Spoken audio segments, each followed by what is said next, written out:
Captains Courageous, A Story of the Grand Banks *********************************************************************************************************************่:*****:::::::30 A Story of the Grand Banks by Rudyard Kipling to James Conland, M.D., Brattleboro, Vermont. I plowed the land with horses, but my heart was ill at ease, for the old seafaring men came to me now and then, with their sagas of the seas. Longfellow.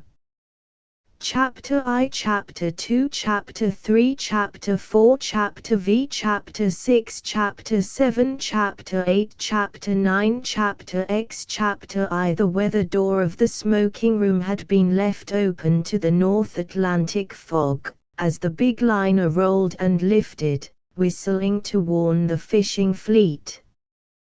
"That Cheney boy's the biggest nuisance aboard," said a man in a frieze overcoat, shutting the door with a bang. "He isn't wanted here. He's too fresh." A white-haired German reached for a sandwich, and grunted between bites, "I know der breed.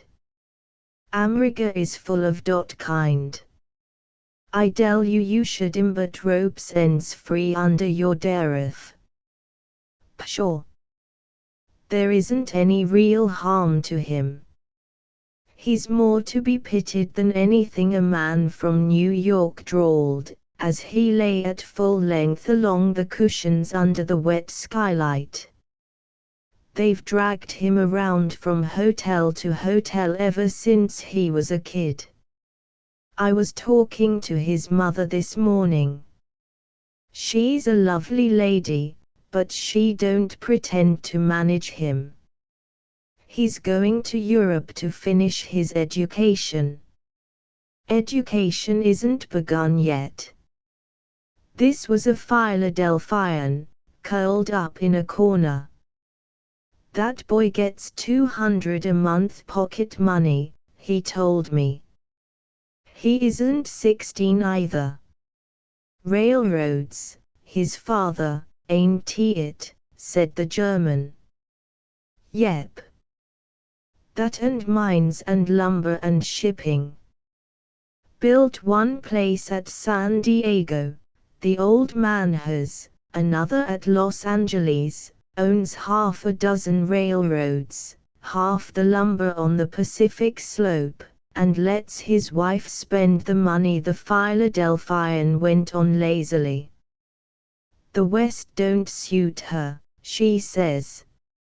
She just tracks around with the boy and her nerves, trying to find out what'll amuse him, I guess. Florida, Adirondacks, Lakewood, Hot Springs, New York, and round again. He isn't much more than a second-hand hotel clerk now. When he's finished in Europe he'll be a holy terror." "What's the matter with the old man attending to him personally?" said a voice from the frieze ulster. "Old man's piling up the rocks. Don't want to be disturbed, I guess. He'll find out his error a few years from now. Pity, because there's a heap of good in the boy if you could get at it. Might a rope's end, might a rope's end," growled the German. Once more the door banged, and a slight, slim-built boy perhaps 15 years old, a half-smoked cigarette hanging from one corner of his mouth, leaned in over the high footway. His pasty yellow complexion did not show well on a person of his years, and his look was a mixture of irresolution, bravado, and very cheap smartness. He was dressed in a cherry-colored blazer, knickerbockers, red stockings, and bicycle shoes, with a red flannel cap at the back of the head. After whistling between his teeth, as he eyed the company, he said in a loud, high voice, "Say, it's thick outside. You can hear the fish boats squawking all around us. Say, Wouldn't it be great if we ran down one? Shut the door, Harvey, said the New Yorker. Shut the door and stay outside. You're not wanted here. Who'll stop me? He answered, deliberately. Did you pay for my passage, Mr. Martin? Guess I've as good right here as the next man. He picked up some dice from a checkerboard and began throwing, right hand against left. Say, gentlemen, this is deader 'en mud. Can't we make a game of poker between us? There was no answer, and he puffed his cigarette, swung his legs, and drummed on the table with rather dirty fingers. Then he pulled out a roll of bills as if to count them. How's your mamma this afternoon? A man said. I didn't see her at lunch. In her stateroom, I guess. She's most always sick on the ocean. I'm going to give the stewardess $15 for looking after her. I don't go down more than I can avoid. It makes me feel mysterious to pass that butler's pantry place. Say, this is the first time I've been on the ocean. Oh, don't apologize, Harvey. Who's apologizing? This is the first time I've crossed the ocean, gentlemen, and, except the first day, I haven't been sick one little bit. No, sir. He brought down his fist with a triumphant bang, wetted his finger, and went on counting the bills. Oh, you're a high-grade machine, with the writing in plain sight, the Philadelphian yawned. You'll blossom into a credit to your country if you don't take care. I know it. I'm an American, first, last, and all the time. I'll show 'em that when I strike Europe. Piff. My cig's out. I can't smoke the truck the steward sells. Any gentleman got a real Turkish cig on him? The chief engineer entered for a moment, red, smiling, and wet. Say, Mac, cried Harvey cheerfully, how are we hitting it? Very much in the ordinary way, was the grave reply. The young are as polite as ever to their elders, and their elders are trying to appreciate it. A low chuckle came from a corner. The German opened his cigar case and handed a skinny black cigar to Harvey. Is der proper apparatus to smoke, my young friend, he said. You will dry it. Yes. Den you will be ever so happy. Harvey lit the unlovely thing with a flourish. He felt that he was getting on in grown-up society. It would take more than this to keel me over, he said, ignorant that he was lighting that terrible article, a wheeling stogie. We shall presently see, said the German. Where are we now, Mr. McDonald? Just there or thereabouts, Mr. Skeefer, said the engineer. We'll be on the Grand Bank tonight, but in a general way o' speaking, we're all among the fishing fleet now. We've shaved 3 dories and near scalped the boom off a Frenchman since noon, and that's close sailing, ye may say. You like my cigar, eh? The German asked, for Harvey's eyes were full of tears. Fine, full flavor, he answered through shut teeth. Guess we've slowed down a little, haven't we? I'll skip out and see what the log says. I might if I was you, said the German. Harvey staggered over the wet decks to the nearest rail. He was very unhappy, but he saw the deck steward lashing chairs together, and, since he had boasted before the man that he was never seasick, his pride made him go aft to the second saloon deck at the stern, which was finished in a turtle-back. The deck was deserted, and he crawled to the extreme end of it, near the flagpole. There he doubled up in limp agony, for the wheeling stogie joined with the surge and jar of the screw to sieve out his soul. His head swelled, sparks of fire danced before his eyes, his body seemed to lose weight, while his heels wavered in the breeze.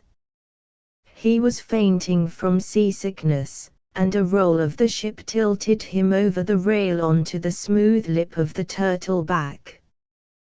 Then a low, grey mother wave swung out of the fog, tucked Harvey under one arm, so to speak, and pulled him off and away to leeward. The great green closed over him, and he went quietly to sleep. He was roused by the sound of a dinner horn such as they used to blow at a summer school he had once attended in the Adirondacks. Slowly he remembered that he was Harvey Cheney, drowned and dead in mid-ocean, but was too weak to fit things together. A new smell filled his nostrils, wet and clammy chills ran down his back, and he was helplessly full of salt water. When he opened his eyes, he perceived that he was still on the top of the sea, for it was running round him in silver-colored hills, and he was lying on a pile of half-dead fish, looking at a broad human back clothed in a blue jersey. "It's no good," thought the boy. "I'm dead, sure enough, and this thing is in charge." He groaned, and the figure turned its head, showing a pair of little gold rings half hidden in curly black hair. "Aha! You feel some pretty well now," it said. "Lie still so, we trim better." With a swift jerk he sculled the flickering boat head onto a foamless sea that lifted her 20 full feet, only to slide her into a glassy pit beyond. But this mountain climbing did not interrupt Blue Jersey's talk. "Fine good job, I say, that I catch you." "Eh, what at?" "Better good job, I say, your boat not catch me." "How you come to fall out?" "I was sick," said Harvey, "sick, and couldn't help it. Just in time I blow my horn, and your boat she you're a little. Then I see you come all down." "Eh, what at?" "I think you are cut into baits by the screw, but you drift to me, and I make a big fish of you. So you shall not die this time." "Where am I?" said Harvey, who could not see that life was particularly safe where he lay. "You are with me in the dory, Manuel my name, and I come from schooner We're here of Gloucester. I live to Gloucester. By and by we get supper." "Eh, what at?" He seemed to have 2 pairs of hands and a head of cast iron, for, not content with blowing through a big conch shell, he must needs stand up to it, swaying with the sway of the flat-bottomed dory, and send a grinding, thuttering shriek through the fog.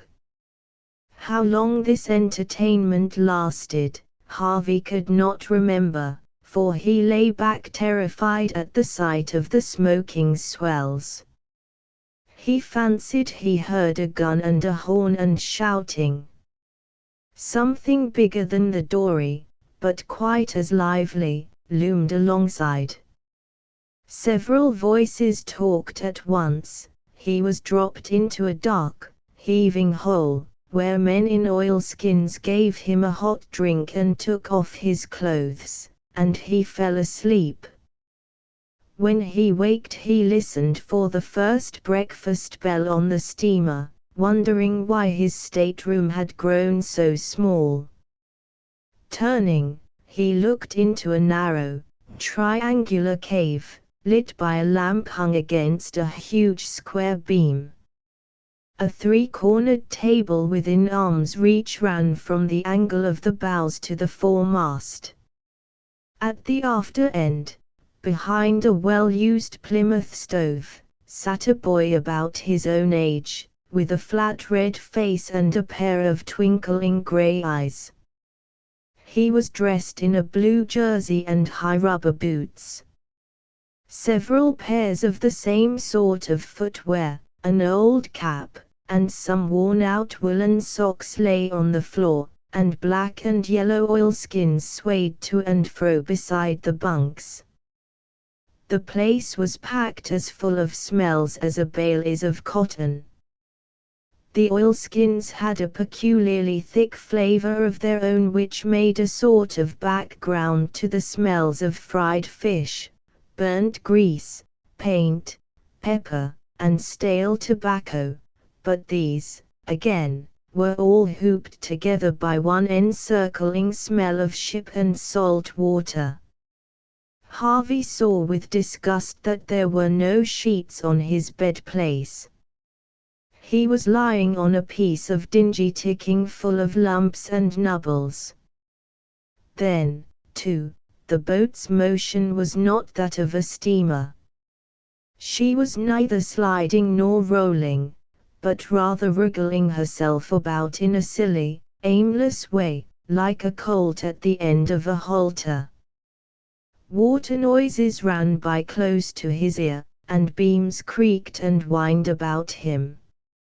All these things made him grunt despairingly and think of his mother. "Feeling better," said the boy, with a grin. "Have some coffee." He brought a tin cupful and sweetened it with molasses. "Isn't there milk?" said Harvey, looking round the dark double tier of bunks as if he expected to find a cow there. "Well, no," said the boy. "No, there ain't likely to be till 'bout mid-September. Tinty bad coffee. I made it." Harvey drank in silence, and the boy handed him a plate full of pieces of crisp fried pork, which he ate ravenously. "I've dried your clothes." "Guess they've shrunk some," said the boy. "They ain't our style much, none of 'em. Twist round and see if you're hurt any." Harvey stretched himself in every direction, but could not report any injuries. "That's good," the boy said heartily. "Fix yourself and go on deck. Dad wants to see you." "I'm his son, Dan, they call me, and I'm cook's helper and everything else aboard that's too dirty for the men. There ain't no boy here 'cept me since Otto went overboard, and he was only a Dutchie, and 20-year-old at that. How'd you come to fall off in a dead flat sea, Am?" "'Twasn't a calm," said Harvey, sulkily. "It was a gale, and I was seasick. Guess I must have rolled over the rail. There was a little common swell yesterday and last night," said the boy. "But if that's your notion of a gale," he whistled, "you'll know more 'fore you're through. Hurry. Dad's waiting." Like many other unfortunate young people, Harvey had never in all his life received a direct order, never, at least, without long, and sometimes tearful, explanations of the advantages of obedience and the reasons for the request. Mrs. Cheney lived in fear of breaking his spirit, which, perhaps, was the reason that she herself walked on the edge of nervous prostration. He could not see why he should be expected to hurry for any man's pleasure, and said so. "Your dad can come down here if he's so anxious to talk to me. I want him to take me to New York right away. It'll pay him." Dan opened his eyes as the size and beauty of this joke dawned on him. "Say, Dad," he shouted up the forecastle hatch, "he says you can slip down and see him if you're anxious that way." "Here, Dad." The answer came back in the deepest voice Harvey had ever heard from a human chest: "Quit foolin', Dan, and send him to me." Dan sniggered, and threw Harvey his warped bicycle shoes. There was something in the tones on the deck that made the boy dissemble his extreme rage and console himself with the thought of gradually unfolding the tale of his own and his father's wealth on the voyage home.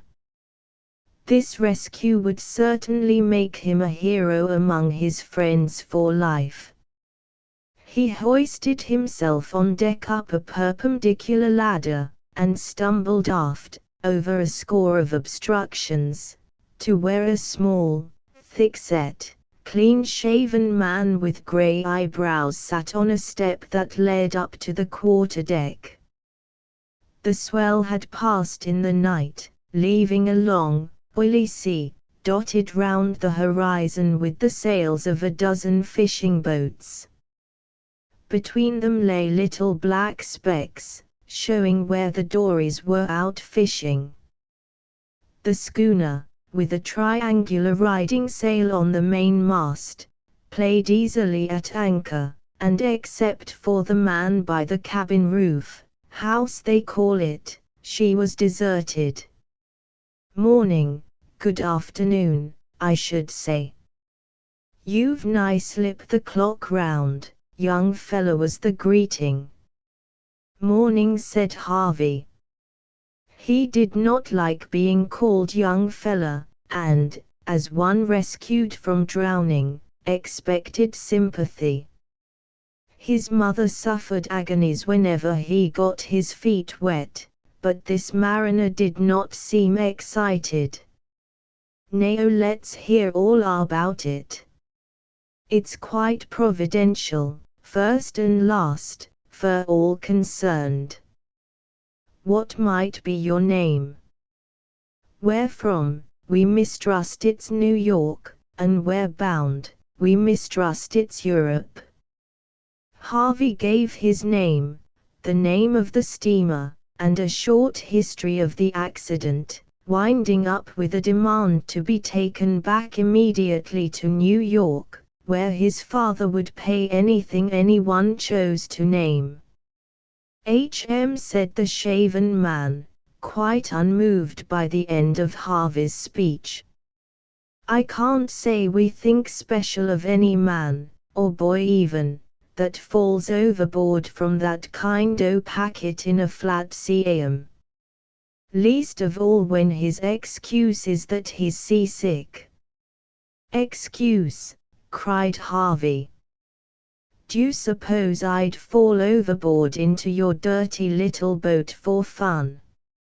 Not knowing what your notions o' fun may be, I can't rightly say, young fella. But if I was you, I wouldn't call the boat which, under Providence, was the means o' savin' ye, names. In the first place, it's blame irreligious. In the second, it's annoyin' to my feelings, and I'm disco troop o' the We're here o' Gloucester, which you don't seem rightly to know." "I don't know and I don't care," said Harvey. "I'm grateful enough for being saved and all that, of course. But I want you to understand that the sooner you take me back to New York the better it'll pay you. Meanin', how? Troop raised one shaggy eyebrow over a suspiciously mild blue eye. Dollars and cents, said Harvey, delighted to think that he was making an impression. Cold dollars and cents. He thrust a hand into a pocket, and threw out his stomach a little, which was his way of being grand. You've done the best day's work you ever did in your life when you pulled me in. I'm all the son Harvey Cheney has. He's been favored, said Disco, dryly. And if you don't know who Harvey Cheney is, you don't know much, that's all. Now turn her around and let's hurry. Harvey had a notion that the greater part of America was filled with people discussing and envying his father's dollars. Meb I do, and meb I don't. Take a reef in your stomach, young fella. It's full o' my victuals. Harvey heard a chuckle from Dan, who was pretending to be busy by the stump foremast, and blood rushed to his face. We'll pay for that too, he said. When do you suppose we shall get to New York? I don't use New York any. Nor Boston. We may see Eastern Point about September, and your pa, I'm real sorry I hain't heard tell of him, may give me $10 after all your talk. Then o' course he mayn't he. $10. Why, see here, Harvey dived into his pocket for the wad of bills. All he brought up was a soggy packet of cigarettes. Not lawful currency, and bad for the lungs. Heave them overboard, young fella, and try again. It's been stolen, cried Harvey, hotly. You'll have to wait till you see your pa to reward me, then. $134, all stolen, said Harvey, hunting wildly through his pockets. Give them back. A curious change flitted across old Troop's hard face. What might you have been doing at your time o' life with $134, young fella? It was part of my pocket money, for a month. This Harvey thought would be a knockdown blow, and it was, indirectly. Oh. $134 is only part of his pocket money, for 1 month only. You don't remember hitting anything when you fell over, do you? Crack agin a stanchion, les say. Old man Haskell o' the East Wind, Troop seemed to be talking to himself. He tripped on a hatch and butted the mainmast with his head, hardish. 'Bout 3 weeks afterwards, old man Haskell he would have it that the East Wind was a commerce-destroyin' man-o'-war, and so he declared war on Sable Island because it was bridish, and the shoals run out too far. They sewed him up in a bed bag, his head and feet appearin', for the rest o' the trip, and now he's to home in Essex playing with little rag dolls. Harvey choked with rage, but Troop went on consolingly, "We're sorry for you. We're very sorry for you, and so young. We won't say no more about the money, I guess." "Course you won't. You stole it. Suit yourself. We stole it if it's any comfort to you. No, about going back. Allowin' we could do it, which we can't, you ain't in no fit state to go back to your home, and we've jest come on to the banks, working for our bread. We don't see the half of $100 a month, let alone pocket money, and with good luck we'll be ashore again somewheres about the first weeks o' September. But it's May now, and I can't stay here doing nothing just because you want to fish. I can't, I tell you. Write and jest and write. No one asks you to do nothing. There's a heap as you can do, for Otto he went overboard on Le Havre. I mistrust he lost his grip in a gale we found there. Anyways, he never come back to deny it. You've turned up, plain, plumb providential for all concerned. I mistrust, though, there's Ruth a few things you can do. Ain't that so? I can make it lively for you and your crowd when we get ashore, said Harvey, with a vicious nod, murmuring vague threats about piracy at which Troop almost, not quite, smiled. Except talk. I'd forgot that. You ain't asked to talk more 'en you've a mind to aboard the We're Here. Keep your eyes open, and help Dan to do as he's bid, and sec like, and I'll give you ain't worth it, but I'll give, 10.5 a month, say 35 at the end o' the trip. A little work will ease up your head, and you can tell us all about your dad and your ma and your money afterwards. She's on the steamer, said Harvey, his eyes filling with tears. Take me to New York at once. Poor woman, poor woman. When she has you back she'll forget it all, though. There's 8 of us on the We're Here, and if we went back now, it's more 'en 1,000 mile, we'd lose the season. The men they wouldn't have it, allowin' I was agreeable. But my father would make it all right. He'd try. I don't doubt he'd try, said Troop, but a whole season's catch is 8 men's bread, and you'll be better in your health when you see him in the fall. Go forward and help Dan. It's 10.5 a month, I said, and o' course, all and, say me the rest o' us. Do you mean I'm to clean pots and pans and things, said Harvey. And other things. You've no call to shout, young fella. I won't.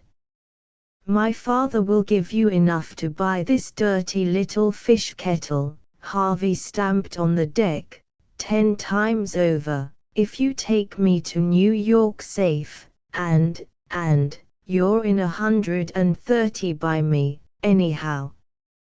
How, said Troop, the iron face darkening. How? You know how, well enough. On top of all that, you want me to do menial work. Harvey was very proud of that adjective, till the fall. I tell you I will not. You hear?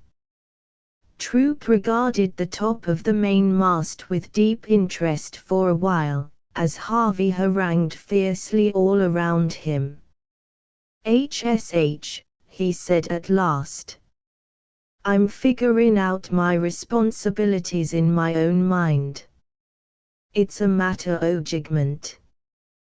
Dan stole up and plucked Harvey by the elbow. Don't go to tampering with Dad any more, he pleaded. You've called him a thief 2 or 3 times over, and he don't take that from any living being. I won't. Harvey almost shrieked, disregarding the advice, and still Troop meditated. Seems kinda unneighborly, he said at last, his eye traveling down to Harvey. I don't blame you, not a mite, young feeler, nor you won't blame me when the bile's out o' your system. Be sure you sense what I say.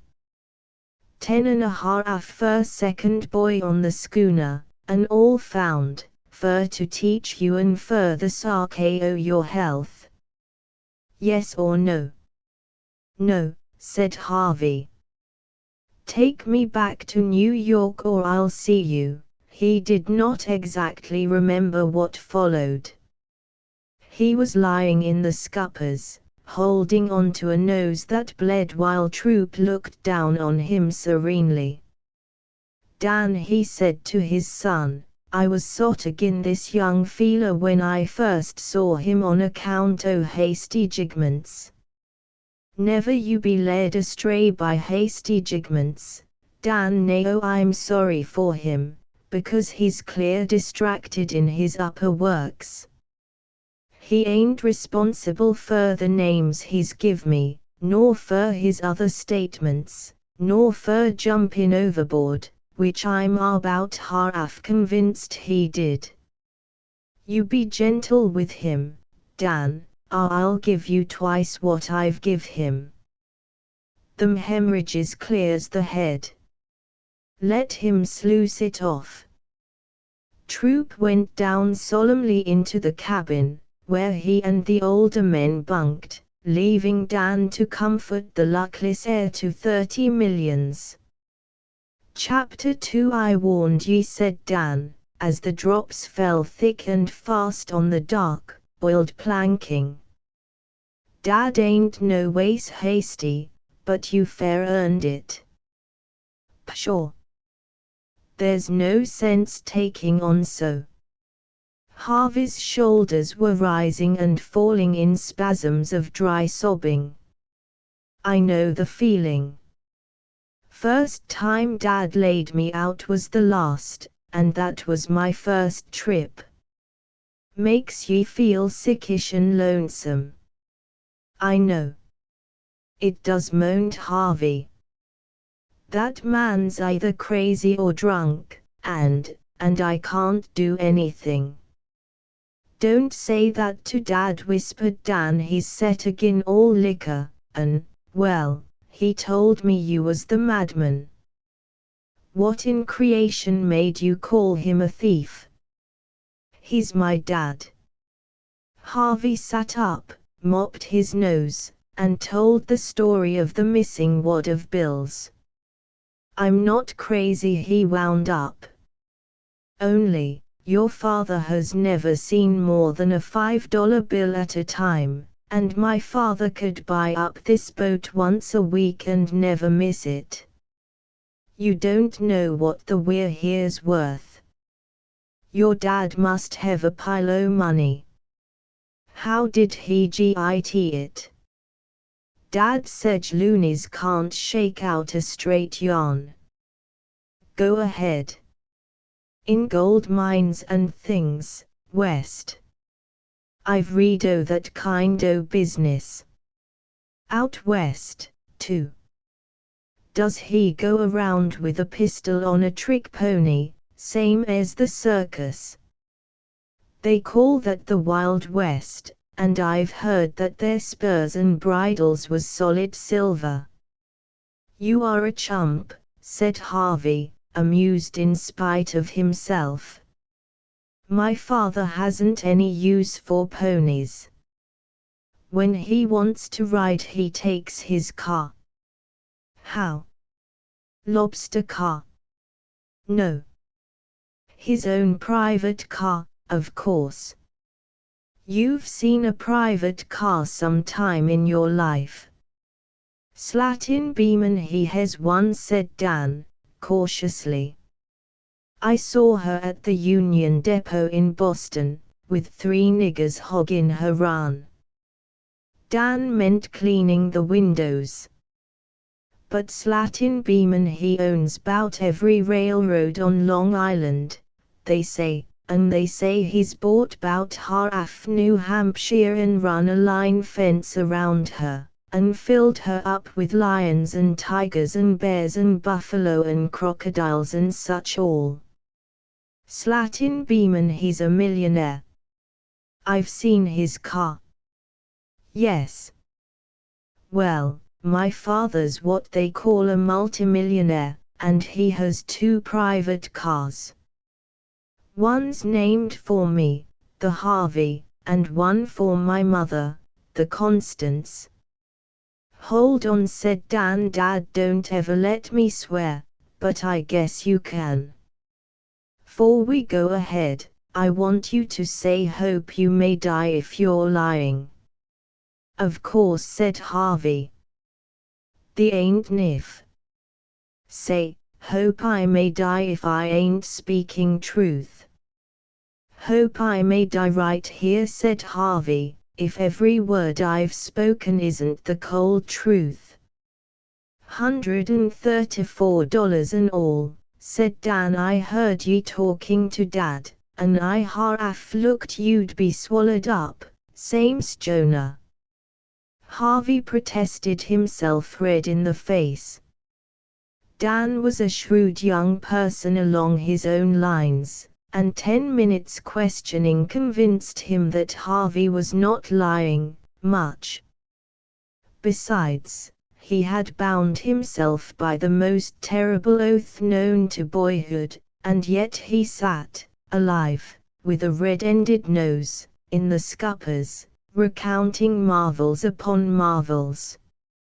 Gosh, said Dan at last from the very bottom of his soul when Harvey had completed an inventory of the car named in his honor. Then a grin of mischievous delight overspread his broad face. I believe you, Harvey.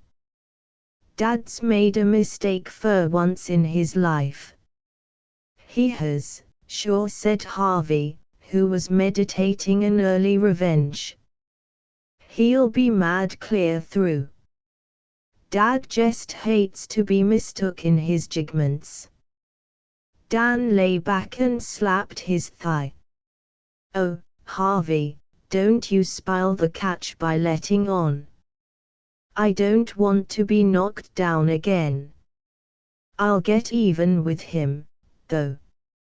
Never heard any man ever got even with Dad.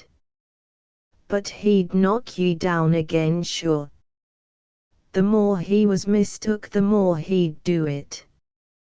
But gold mines and pistols, I never said a word about pistols, Harvey cut in, for he was on his oath. That's so, no more you did. 2 private cars, then, one named for you and one for her, and $200 a month pocket money, all knocked into the scuppers for not working for 10.5 a month. It's the top haul o' the season. He exploded with noiseless chuckles. Then I was right, said Harvey, who thought he had found a sympathizer. You was wrong, the wrongest kind o' wrong. You take right hold and pitch in 'longside o' me, or you'll catch it, and I'll catch it for backing you up. Dad always gives me double helps 'cause I'm his son, and he hates favorin' folk. Guess you're kinda mad at Dad. I've been that way time and again. But Dad's a mighty just man, all the fleet says so. Looks like justice, this, don't it? Harvey pointed to his outraged nose. That's nothing. Let's the sure blood out o' you. Dad did it for your health. Say, though, I can't have dealings with a man that thinks me or Dad or anyone on the weir here's a thief. We ain't any common wharf-end crowd by any manner o' means. We're fishermen, and we've shipped together for 6 years and more. Don't you make any mistake on that. I told ye Dad don't let me swear. He calls them vain oaths, and pounds me, but if I could say what you said 'bout your pap and his fixin's, I'd say that 'bout your dollars. I dunno what was in your pockets when I dried your kit, for I didn't look to see, but I'd say, using the very same words as you used just now, neither me nor Dad, and we was the only two that teched you after you was brought aboard, knows anything 'bout the money. That's my say. Nao. The bloodletting had certainly cleared Harvey's brain, and maybe the loneliness of the sea had something to do with it. That's all right, he said. Then he looked down confusedly. Seems to me that for a fellow just saved from drowning I haven't been over and above grateful, Dan. Well, you was shook up and silly, said Dan. Anyway, there was only Dad and me aboard to see it. The cook, he don't count. I might have thought about losing the bills that way, Harvey said, half to himself, instead of calling everybody in sight a thief. Where's your father? In the cabin. What do you want o' him again?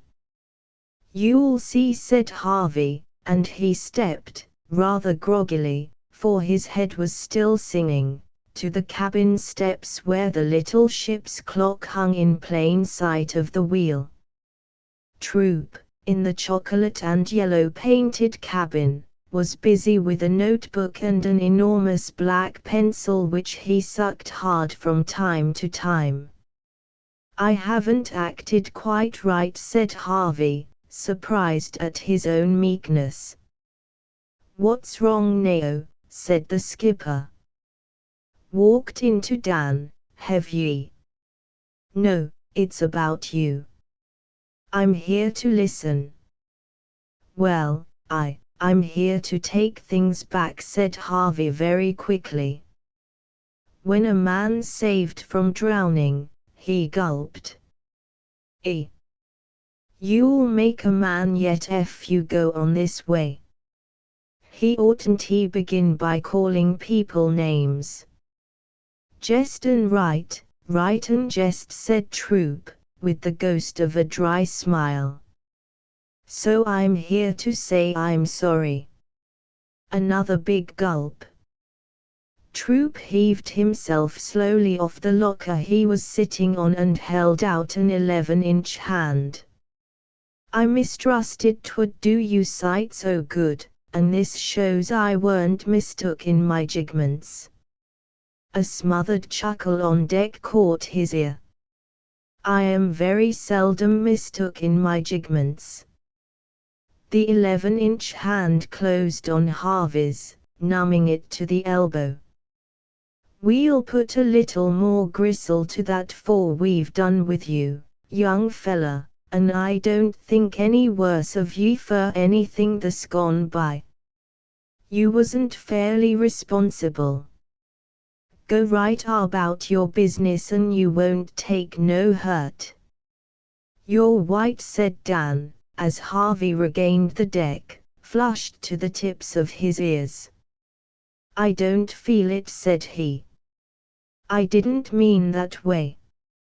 I heard what Dad said. When Dad allows he don't think the worse of any man, Dad's give himself away. He hates to be mistook in his jigments too. Ho! Ho! On't Dad has a jigment, he'd sooner dip his colours to the British than change it. I'm glad it's settled right up. Dad's right when he says he can't take you back.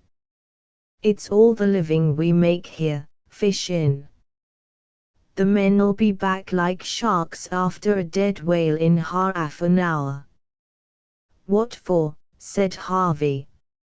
Supper, o' course. Don't your stomach tell you? You've a heap to learn. Guess I have, said Harvey, dolefully, looking at the tangle of ropes and blocks overhead. She's a daisy, said Dan, enthusiastically, misunderstanding the look. Wait till our mainsail's bent, and she walks home with all her salt wet. There's some work first, though." He pointed down into the darkness of the open main hatch between the two masts. "What's that for?" "It's all empty," said Harvey. "You and me and a few more have got to fill it," said Dan. "That's where the fish goes." "Alive," said Harvey.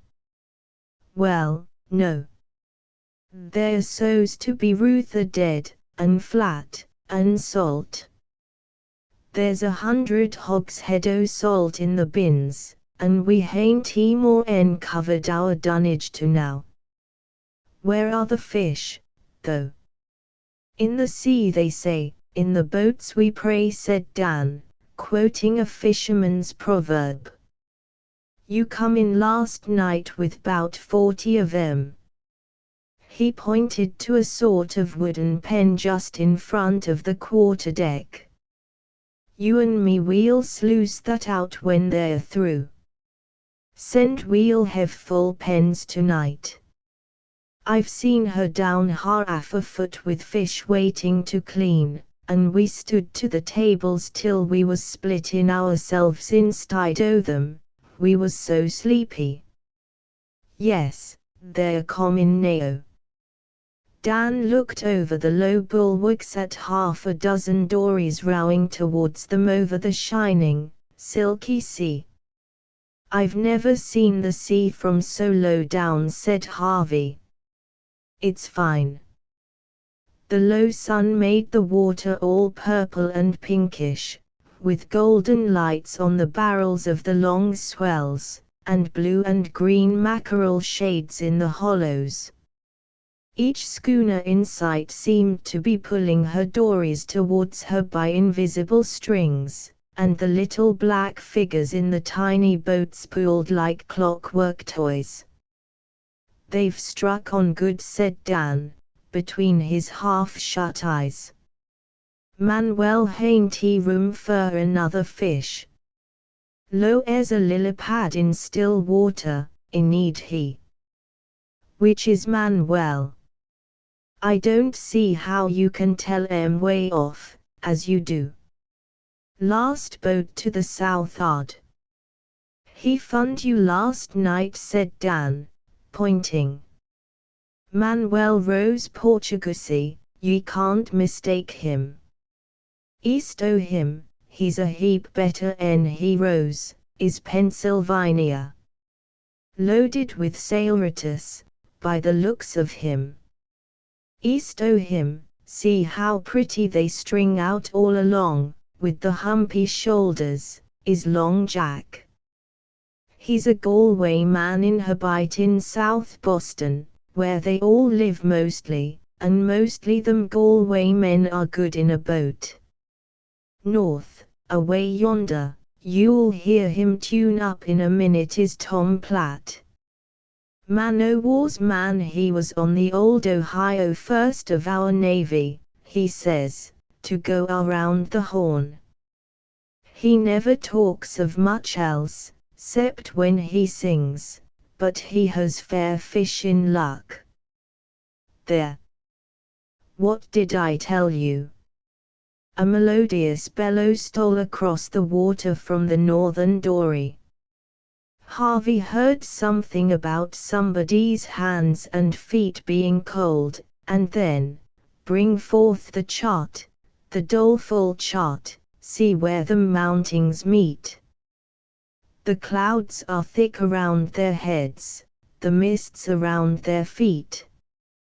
"Full boat," said Dan, with a chuckle. "If he give us, oh captain, it's topping too." The bellow continued, "And now to thee, O captain, most earnestly I pray, that they shall never bury me in church or cloister grey." Double game for Tom Platt. He'll tell you all about the old Ohio tomorrow. See that blue dory behind him? He's my uncle, Dad's own brother, and if there's any bad luck loose on the banks she'll fetch up agin Uncle Salters, sure. Look how tender he's rowin'. I'll lay my wage and share he's the only man stung up today, and he's stung up good. What'll sting him? Said Harvey, getting interested. Strawberries, mostly. Pumpkins, sometimes, and sometimes lemons and cucumbers. Yes, he's stung up from his elbows down. That man's luck's perfectly paralyzin'. Now we'll take a holt o' the tackles and hist 'em in. Is it true what you told me just now, that you never done a hand's turn o' work in all your born life? Must feel kinda awful, don't it? I'm going to try to work, anyway, Harvey replied stoutly. Only it's all dead new. Lay a holt o' that tackle, then. Behind ye. Harvey grabbed at a rope and long iron hook dangling from one of the stays of the mainmast, while Dan pulled down another that ran from something he called a topping lift as Manuel drew alongside in his loaded dory. The Portuguese smiled a brilliant smile that Harvey learned to know well later, and with a short-handled fork began to throw fish into the pen on deck. 231, he shouted. Give him the hook, said Dan, and Harvey ran it into Manuel's hands. He slipped it through a loop of rope at the dory's bow, caught Dan's tackle, hooked it to the stern becket, and clambered into the schooner. Pull, shouted Dan, and Harvey pulled, astonished to find how easily the dory rose. Hold on, she don't nest in the cross trees. Dan laughed, and Harvey held on, for the boat lay in the air above his head. Lower away, Dan shouted, and as Harvey lowered, Dan swayed the light boat with one hand till it landed softly just behind the mainmast. They don't weigh nothing empty. That was right smart for a passenger. There's more trick to it in a seaway.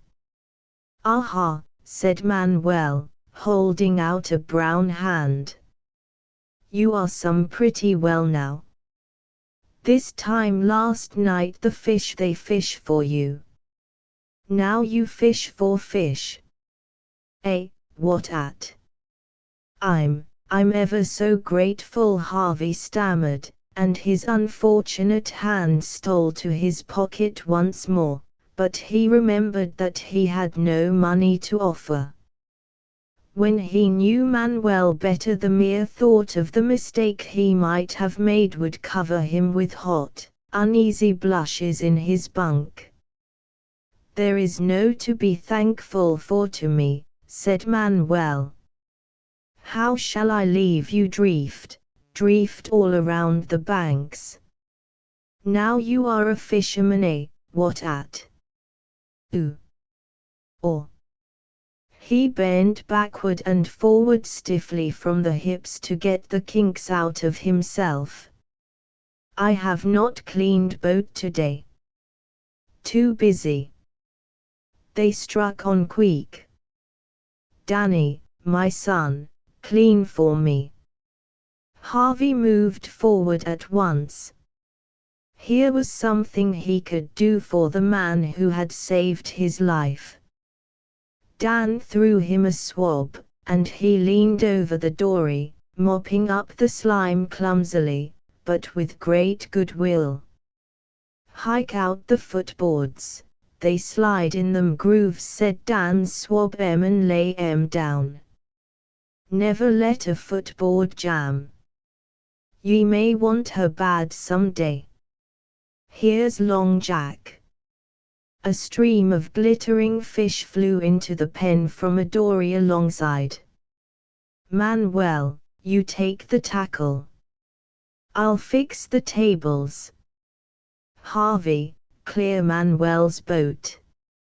Long Jack's nesting on the top of her. Harvey looked up from his swabbing at the bottom of another dory just above his head. Just like the Indian puzzle boxes, ain't they? Said Dan, as the one boat dropped into the other. Takes to UT like a duck to water, said Long Jack, a grizzly-chinned, long-lipped Galway man, bending to and fro exactly as Manuel had done. Disco in the cabin growled up the hatchway, and they could hear him suck his pencil. 149.5 bad luck to ye, Discobolus, said Long Jack. I'm murderin' meself to fill your pockets. Slate UT for a bad catch. The Portuguese has bait me. Whack came another dory alongside, and more fish shot into the pen. 203. Let's look at the passenger. The speaker was even larger than the Galway man, and his face was made curious by a purple cut running slantways from his left eye to the right corner of his mouth. Not knowing what else to do, Harvey swabbed each dory as it came down, pulled out the footboards, and laid them in the bottom of the boat. He's caught on good, said the scarred man, who was Tom Platt, watching him critically. There are two ways o' doing everything. One's fisher fashion, any end first and a slippery hitch over all, and the other's what we did on the old Ohio. Dan interrupted, brushing into the knot of men with a long board on legs. Get out o' here, Tom Platt, and leave me fix the tables. He jammed one end of the board into two nicks in the bulwarks, kicked out the leg, and ducked just in time to avoid a swinging blow from the man-o'-war's man. And they did that on the Ohio, too, Danny. See, said Tom Platt, laughing. Guess they was swivel-eyed, then, for it didn't git home, and I know who'll find his boots on the main truck if he don't leave us alone. Haul ahead. I'm busy, can't ye see? Danny, ye lie on the cable and sleep all day, said Long Jack. You're the hoit-avy impudence, and I'm persuaded ye'll corrupt our supercargo in a week. His name's Harvey, said Dan, waving two strangely shaped knives, and he'll be worth 5 of any Sioux Boston clam digger for long. He laid the knives tastefully on the table, cocked his head on one side, and admired the effect. I think it's 42, said a small voice overside, and there was a roar of laughter as another voice answered, then my luck's turned furlonged, 'case I'm 45, though I be stung out o' all shape. 42 or 45. I've lost count, the small voice said. It's Pen and Uncle Salter's count and catch. This beats the circus any day, said Dan. Just look at 'em. Come in, roared Long Jack. It's wet out yonder, children. 42, ye said. This was Uncle Salter's. I'll count again, then the voice replied meekly. The two dories swung together and bunted into the schooner's side. Patience, O Jerusalem, snapped Uncle Salters, backing water with a splash. What possessed a farmer like you to set foot in a boat beats me. You've nigh stove me all up. I am sorry, Mr. Salters. I came to see on account of nervous dyspepsia. You advised me, I think. You and your nervous dyspepsy be drowned in the whale hole, roared Uncle Salters, a fat and tubby little man. You're coming down on me again. Did ye say 42 or 45? I've forgotten, Mr. Salters. Let's count. Don't see as it could be 45. I'm 45, said Uncle Salters. You count careful, Pen. Disco Troop came out of the cabin. Salters, you pitch your fish in Nao at once, he said in the tone of authority. Don't spile the catch, Dad, Dan murmured. Them two are only just beginning. Mother AV delight. He's forkin' them one by one, howled Long Jack, as Uncle Salters got to work laboriously, the little man in the other dory counting a line of notches on the goon whale. That was last week's catch, he said, looking up plaintively, his forefinger where he had left off. Manuel nudged Dan, who darted to the after tackle, and, leaning far overside, slipped the hook into the stern rope as Manuel made her fast forward. The others pulled gallantly and swung the boat in, man, fish, and all. 1, 2, 4, 9, said Tom Platt, counting with a practiced eye. 47. Pen, you're it. Dan let the after tackle run, and slid him out of the stern onto the deck amid a torrent of his own fish. Hold on, roared Uncle Salters, bobbing by the waist.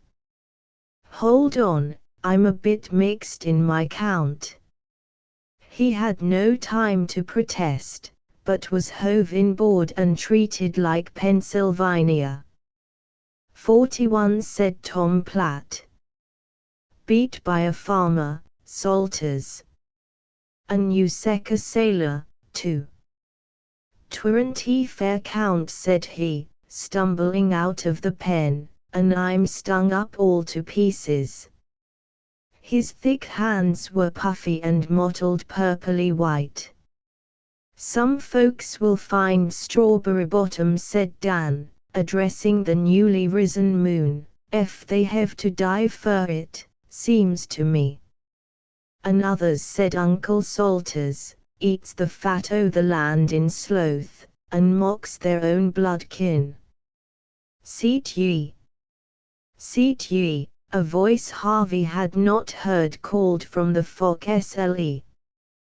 Disco Troop, Tom Platt, Long Jack, and Salters went forward on the word. Little Pen bent above his square deep-sea reel and the tangled codlines. Manuel lay down full length on the deck, and Dan dropped into the hold, where Harvey heard him banging casks with a hammer. Salt, he said, returning. Soon as we're through supper we git to dressing down. You'll pitch to Dad. Tom Platt and Dad they stow together, and you'll hear 'em arguin'. We're second half, you and me and Manuel and Pen, the youth and beauty o' the boat. What's the good of that, said Harvey. I'm hungry. They'll be through in a minute. Suff. She smells good tonight. Dad ship's a good cook if he do suffer with his brother. It's a full catch today, I need it. He pointed at the pens piled high with cod. What water did ye have, Manuel? 25, father, said the Portuguese, sleepily. They strike on good and quick. Some day I show you, Harvey. The moon was beginning to walk on the still sea before the elder men came aft. The cook had no need to cry second half. Dan and Manuel were down the hatch and at table ere Tom Platt, last and most deliberate of the elders, had finished wiping his mouth with the back of his hand. Harvey followed Penn, and sat down before a tin pan of cod's tongues and sounds, mixed with scraps of pork and fried potato, a loaf of hot bread, and some black and powerful coffee. Hungry as they were, they waited while Pennsylvania solemnly asked a blessing. Then they stoked in silence till Dan drew a breath over his tin cup and demanded of Harvey how he felt. "Most full, but there's just room for another piece." The cook was a huge, jet-black Negro, and, unlike all the Negroes Harvey had met, did not talk, contenting himself with smiles and dumb show invitations to eat more. "See, Harvey," said Dan, rapping with his fork on the table, "it's just as I said. The young and handsome men, like me and Penzie and you and Manuel, we're second half, and we eats when the first half are through. They're the old fish, and they're mean and humpy, and their stomachs has to be humoured, so they come first, which they don't deserve. Indeed that's so, Doctor." The cook nodded. "Can't he talk?" said Harvey in a whisper.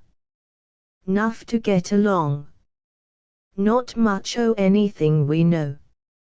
His natural tongue's kinda curious. Comes from the innards of Cape Breton, he does, where the farmers speak home-made Scotch. Cape Breton's full o' niggers whose folk run in there during our war, and they talk like farmers, all huffy-chuffy." "That is not Scotch," said Pennsylvania. "That is Gaelic. So I read in a book." Penn reads a heap. "Most of what he says is so, 'cept when it comes to account o' fish, eh?" "Does your father just let them say how many they've caught without checking them?" said Harvey. "Why, yes. Where's the sense of a man lying for a few old cod?"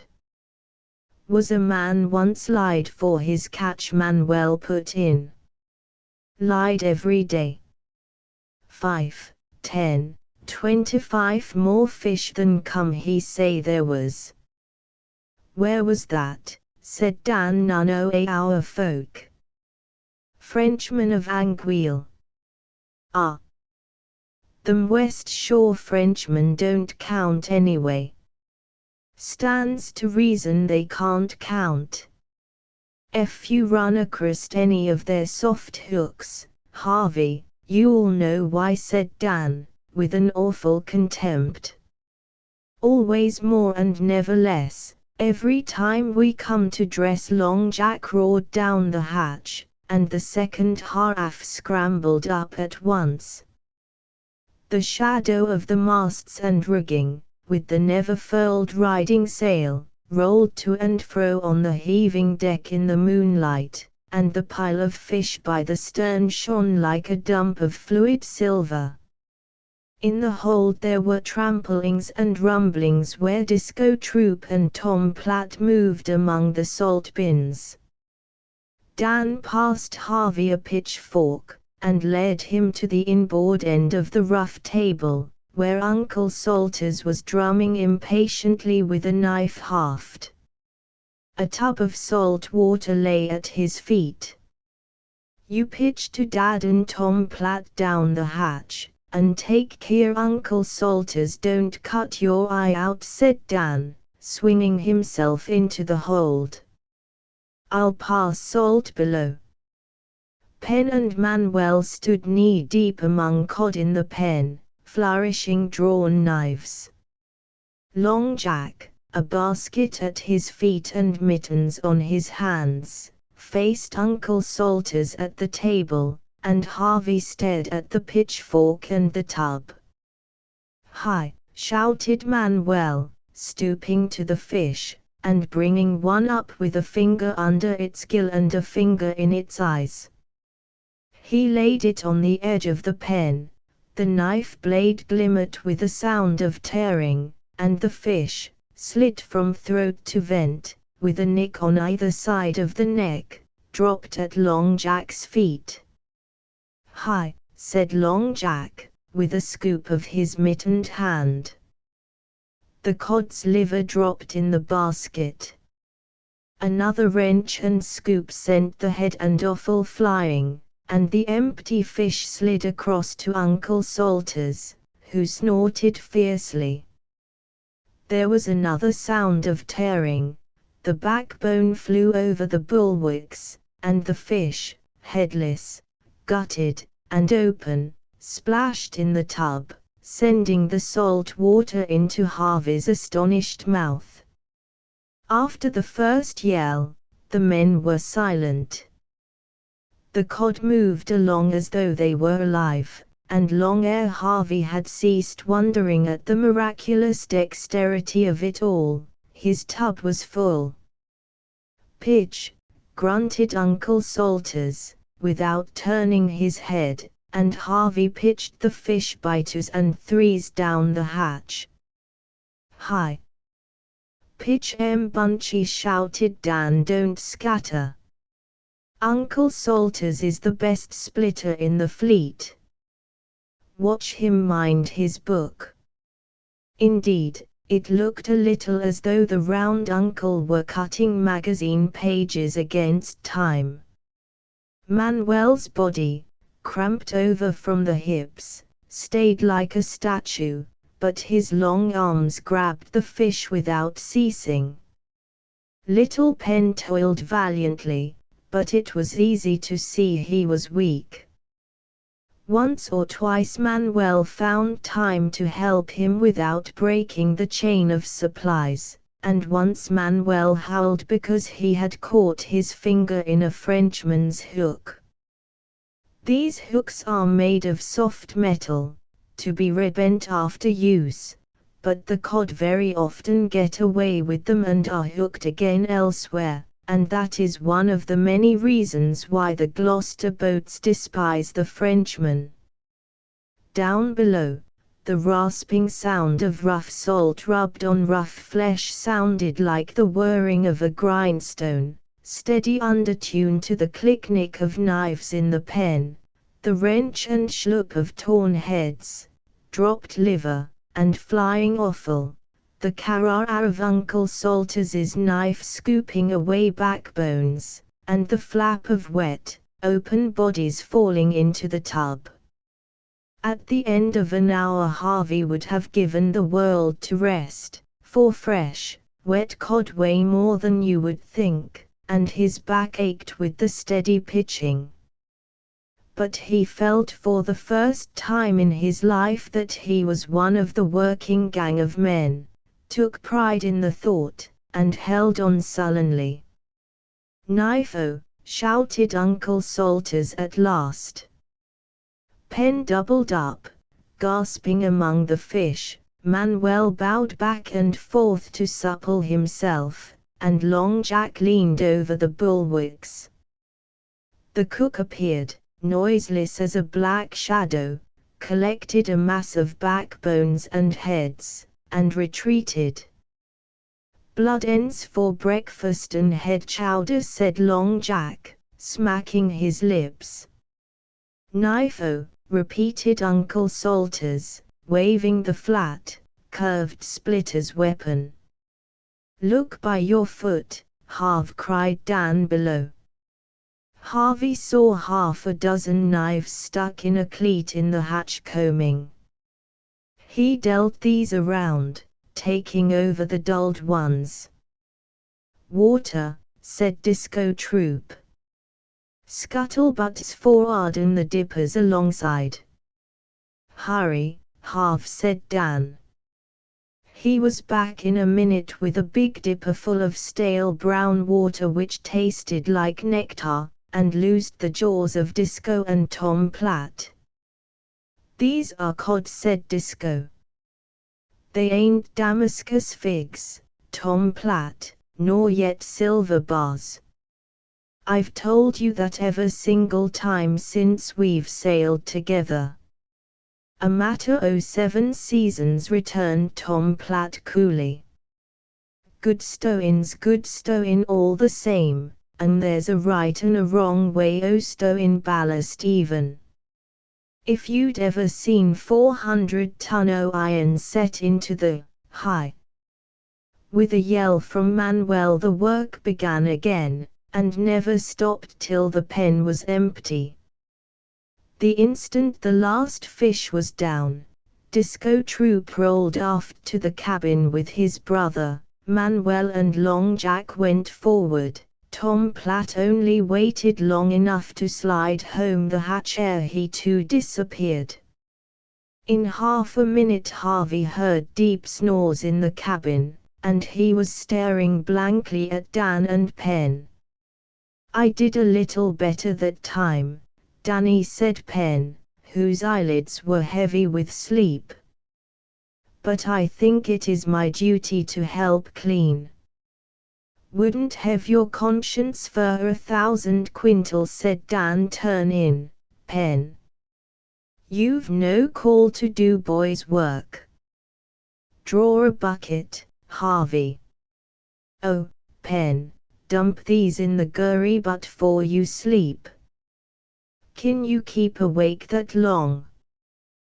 Pen took up the heavy basket of fish livers, emptied them into a cask with a hinged top lashed by the forecastle, then he too dropped out of sight in the cabin. "Boys clean up after dressin' down and first watch in CAM weather is boys' watch on the weir here." Dan sluiced the pen energetically, unshipped the table, set it up to dry in the moonlight, ran the red knife blades through a wad of oakum, and began to sharpen them on a tiny grindstone, as Harvey threw offal and backbones overboard under his direction. At the first splash a silvery white ghost rose bolt upright from the oily water and sighed a weird whistling sigh. Harvey started back with a shout, but Dan only laughed. "Grampus," said he. "Beggin' fer fish heads. They up eat the way when they're hungry. Breath on him like the doleful tombs, hain't he?" A horrible stench of decayed fish filled the air as the pillar of white sank, and the water bubbled oilily. "Hain't ye never seen a grampus up eat before? You'll see 'em by hundreds 'fore ye re through. Say, it's good to have a boy aboard again." Otto was too old, and a Dutchie at that. "Him and me we fought considerable. Wouldn't hark heerd fur that ef he'd had a Christian tongue in his head. Sleepy. Dead sleepy," said Harvey, nodding forward. "Mustn't sleep on watch. Rouse up and see ef our anchor light's bright and shinin'. You're on watch now, Harv." "Pshaw. What's to hurt us? Bright's day. SNR. Just when things happen, Dad says. Fine weather's good sleeping, and 'fore you know, Meb, you're cut in two by a liner, and 17 brass-bound officers, all gentlemen, lift their hand to it that your lights was out and there was a thick fog. Harv, I've kinda took to you, but ef you not onged more I'll lay into you with a rope's end." The moon, who sees many strange things on the banks, looked down on a slim youth in knickerbockers and a red jersey, staggering around the cluttered decks of a 70-ton schooner, while behind him, waving a knotted rope, walked, after the manner of an executioner, a boy who yawned and nodded between the blows he dealt. The lashed wheel groaned and kicked softly, the riding sail slattered a little in the shifts of the light wind, the windlass creaked, and the miserable procession continued.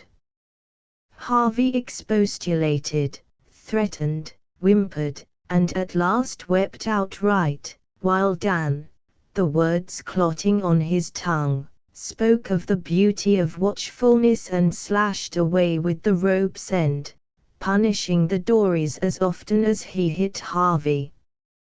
At last the clock in the cabin struck 10, and upon the 10th stroke little Pen crept on deck.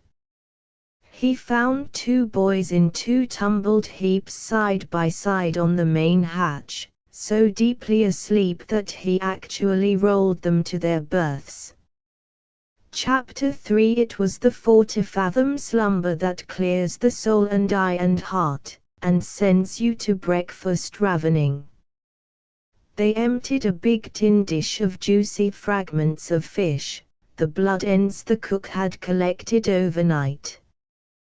They cleaned up the plates and pans of the elder mess, who were out fishing, sliced pork for the midday meal, swabbed down the forecastle, filled the lamps, drew coal and water for the cook, and investigated the forehold, where the boat's stores were stacked.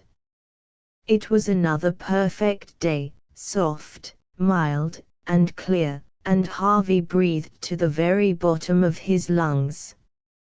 More schooners had crept up in the night, and the long blue seas were full of sails and dories. Far away on the horizon, the smoke of some liner, her hull invisible, smudged the blue, and to eastward a big ship's top-gallant sails, just lifting, made a square nick in it. Disco Troop was smoking by the roof of the cabin, one eye on the craft around, and the other on the little fly at the mainmast head. "When Dad kerflummoxes that way," said Dan in a whisper, "he's doing some highline thinking for all hands. I'll lay my wage and share we'll make berth soon. Dad he knows the cod, and the fleet they know Dad knows. See 'em come up one by one, looking for nothing in particular, o' course, but scrouging on us all the time. There's the Prince Lebu, she's a Chatham boat. She's crep up since last night. And see that big one with a patch in her foresail and a new jib. She's the Carrie Pittman from West Chatham. She won't keep her canvas long unless her luck's changed since last season. She don't do much 'cept drift. There ain't an anchor made LL hold her. When the smoke puffs up in little rings like that, Dad's studying the fish. If we speak to him now, he'll git mad. Last time I did, he jest took an hove a boot at me." Disco Troop stared forward, the pipe between his teeth, with eyes that saw nothing. As his son said, he was studying the fish, pitting his knowledge and experience on the banks against the roving cod in his own sea. He accepted the presence of the inquisitive schooners on the horizon as a compliment to his powers. But now that it was paid, he wished to draw away and make his berth alone, till it was time to go up to the Virgin and fish in the streets of that roaring town upon the waters. So Disco Troop thought of recent weather, and gales, currents, food supplies, and other domestic arrangements, from the point of view of a 20-pound cod, was, in fact, for an hour a cod himself, and looked remarkably like one. Then he removed the pipe from his teeth. "Dad," said Dan, "we've done our chores. Can't we go overside a piece? It's good catchin' weather." "Not in that cherry-coloured rig nor them half-baked brown shoes. Give him suthin' fit to wear." "Dad's pleased, that settles it," said Dan, delightedly, dragging Harvey into the cabin, while Troop pitched a key down the steps. "Dad keeps my spare rig where he kin overhaul it, 'cause Ma said I'm keerless."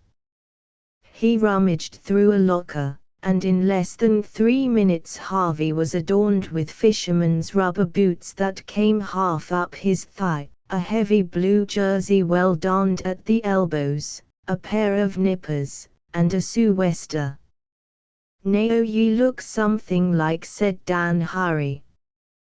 Keep nigh handy," said Troop, "and don't go visitin' round the fleet. If anyone asks you what I'm calatin' to do, speak the truth, fer ye don't know." A little red dory, labeled Hattie S., lay astern of the schooner. Dan hauled in the painter, and dropped lightly onto the bottom boards, while Harvey tumbled clumsily after. "That's no way o' gettin' into a boat," said Dan. "Ef there was any sea you'd go to the bottom, sure. You got to learn to meet her." Dan fitted the thole pins, took the forward thwart and watched Harvey's work. The boy had rowed, in a ladylike fashion, on the Adirondack ponds, but there is a difference between squeaking pins and well-balanced rough locks, light sculls and stubby, 8-foot sea oars. They stuck in the gentle swell, and Harvey grunted. "Short. Row short," said Dan. "If you cramp your oar in any kind o' sea you're liable to turn her over. Ain't she a daisy?" "Mine, too." The little dory was specklessly clean. In her bows lay a tiny anchor, 2 jugs of water, and some 70 fathoms of thin, brown dory roding. A tin dinner horn rested in cleats just under Harvey's right hand, beside an ugly-looking maul, a short gaff, and a shorter wooden stick. A couple of lines, with very heavy leads and double cod hooks, all neatly coiled on square reels, were stuck in their place by the goon whale. "Where's the sail and mast?" said Harvey, for his hands were beginning to blister. Dan chuckled. "Ye don't sail fishin' dories much. Ye pull, but ye needn't pull so hard. Don't you wish you owned her?" "Well, I guess my father might give me 1 or 2 if I asked him," Harvey replied. He had been too busy to think much of his family till then. "That's so. I forgot your dad's a millionaire." "You don't act millionary any, Nao." "But a Dorian craft and gear," Dan spoke as though she were a whaleboat, "costs a heap. Think your dad you'd give you one for a pet like?" "Shouldn't wonder. It would be most the only thing I haven't stuck him for yet. Must be an expensive kinda kid to home. Don't slither that way, Harv. Short's the trick, because no sea's ever dead still, and the swells crack." The loom of the oar kicked Harvey under the chin and knocked him backwards. "That was what I was going to say. I had to learn too, but I wasn't more than 8 years old when I got my schoolin'." Harvey regained his seat with aching jaws and a frown.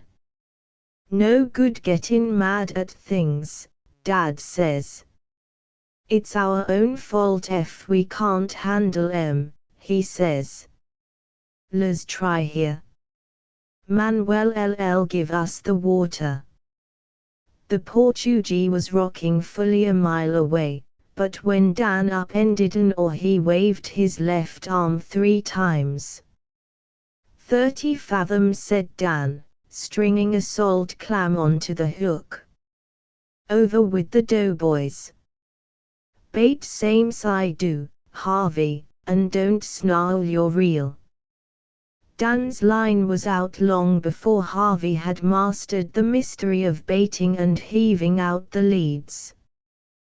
The dory drifted along easily. It was not worthwhile to anchor till they were sure of good ground.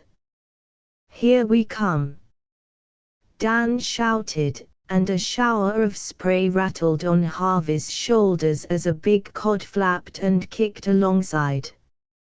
Muckle, Harvey, muckle. Under your hand. Quick. Evidently muckle could not be the dinner horn, so Harvey passed over them all, and Dan scientifically stunned the fish before he pulled it inboard, and wrenched out the hook with the short wooden stick he called a gobstick. Then Harvey felt a tug, and pulled up zealously. Why, these are strawberries, he shouted. Look. The hook had fouled among a bunch of strawberries, red on one side and white on the other, perfect reproductions of the land fruit, except that there were no leaves, and the stem was all pipey and slimy. Don't take 'em. Slat 'em off. Don't. The warning came too late. Harvey had picked them from the hook, and was admiring them. Ouch, he cried, for his fingers throbbed as though he had grasped many nettles. Now you know what strawberry bottom means. Nothing 'cept fish should be teched with the naked fingers, Dad says. Slat 'em off agin the gunnel, and bait up, Harv. Looking won't help any. It's all in the wages. Harvey smiled at the thought of his $10.50 a month, and wondered what his mother would say if she could see him hanging over the edge of a fishing dory in mid-ocean. She suffered agonies whenever he went out on Saranac Lake, and, by the way, Harvey remembered distinctly that he used to laugh at her anxieties. Suddenly the line flashed through his hand, stinging even through the nip as the woolen circlets supposed to protect it. He's a logie. Give him room according to his strength, cried Dan. I'll help ye. No, you won't, Harvey snapped, as he hung onto the line. It's my first fish. Is it a whale? Halibut, Meb. Dan peered down into the water alongside, and flourished the big muckle ready for all chances. Something white and oval flickered and fluttered through the green. I'll lay my wager share he's over 100. Are you so everlasting anxious to land him alone? Harvey's knuckles were raw and bleeding where they had been banged against the goon whale. His face was purple-blue between excitement and exertion, he dripped with sweat, and was half-blinded from staring at the circling sunlit ripples about the swiftly moving line. The boys were tired long ere the halibut, who took charge of them and the dory for the next 20 minutes. But the big flat fish was gaffed and hauled in at last. Beginner's luck, said Dan, wiping his forehead. He's all of 100. Harvey looked at the huge grey and mottled creature with unspeakable pride. He had seen halibut many times on marble slabs ashore, but it had never occurred to him to ask how they came inland. Now he knew, and every inch of his body ached with fatigue. "If Dad was along," said Dan, hauling up, "he'd read the signs plane's print. The fish are running smaller and smaller, and you've took 'bout as logia halibuts we're apt to find this trip. Yesterday's catch, did ye notice it, was all big fish and no halibut. Dad he'd read them signs right off. Dad says everything on the banks is signs, and can be read wrong or right. Dad's deeper in the whale hole." Even as he spoke, someone fired a pistol on the weir here, and a potato basket was run up in the forerigging. "What did I say, Nao? That's the call for the whole crowd. Dad's onto something, he'd never break fish in this time o' day. Reel up, Harv, and we'll pull back." They were to windward of the schooner, just ready to flirt the dory over the still sea, when sounds of woe half a mile off led them to Penn, who was careering around a fixed point for all the world like a gigantic water-bug. The little man backed away and came down again with enormous energy, but at the end of each maneuver his dory swung round and snubbed herself on her rope. "We'll have to help him, else he'll root and seed here," said Dan. "What's the matter?" said Harvey. This was a new world, where he could not lay down the law to his elders, but had to ask questions humbly. And the sea was horribly big and unexcited. "Anchors fouled. Penn's always losing 'em. Lost 2 this trip already, on Sandy Bottom too, and Dad says next one he loses, sure's fish in, he'll give him the keleg. That you'd break Penn's heart." "What's a keleg?" said Harvey, who had a vague idea it might be some kind of marine torture, like keel hauling in the storybooks. "Big stone inside of an anchor. You can see a keleg riding in the bows fur's you can see a dory, and all the fleet knows what it means. They'd guy him dreadful. Penn couldn't stand that no more 'en a dog with a dipper to his tail. He's so everlastin' sensitive. Hullo, Penn. Stuck again. Don't try any more o' your patents. Come up on her, and keep your rodin straight up and down." "It doesn't move," said the little man, panting. "It doesn't move at all, and instead I tried everything." "What's all this hurrah's nest for, Odd?" said Dan, pointing to a wild tangle of spare oars and dory roding, all matted together by the hand of inexperience. "Oh, that," said Penn proudly, "is a Spanish windlass. Mr. Salters showed me how to make it, but even that doesn't move her." Dan bent low over the goon whale to hide a smile, twitched once or twice on the roding, and, behold, the anchor drew at once. "Haul up, Penn," he said laughing, "she'll get stuck again." They left him regarding the weed-hung flukes of the little anchor with big, pathetic blue eyes, and thanking them profusely. "Oh, say, while I think of it," Harv said Dan when they were out of earshot, "Penn ain't quite all corked. He ain't nowise dangerous, but his minds give out. See? Is that so, or is it one of your father's judgments?" Harvey asked as he bent to his oars. He felt he was learning to handle them more easily. Dad ain't mistook this time. Pen's a sure nuff loony. No, he ain't that exactly, so much as a harmless eye-jut. It was this way, you're rowin' quite so, Harv, and I tell you 'cause it's right you oughta know. He was a Moravian preacher once.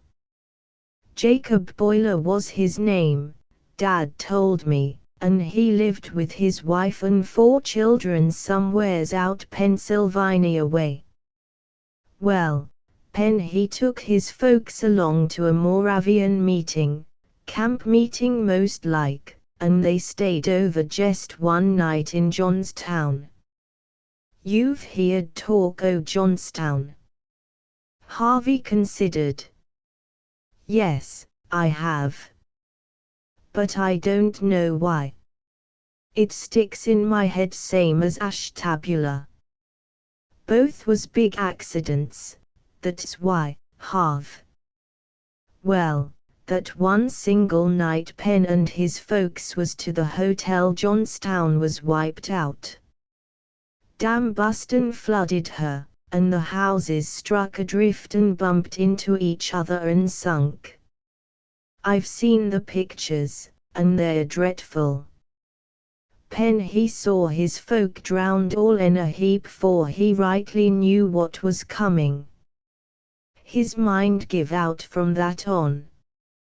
He mistrusted something had happened up to Johnstown, but for the poor life of him he couldn't remember what, and he just drifted around smilin' and wondering. He didn't know what he was, nor yet what he had been, and that way he run agin Uncle Salters, who was visitin' in any city. Half my mother's folks they live scattered inside o' Pennsylvania, and Uncle Salters he visits around winters. Uncle Salters he kinda adopted Penn, well knowin' what his trouble was, and he brought him east, and he give him work on his farm. Why, I heard him calling Penn a farmer last night when the boats bumped. Is your Uncle Salters a farmer? Farmer, shouted Dan, there ain't water enough tween here and hat I used to wash the fur mold off in his boots. He's jest everlastin' farmer. Why, Harv, I've seen that man hitch up a bucket, long towards sundown, and set twiddlin' the spigot to the scuttlebutt same's if 'twas a cow's bag. He's that much farmer. Well, Penn and he they ran the farm, up Exeter way twere. Uncle Salters he sold it this spring to a J from Boston as wanted to build a summer house, and he got a heap for it. Well, them 2 loonies scratched along till, one day, Penn's church, he'd belonged to the Moravians, found out where he was drifted and laying, and wrote to Uncle Salters. Never heard what they said exactly, but Uncle Salters was mad. He's Episcopalian mostly, but he jest let 'em have it both sides o' the bow, as if he was a Baptist, and said he warn't he going to give up Penn to any blame Moravian connection in Pennsylvania or anywhere else.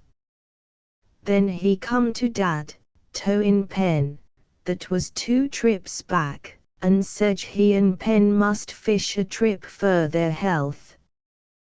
Guess he thought the Moravians wouldn't hunt the banks for Jacob Boiler. Dad was agreeable, for Uncle Salters he'd been fishin' off and on for 30 years, when he warn't he inventin' patent manures, and he took quarter share in the weir here, and the trip done Penn so much good, Dad made a habit o' taking him. Someday, Dad said, he'll remember his wife and kids and Johnstown, and then, like as not, he'll die, Dad said. Don't ye talk about Johnstown nor such things to Pen, our Uncle Salters he'll heave ye overboard. Poor Pen, murmured Harvey.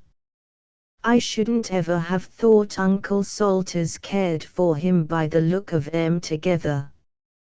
I like Pen, though, we all do, said Dan. We ought to give him a tow, but I wanted to tell ye first. They were close to the schooner now, the other boats a little behind them. You needn't heave in the dories till after dinner, said Troop from the deck. We'll dress down right off. Fix table, boys. Deeper in the whale deep, said Dan, with a wink, as he set the gear for dressing down. Look at them boats that have edged up since morning. They're all waiting on Dad. See 'em, Harv. They are all alike to me.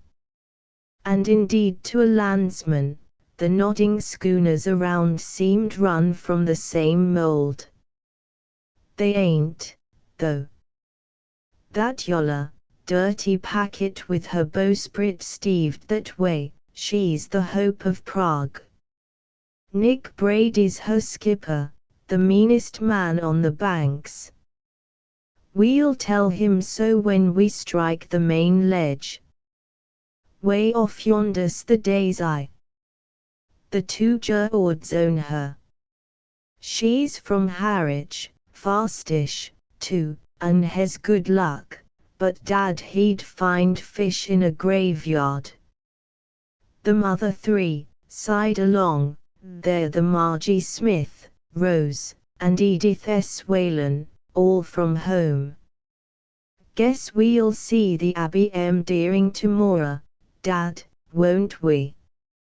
They're all slipping over from the shallow Uirero. You won't see many boats tomorrow, Danny.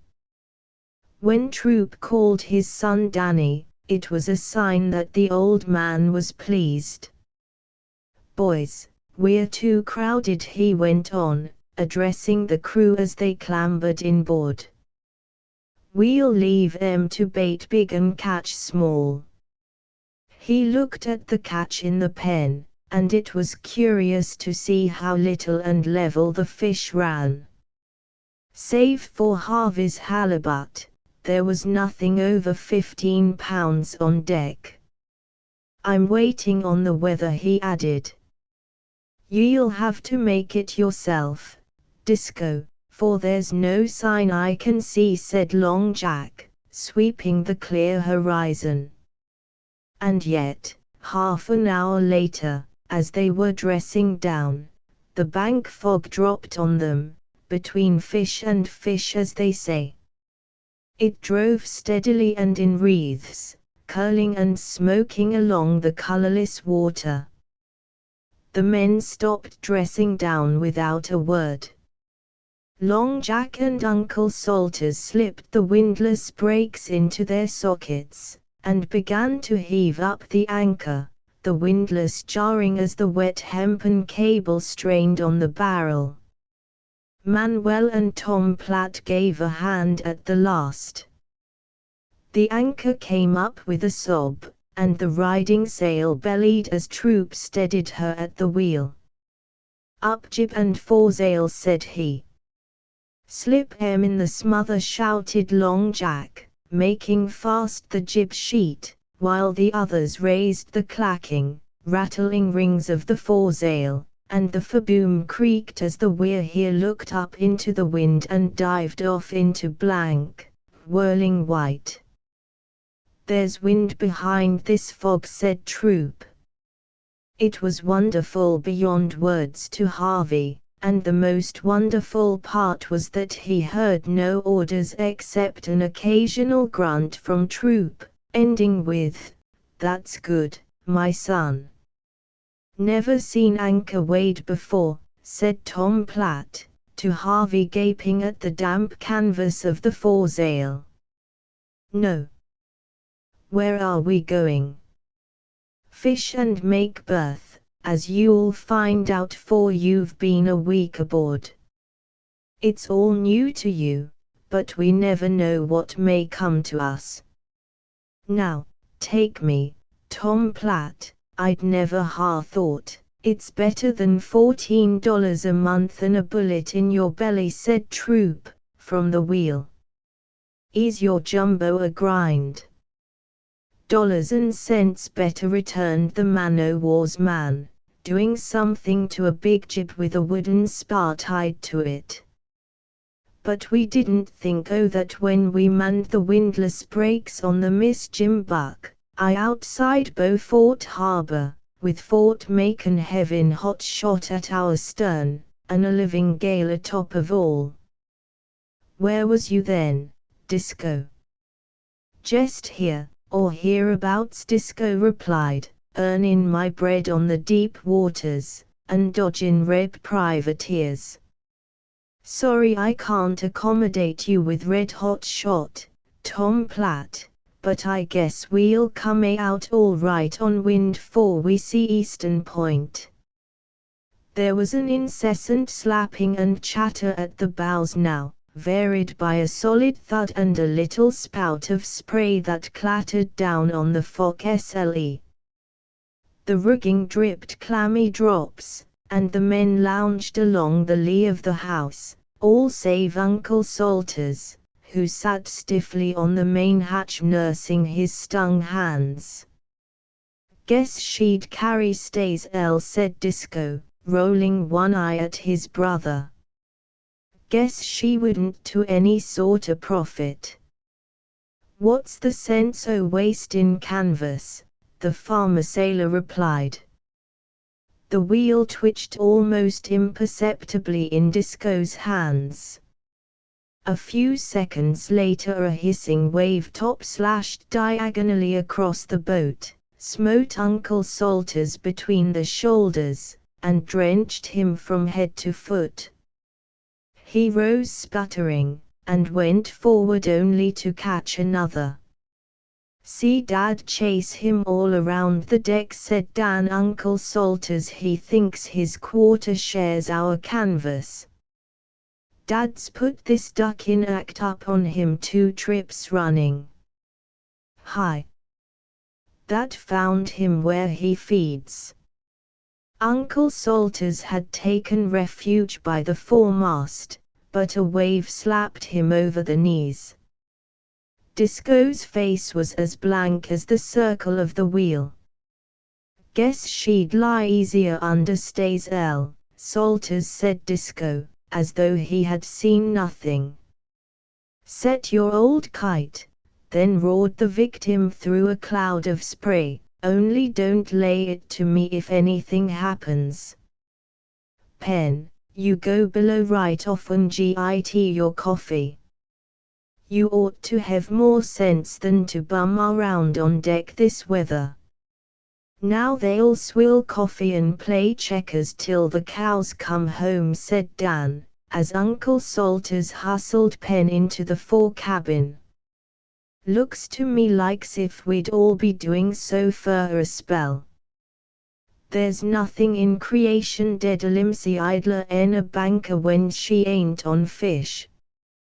I'm glad ye spoke, Danny, cried Long Jack, who had been casting round in search of amusement.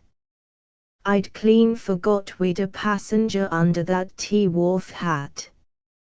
There's no idleness for them that don't know their ropes. Pass him along, Tom Platt, and we'll larn him. Tinty my trick this time, grinned Dan, you've got to go it alone. Dad learned me with a rope's end. For an hour Long Jack walked his prey up and down, teaching, as he said, things at the sea that every man must know, blind, drunk, or asleep.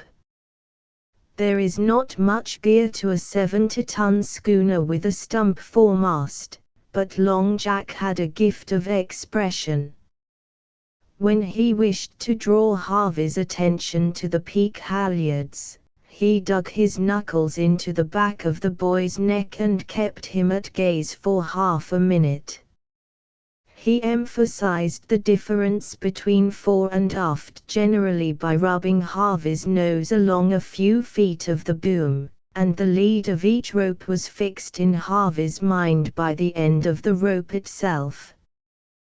The lesson would have been easier had the deck been at all free, but there appeared to be a place on it for everything and anything except a man. Forward lay the windlass and its tackle, with the chain and hemp cables, all very unpleasant to trip over, the forecastle stovepipe, and the gurry butts by the forecastle hatch to hold the fish livers. Aft of these the foreboom and booby of the main hatch took all the space that was not needed for the pumps and dressing pens. Then came the nests of dories lashed to ring bolts by the quarter-deck, the house, with tubs and oddments lashed all around it, and, last, the 60-foot main boom in its crutch, splitting things lengthwise, to duck and dodge under every time. Tom Platt, of course, could not keep his oar out of the business, but ranged alongside with enormous and unnecessary descriptions of sails and spars on the old Ohio. "Niver mind foot," he says, "attin to me, Inokins. Tom Platt, this ballyhoo's not the Ohio, and you're mixing the poi bad. He'll be ruined for life, beginning on a fore and after this way," Tom Platt pleaded. "Give him a chance to know a few leadin' principles. Sailin's an art, Harvey, as I'd show you if I had ye in the foretop o' the, I know you'd. Ye'd talk him dead and cowed." "Silence, Tom Platt. Now, after all I've said, how'd you reef the foresail, Harv? Take your time answering." "Haul that in," said Harvey, pointing to leeward. "Foot. The North Atlantic." "No, the boom." "Then run that rope you showed me back there." "That's no way," Tom Platt burst in. "Quiet. He's larnin', and has not the names good yet. Go on, Harv." "Oh, it's the reef pennant. I'd hook the tackle onto the reef pennant, and then let down. Lower the sail, child." "Lower," said Tom Platt, in a professional agony. "Lower the throat and peak halyards," Harvey went on. Those names stuck in his head. "Lay your hand on them," said Long Jack. Harvey obeyed. "Lower till that rope loop, on the after leech, Chris." "No, it's cringle, till the cringle was down on the boom. Then I'd tie her up the way you said, and then I'd hoist up the peak and throat halyards again. You've forgot to pass the tack earring, but wid time and help ye'll larn. There's good and just reason for ivory rope aboard, or else 'twould be overboard. D'ye follow me? T's dollars and cents I'm putting into your pocket, ye skinny little supercargo, so that when you've filled out ye can ship from Boston to Cuba and tell them Long Jack larned you. Now I'll chase ye around a piece, calling the ropes, and you'll lay your hand on them as I call." He began, and Harvey, who was feeling rather tired, walked slowly to the rope named. A rope's end licked round his ribs, and nearly knocked the breath out of him. "When you own a boat," said Tom Platt, with severe eyes, "you can walk. Till then, take all orders at the run. Once more, to make sure." Harvey was in a glow with the exercise, and this last cut warmed him thoroughly. Now he was a singularly smart boy, the son of a very clever man and a very sensitive woman, with a fine resolute temper that systematic spoiling had nearly turned to mulish obstinacy. He looked at the other men, and saw that even Dan did not smile. It was evidently all in the day's work, though it hurt abominably, so he swallowed the hint with a gulp and a gasp and a grin. The same smartness that led him to take such advantage of his mother made him very sure that no one on the boat, except, maybe, Penn, would stand the least nonsense. One learns a great deal from a mere tone. Long Jack called over half a dozen ropes, and Harvey danced over the deck like an eel at ebb tide, one eye on Tom Platt. "Very good. Very good, Don," said Manuel. "After supper I show you a little schooner I make, with all her ropes. So we shall learn." "First class for a passenger," said Dan. "Dad, he's jest allowed you'll be worth your salt may before you're drownded." "That's a heap fur, Dad. I'll learn you more our next watch together." "Taller," grunted Disco, peering through the fog as it smoked over the bows. There was nothing to be seen 10 feet beyond the surging jib boom, while alongside rolled the endless procession of solemn, pale waves whispering and lipping one to the other. "Now I'll learn you something Long Jack can't," shouted Tom Platt, as from a locker by the stern he produced a battered deep-sea lead hollowed at one end, smeared the hollow from a saucer full of mutton tallow, and went forward. "I'll learn you how to fly the Blue Pigeon." Shoo!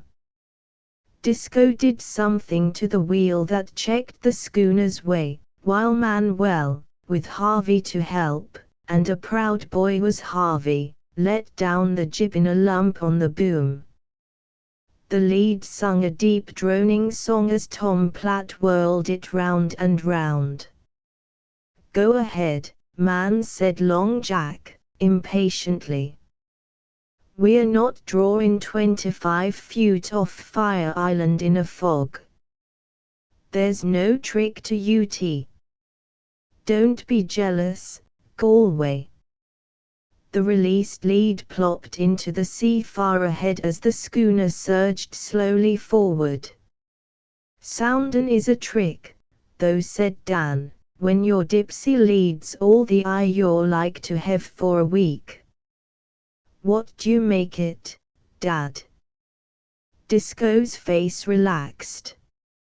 His skill and honor were involved in the march he had stolen on the rest of the fleet, and he had his reputation as a master artist who knew the banks blindfold. 60, Meb, if I'm any judge," he replied, with a glance at the tiny compass in the window of the house. 60, sung out Tom Platt, hauling in great wet coils.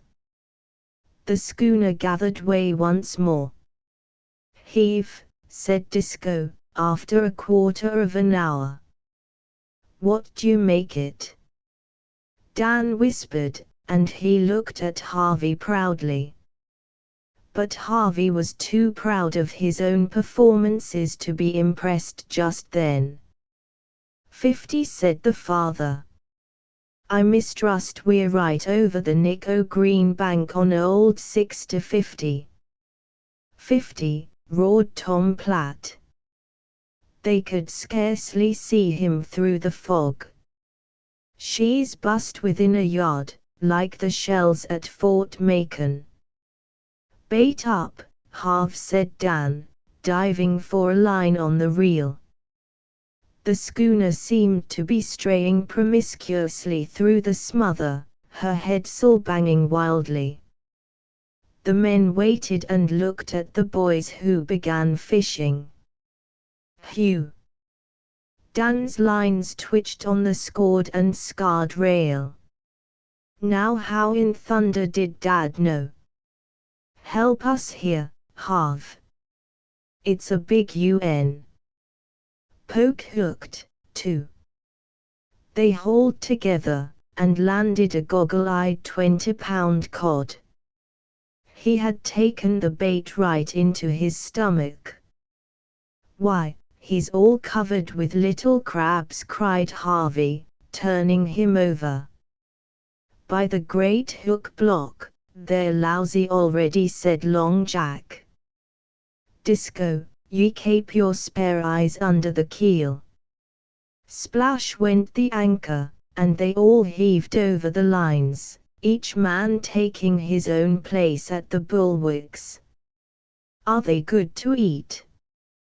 Harvey panted, as he lugged in another crab-covered cod. Sure.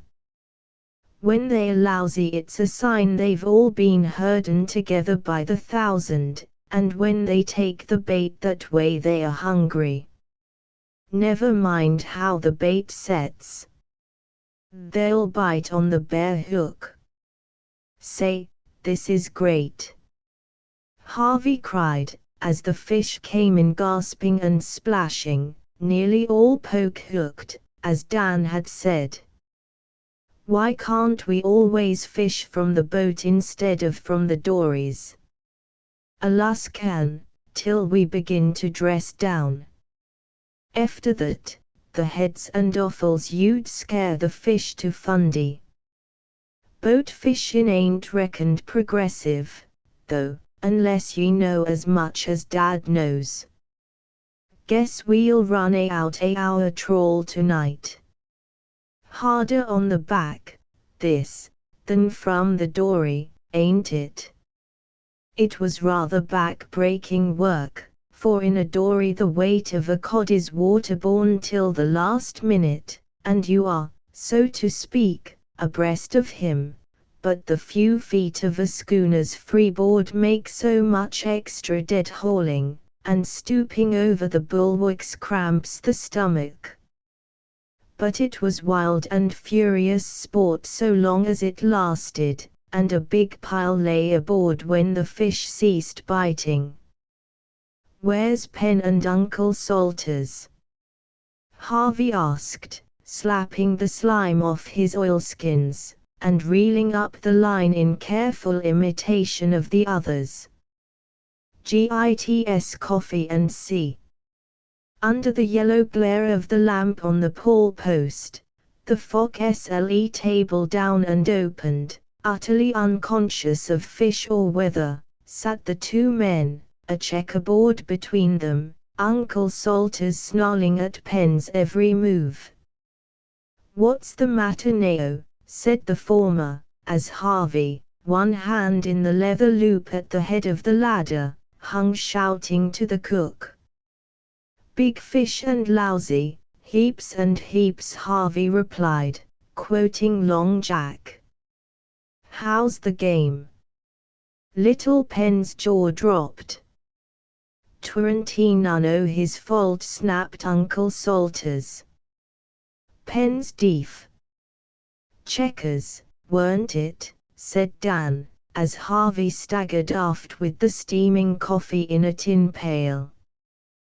"That lets us out cleanin' up tonight. Dad's a jest man. They'll have to do it. And two young fellas I know'll bait up a tub or so o' trawl, while they are cleanin'," said Disco, lashing the wheel to his taste. Guess I'd ruther clean up, Dad." "Don't doubt it. You'ven tea, though. Dress down.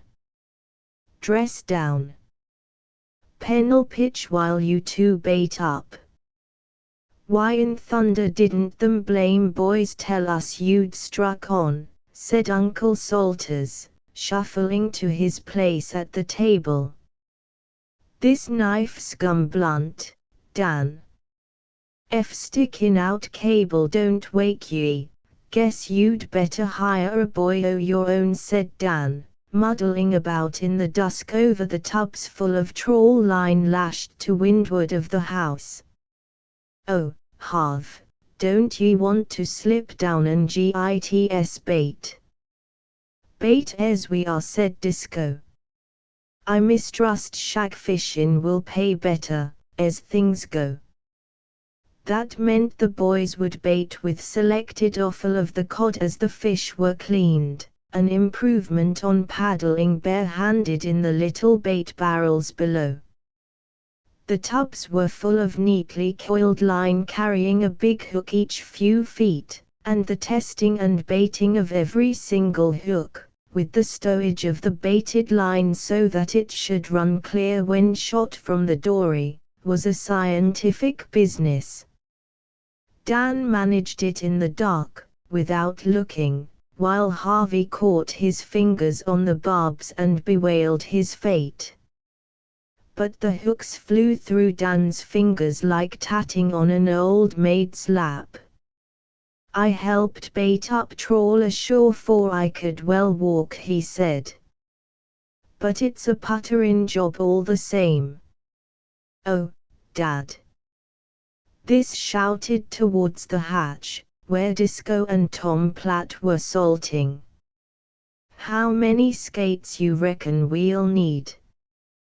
'Bout 3. Hurry. There's 300 fathom to each tub, Dan explained, more'n enough to lay out tonight. Ouch. Slipped up there, I did.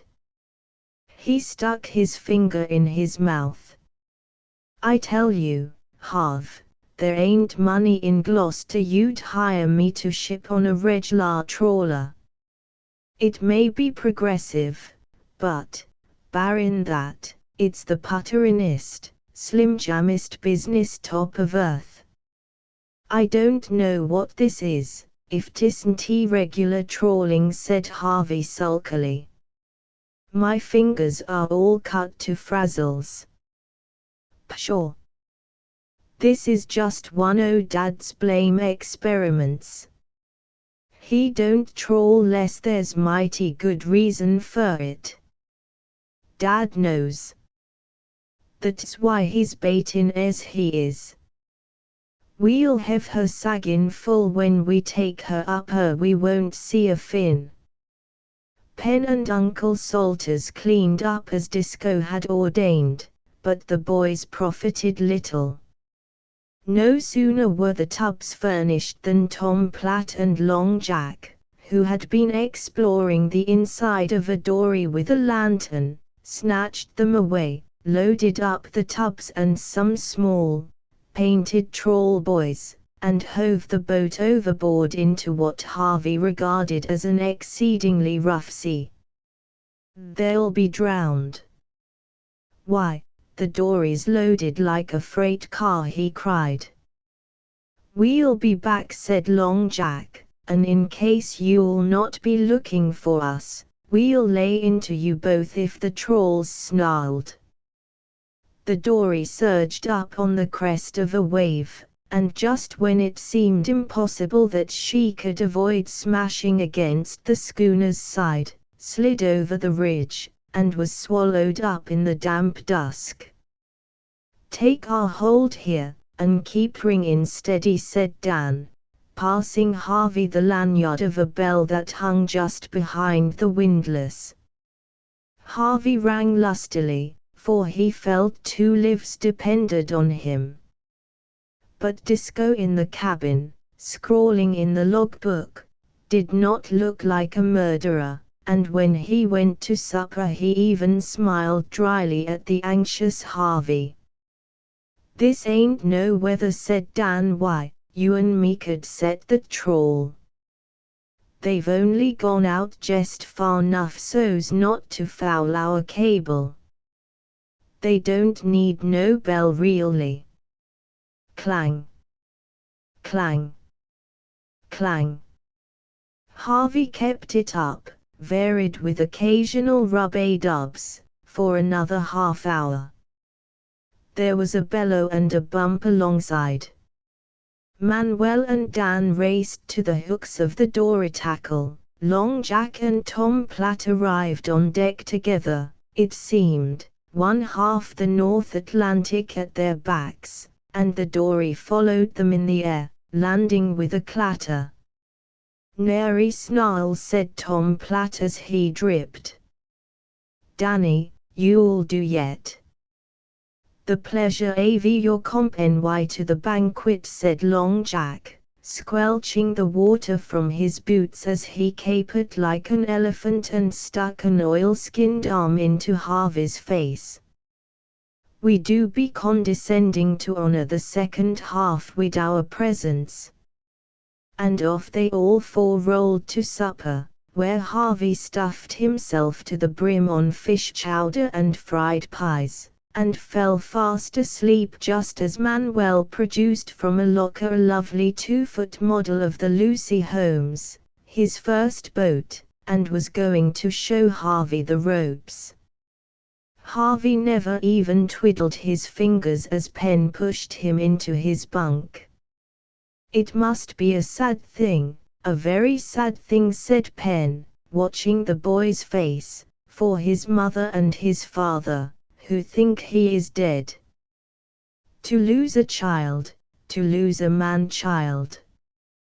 "Git out o' this," Penn said. "Dan, go aft and finish your game with Uncle Salters. Tell Dad I'll stand halves watch if he don't care. He's play-day out." "The good boy," said Manuel, slipping out of his boots and disappearing into the black shadows of the lower bunk. "Expect he make good man, Danny. I no see he is any so mad as your papa he says." "Eh, what at?" Dan chuckled, but the chuckle ended in a snore. It was thick weather outside, with a rising wind, and the elder men stretched their watches. The hour struck clear in the cabin, the nosing bow slapped and scuffed with the seas, the forecastle stovepipe hissed and sputtered as the spray caught it, and the boys slept on, while Disco, Long Jack, Tom Platt, and Uncle Salters, each in turn, stumped aft to look at the wheel, forward to see that the anchor held, or to veer out a little more cable against chafing, with a glance at the dim anchor light between each round. Chapter 4. Harvey waked to find the first half at breakfast, the forecastle door drawn to a crack, and every square inch of the schooner singing its own tune. The black bulk of the cook balanced behind the tiny galley over the glare of the stove, and the pots and pans in the pierced wooden board before it jarred and racketed to each plunge. Up and up the forecastle climbed, yearning and surging and quivering, and then, with a clear, sickle-like swoop, came down into the seas. He could hear the flaring bows cut and squelch, and there was a pause ere the divided waters came down on the deck above, like a volley of buckshot. Followed the woolly sound of the cable in the hawse hole, and a grunt and squeal of the windlass, a yaw, a punt, and a kick, and the Weir here gathered herself together to repeat the motions. Now, ashore he heard Long Jack saying, "Ye've chores, and ye must do them in any weather. Here we're well clear of the fleet, and we've no chores, and that's a blessin'. Good night, all." He passed like a big snake from the table to his bunk, and began to smoke. Tom Platt followed his example. Uncle Salters, with Penn, fought his way up the ladder to stand his watch, and the cook set for the second half. It came out of its bunks as the others had entered theirs, with a shake and a yawn. It ate till it could eat no more, and then Manuel filled his pipe with some terrible tobacco, crouched himself between the pole post and a forward bunk, cocked his feet up on the table, and smiled tender and indolent smiles at the smoke. Dan lay at length in his bunk, wrestling with a gaudy, gilt-stopped accordion, whose tunes went up and down with the pitching of the weir here. The cook, his shoulders against the locker where he kept the fried pies. Dan was fond of fried pies, peeled potatoes, with one eye on the stove in event of too much water finding its way down the pipe, and the general smell and smother were past all description. Harvey considered affairs, wondered that he was not deathly sick, and crawled into his bunk again, as the softest and safest place, while Dan struck up, "I don't want to play in your yard," as accurately as the wild jerks allowed. "How long is this for?"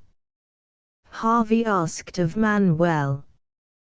"Till she get a little quiet, and we can row to trawl." "Perhaps tonight. Perhaps 2 days more." "You do not like?" What at?"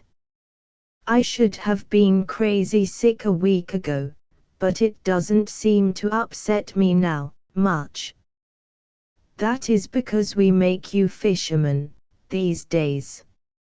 If I was you, when I come to Gloucester I would give 2-3 big candles for my good luck." "Give who?" "To be sure, the Virgin of our church on the hill. She is very good to fishermen all the time. That is why so few of us Portuguese men ever are drowned." "You're a Roman Catholic, then?" "I am a Madeira man. I am not a Porto Pico boy." "Shall I be Baptist, then?" What at?" "I always give candles, 2-3 more when I come to Gloucester. The good Virgin she never forgets me, Manuel." "I don't sense it that way," Tom Platt put in from his bunk, his scarred face lit up by the glare of a match as he sucked at his pipe. "It stands to reason the sea's the sea, and you'll get jest about what's going, candles or kerosene, for that matter." "'Tis a mighty good thing," said Long Jack, "to have a friend at court, though. I'm o' Manuel's way o' thinking. About 10 years back I was crew to a Sioux Boston market boat. We was off Minot sledge wid a northeaster, but first, atop of us, thicker en burgoo. The odd man was drunk, his chin waggin' on the tiller, and I said to myself, if I stick my boat huck into T-Wharf again, I'll show the Saints Foot manner o' craft they saved me out average. Now, I'm here, as ye can well see, and the model of the dirty-odd Kathleen, that took me a month to make, I gave UT to the priest, and he hung UT up for an inst the altar. There's more sense in giving a model that's by way o' being a work av art than any candle. Ye can buy candles at store, but a model shows the good saints ye tuck trouble and are grateful." "D'you believe that, Irish?" said Tom Platt, turning on his elbow. "Would I do UT if I did not, Ohio?" "Wa'al, Enoch Fuller he made a model o' the old Ohio, and she's to Colum Museum now. Mighty pretty model, too, but I guess Enoch he never done it fer no sacrifice, and the way I take it is, there were the makings of an hour-long discussion of the kind that fishermen love, where the talk runs in shouting circles and no one proves anything at the end, Had not Dan struck up this cheerful rhyme, up jumped the mackerel with his striped back. Reef in the mainsail, and haul on the tack, for it's windy weather. Here Long Jack joined in, and it's blowy weather. When the winds begin to blow, pipe all hands together. Dan went on, with a cautious look at Tom Platt, holding the accordion low in the bunk. Up jumped the cod with his chuckle head, went to the main chains to heave at the lead, for it's windy weather, etc. Tom Platt seemed to be hunting for something. Dan crouched lower, but sang louder. Up jumped the flounder that swims to the ground. Chucklehead, chucklehead, mind where ye sound. Tom Platt's huge rubber boot whirled across the forecastle and caught Dan's uplifted arm. There was war between the man and the boy ever since Dan had discovered that the mere whistling of that tune would make him angry as he heaved the lead. "Thought I'd fetch yours," said Dan, returning the gift with precision. "If you don't like my music, git out your fiddle. I ain't going to lie here all day and listen to you and Long Jack arguing 'bout candles. Fiddle, Tom Platt, or I'll learn half hear the tune." Tom Platt leaned down to a locker and brought up an old white fiddle. Manuel's eye glistened, and from somewhere behind the pole post he drew out a tiny, guitar-like thing with wire strings, which he called a matched. "'Tis a concert," said Long Jack, beaming through the smoke. "A regular Boston concert." There was a burst of spray as the hatch opened, and Disco, in yellow oilskins, descended. "Ye're just in time, Disco. What's she doing outside?" "Just this." He dropped onto the lockers with the push and heave of the "We're here. We're singing to keep our breakfasts down." "Ye'll lead, AV course," Disco said Long Jack. "Guess there ain't more'n 'bout 2 old songs I know, and you've heard them both." His excuses were cut short by Tom Platt launching into a most dolorous tune, like unto the moaning of winds and the creaking of masts. With his eyes fixed on the beams above, Disco began this ancient ditty, Tom Platt flourishing all round him to make the tune and words fit a little. "There is a crack packet o' fame, she hails from New York, and the Dreadnought's her name. You may talk o' your flyers, Swallowtail and Black Ball, but the Dreadnought's the packet that can beat them all.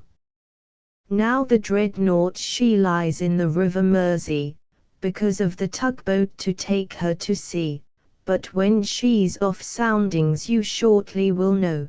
Chorus. "She's the Liverpool packet, oh Lord, let her go. Now the Dreadnought she's howlin' crossed the banks o' Newfoundland, where the water's all shallow and the bottom's all sand.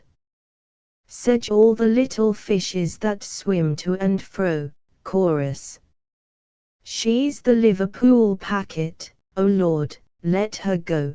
There were scores of verses, for he worked the Dreadnought every mile of the way between Liverpool and New York as conscientiously as though he were on her deck, and the accordion pumped and the fiddle squeaked beside him. Tom Platt followed with something about the rough and tough McGinn, who would pilot the vessel in. Then they called on Harvey, who felt very flattered, to contribute to the entertainment, but all that he could remember were some pieces of Skipper Ireson's ride that he had been taught at the camp school in the Adirondacks. It seemed that they might be appropriate to the time and place, but he had no more than mentioned the title when Disco brought down one foot with a bang, and cried, "Don't go on, young fella. That's a mistaken jigment, one o' the worst kind, too, because it's catchin' to the ear." "I oughter ha' warned you," said Dan, "that'll us fetch his dad." "What's wrong?" said Harvey, surprised and a little angry. "All you're going to say," said Disco.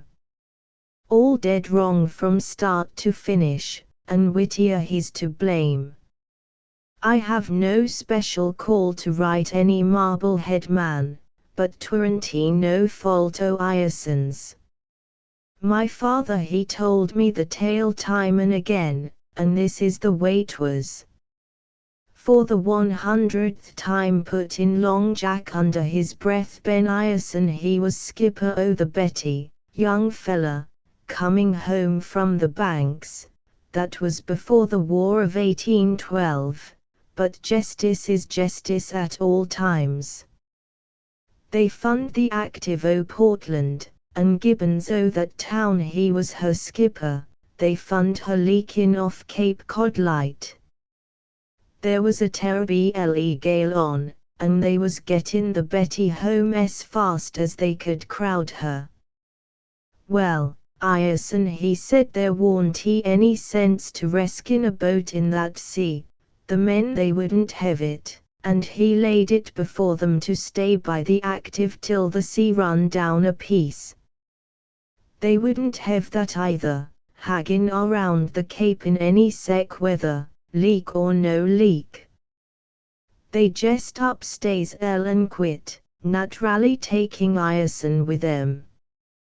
Folks to Marblehead was mad at him not running the risk, and because next day, when the sea was seeing, they never stopped to think o' that, some of the Active's folks was took off by a Truro man. They come into Marblehead with their own tale to tell, saying how Ireson had shamed his town, and so forth and so on, and Ireson's men they was scared, seeing public feeling agin 'em, and they went back on Ireson, and swore he was responsible for the hull act. 'Tweren't he the women neither that tarred and feathered him, Marblehead women don't act that way, 'twas a parcel o' men and boys, and they carted him around town in an old dory till the bottom fell out, and Ireson he told 'em they'd be sorry for it some day.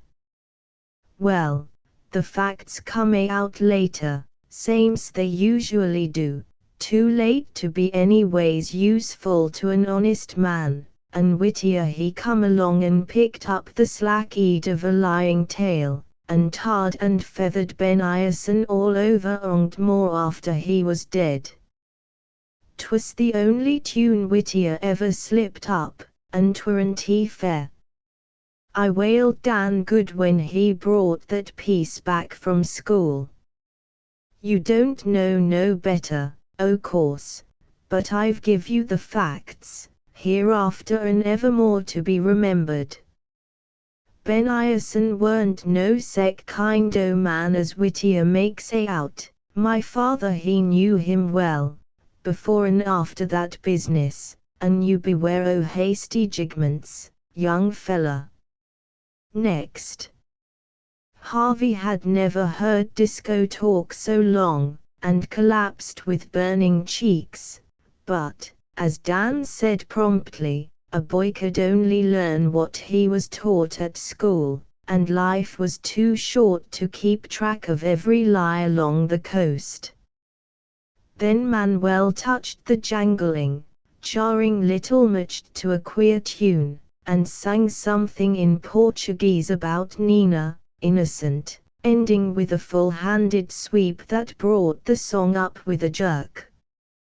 Then Disco obliged with his second song, to an old-fashioned creaky tune, and all joined in the chorus.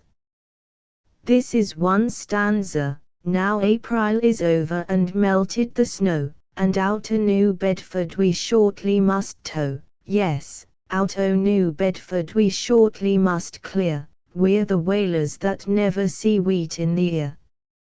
Here the fiddle went very softly for a while by itself, and then, wheat in the ear, my true love's posy blowin', wheat in the ear, we're going off to sea, wheat in the ear, I left you fit for sewin', when I come back a loaf o' bread you'll be. That made Harvey almost weep, though he could not tell why. But it was much worse when the cook dropped the potatoes and held out his hands for the fiddle. Still leaning against the locker door, he struck into a tune that was like something very bad but sure to happen whatever you did. After a little he sang, in an unknown tongue, his big chin down on the fiddle tail, his white eyeballs glaring in the lamplight. Harvey swung out of his bunk to hear better, and amid the straining of the timbers and the wash of the waters the tune crooned and moaned on, like lee surf in a blind fog, till it ended with a wail.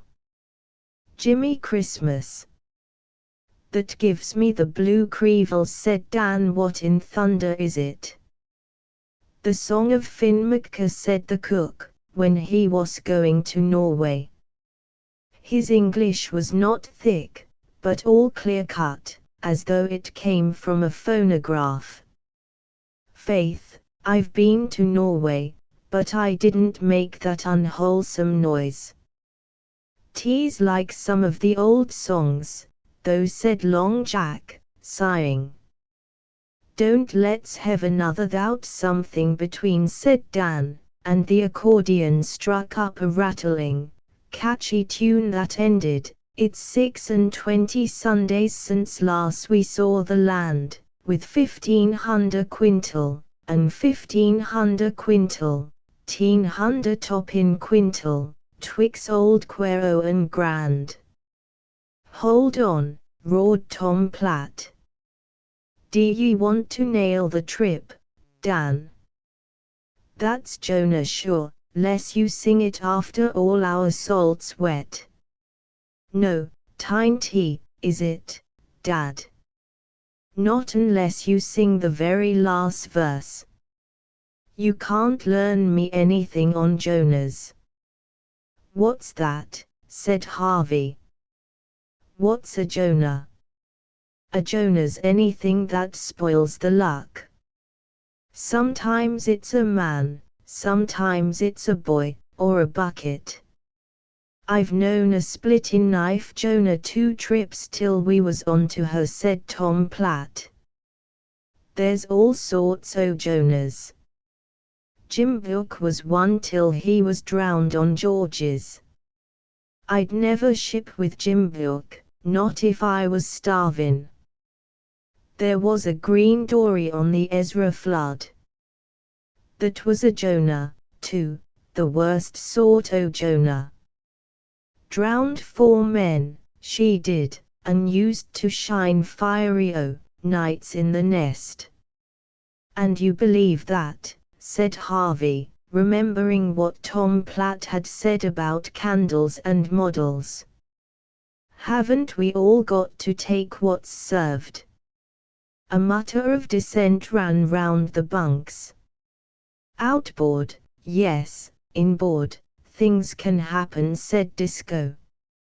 Don't you go markin' a mock of Jonahs, young fella. Well, Harv ain't no Jonah. Day after we catched him, Dan cut in, we had a top-in good catch. The cook threw up his head and laughed suddenly, a queer, thin laugh. He was a most disconcerting nigger. Murder, said Long Jack. Don't do that again, Doctor. We ain't used to UT. What's wrong, said Dan. Ain't he our mascot, and didn't they strike on good after we'd struck him? Oh. Yes, said the cook. I know that, but the catch is not finished yet. He ain't going to do us any harm, said Dan, hotly. Where are ye hintin' an edgin' to? He's all right. No harm. No. But one day he will be your master, Danny. That all, said Dan, placidly. Heaven't he, not by a jugful. Master, said the cook, pointing to Harvey. Man, and he pointed to Dan. That's news. How soon, said Dan, with a laugh. In some years, and I shall see it. Master and man, man and master. How in thunder do ye work that out, said Tom Platt. In my head, where I can see. How? This from all the others at once. I do not know, but so it will be. He dropped his head, and went on peeling the potatoes, and not another word could they get out of him. Well, said Dan, a heap o' things'll have to come about 4 halves any master o' mine, but I'm glad the doctor ain't choosen to mark him for a Jonah. Now, I mistrust Uncle Salters further Jonahist Jonah in the fleet regardin' his own special luck. Dunno if it's spreadin' same smallpox. He ought to be on the Carrie Pitman. That boat's her own Jonah, sure, cruisin' gear made no differ to her driftin'. Jiminy Christmas! She'll edge loose in a flat sea. We're well clear o' the fleet, anyway, said Disco. Carrie Pitman and all. There was a rapping on the deck. Uncle Salters has catched his luck, said Dan as his father departed. It's blown clear, Disco cried, and all the forecastle tumbled up for a bit of fresh air. The fog had gone, but a sullen sea ran in great rollers behind it. The weir here slid, as it were, into long, sunk avenues and ditches which felt quite sheltered and home-like if they would only stay still, but they changed without rest or mercy, and flung up the schooner to crown one peak of 1,000 grey hills, while the wind hooted through her rigging as she zigzagged down the slopes. Far away a sea would burst into a sheet of foam, and the others would follow suit as at a signal, till Harvey's eyes swam with the vision of interlacing whites and greys. 4 or 5 Mother Carey's chickens stormed round in circles, shrieking as they swept past the bows. A rain squall or 2 strayed aimlessly over the hopeless waste, ran downwind and back again, and melted away. Seems to me I saw something flicker just now over yonder, said Uncle Salters, pointing to the northeast.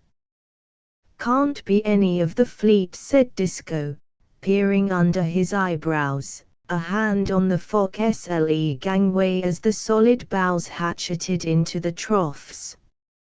Sea's oilin' over dreadful fast. Danny, don't you want to skip up a piece and see how our trawl boy lays? Danny, in his big boots, trotted rather than climbed up the main rigging. This consumed Harvey with envy, hitched himself around the reeling cross trees, and let his eye rove till it caught the tiny black buoy flag on the shoulder of a mile-away swell. She's all right, he hailed. Sail-o. Dead to the no th'ard, coming down like smoke. Schooner she be, too.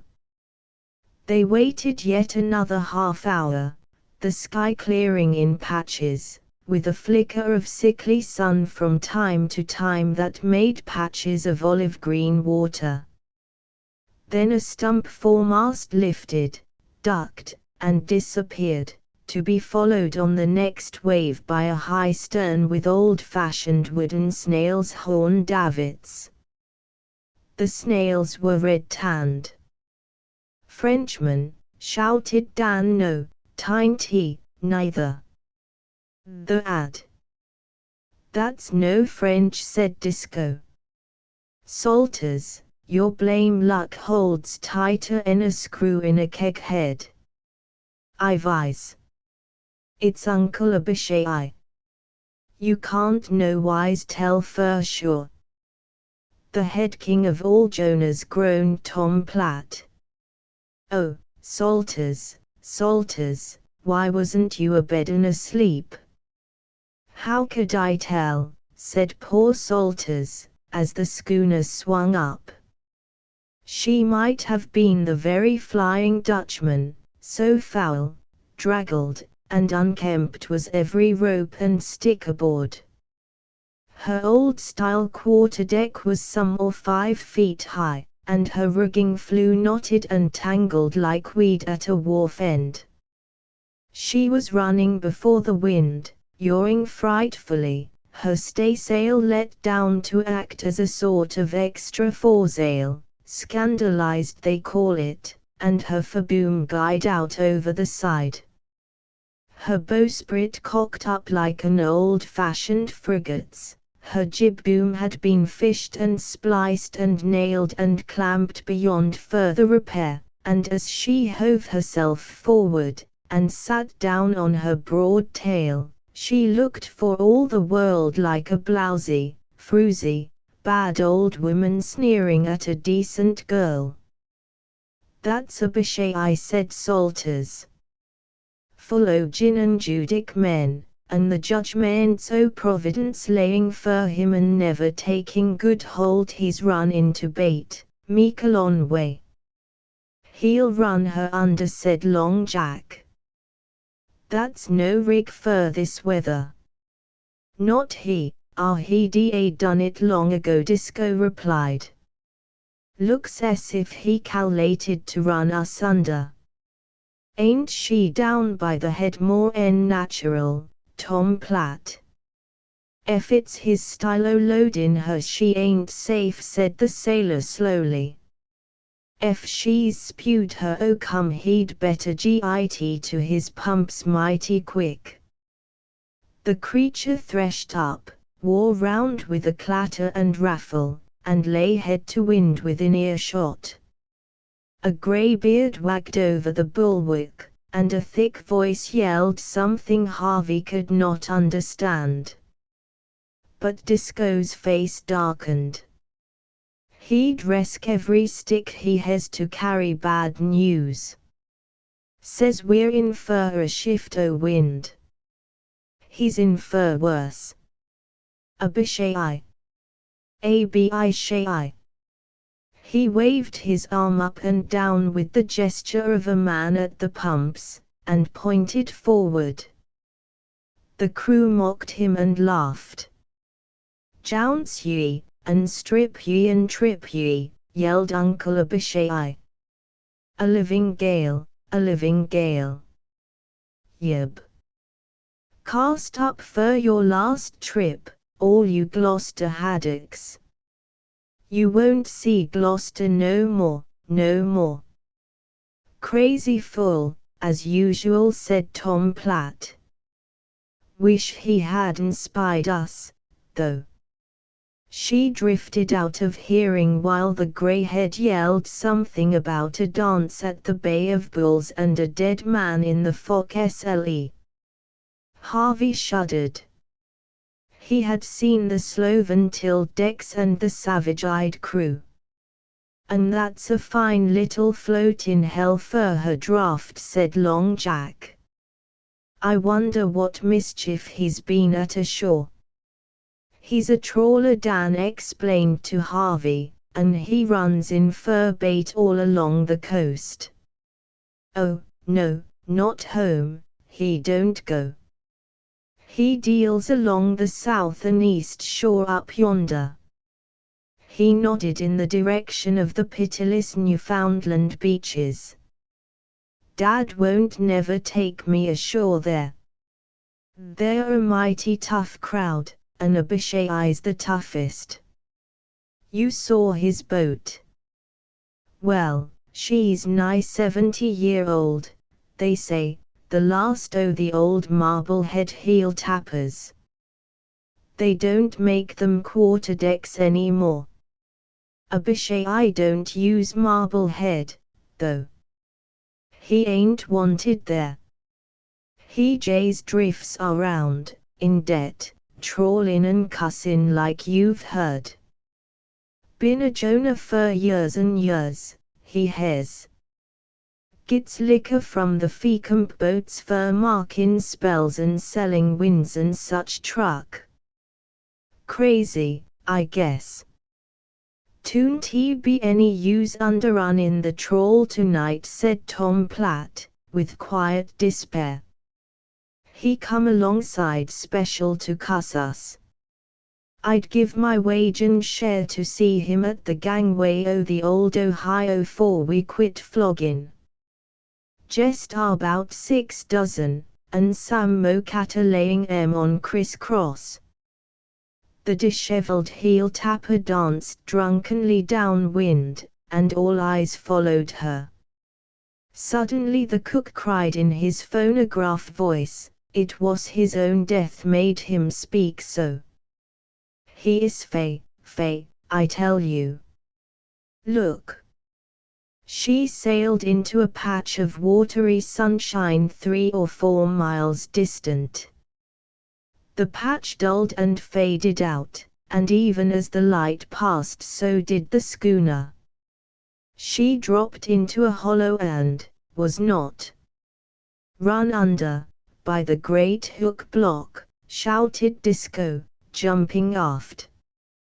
Drunk or sober, we've got to help 'em. Heave short and break her out. Smart. Harvey was thrown on the deck by the shock that followed the setting of the jib and foresail, for they hove short on the cable, and to save time, jerked the anchor bodily from the bottom, heaving in as they moved away. This is a bit of brute force seldom resorted to except in matters of life and death, and the little weir here complained like a human. They ran down to where Abishai's craft had vanished, found 2 or 3 trawl tubs, a gin bottle, and a stove in dory, but nothing more. Let 'em go, said Disco, though no one had hinted at picking them up. I wouldn't have a match that belonged to Abishai aboard. Guess she run clear under. Must ha' been spewin' her o come for a week, and they never thought to pump her. That's one more boat gone along o leaving port all hands drunk. Glory be, said Long Jack. We'd ha' been obliged to help 'em if they was top o water. Thinking o that myself, said Tom Platt. Fay, said the cook, rolling his eyes. He has taken his own luck with him. The good thing, I think, to tell the fleet when we see. What at, said Manuel. If you run her that way before the wind, and she work open her seams, he threw out his hands with an indescribable gesture, while Penn sat down on the house and sobbed at the sheer horror and pity of it all. Harvey could not realize that he had seen death on the open waters, but he felt very sick. Then Dan went up the cross trees, and Disco steered them back to within sight of their own trawl buoys just before the fog blanketed the sea once again. We go mighty quick hereabouts when we do go, was all he said to Harvey. You think on that for a spell, young fella. That was liquor. After dinner it was calm enough to fish from the decks, Pen and Uncle Salters were very zealous this time, and the catch was large fish. "Abishai has surely took his luck with him," said Salters. "The wind hain't he backed nor nothing. How about the trawl? I despise superstition, anyway." Tom Platt insisted that they had much better haul the thing and make a new berth. But the cook said, "The luck is in two pieces. You will find it so when you look." "I know." This so tickled Long Jack that he overbore Tom Platt, and the two went out together. Underrunning a trawl means pulling it in on one side of the dory, picking off the fish, rebaiting the hooks, and passing them back to the sea again, something like pinning and unpinning linen on a wash line.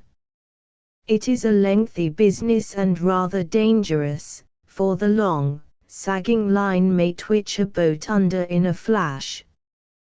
But when they heard, "And now to thee, O Captain," booming out of the fog, the crew of the Weir here took heart. The dory swirled alongside well loaded, Tom Platt yelling for Manuel to act as relief boat. "The luck's cut square in two pieces," said Long Jack, forking in the fish, while Harvey stood open-mouthed at the skill with which the plunging dory was saved from destruction. "One half was jest pumpkins. Tom Platt wanted to haul her in hard done wid duty, but I said, I'll back the doctor that has the second sight, and the other half come up sagging full o' big uns. Hurry, man NLE, and brings a tub o' bait. There's luck afloat tonight."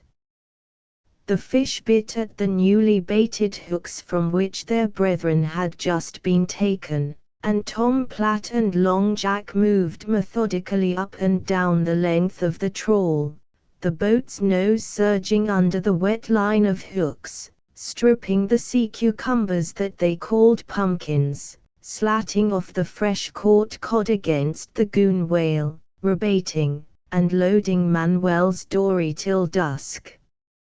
"I'll take no risks," said Disco then, "not with him floatin' around so near. Abishai won't sink for a week. Heave in the dories and we'll dress down after supper." That was a mighty dressing down, attended by 3 or 4 blowing grampuses. It lasted till 9 o'clock, and Disco was thrice heard to chuckle as Harvey pitched the split fish into the hold. "Say, you're haulin' ahead dreadful fast," said Dan, when they ground the knives after the men had turned in. "There's something of a sea tonight, and I hain't heard you make no remarks on it." "Too busy," Harvey replied, testing a blade's edge. "Come to think of it, she is a high kicker." The little schooner was gambolling all around her anchor among the silver-tipped waves. Backing with a start of affected surprise at the sight of the strained cable, she pounced on it like a kitten, while the spray of her descent burst through the hawse holes with the report of a gun. Shaking her head, she would say, "Well, I'm sorry I can't stay any longer with you. I'm going north," and would sidle off, halting suddenly with a dramatic rattle of her rigging. "As I was just going to observe," she would begin, as gravely as a drunken man addressing a lamp-post. The rest of the sentence, she acted her words in dumb show, of course, was lost in a fit of the fidgets, when she behaved like a puppy chewing a string, a clumsy woman in a side saddle, a hen with her head cut off, or a cow stung by a hornet, exactly as the whims of the sea took her. See her saying her piece.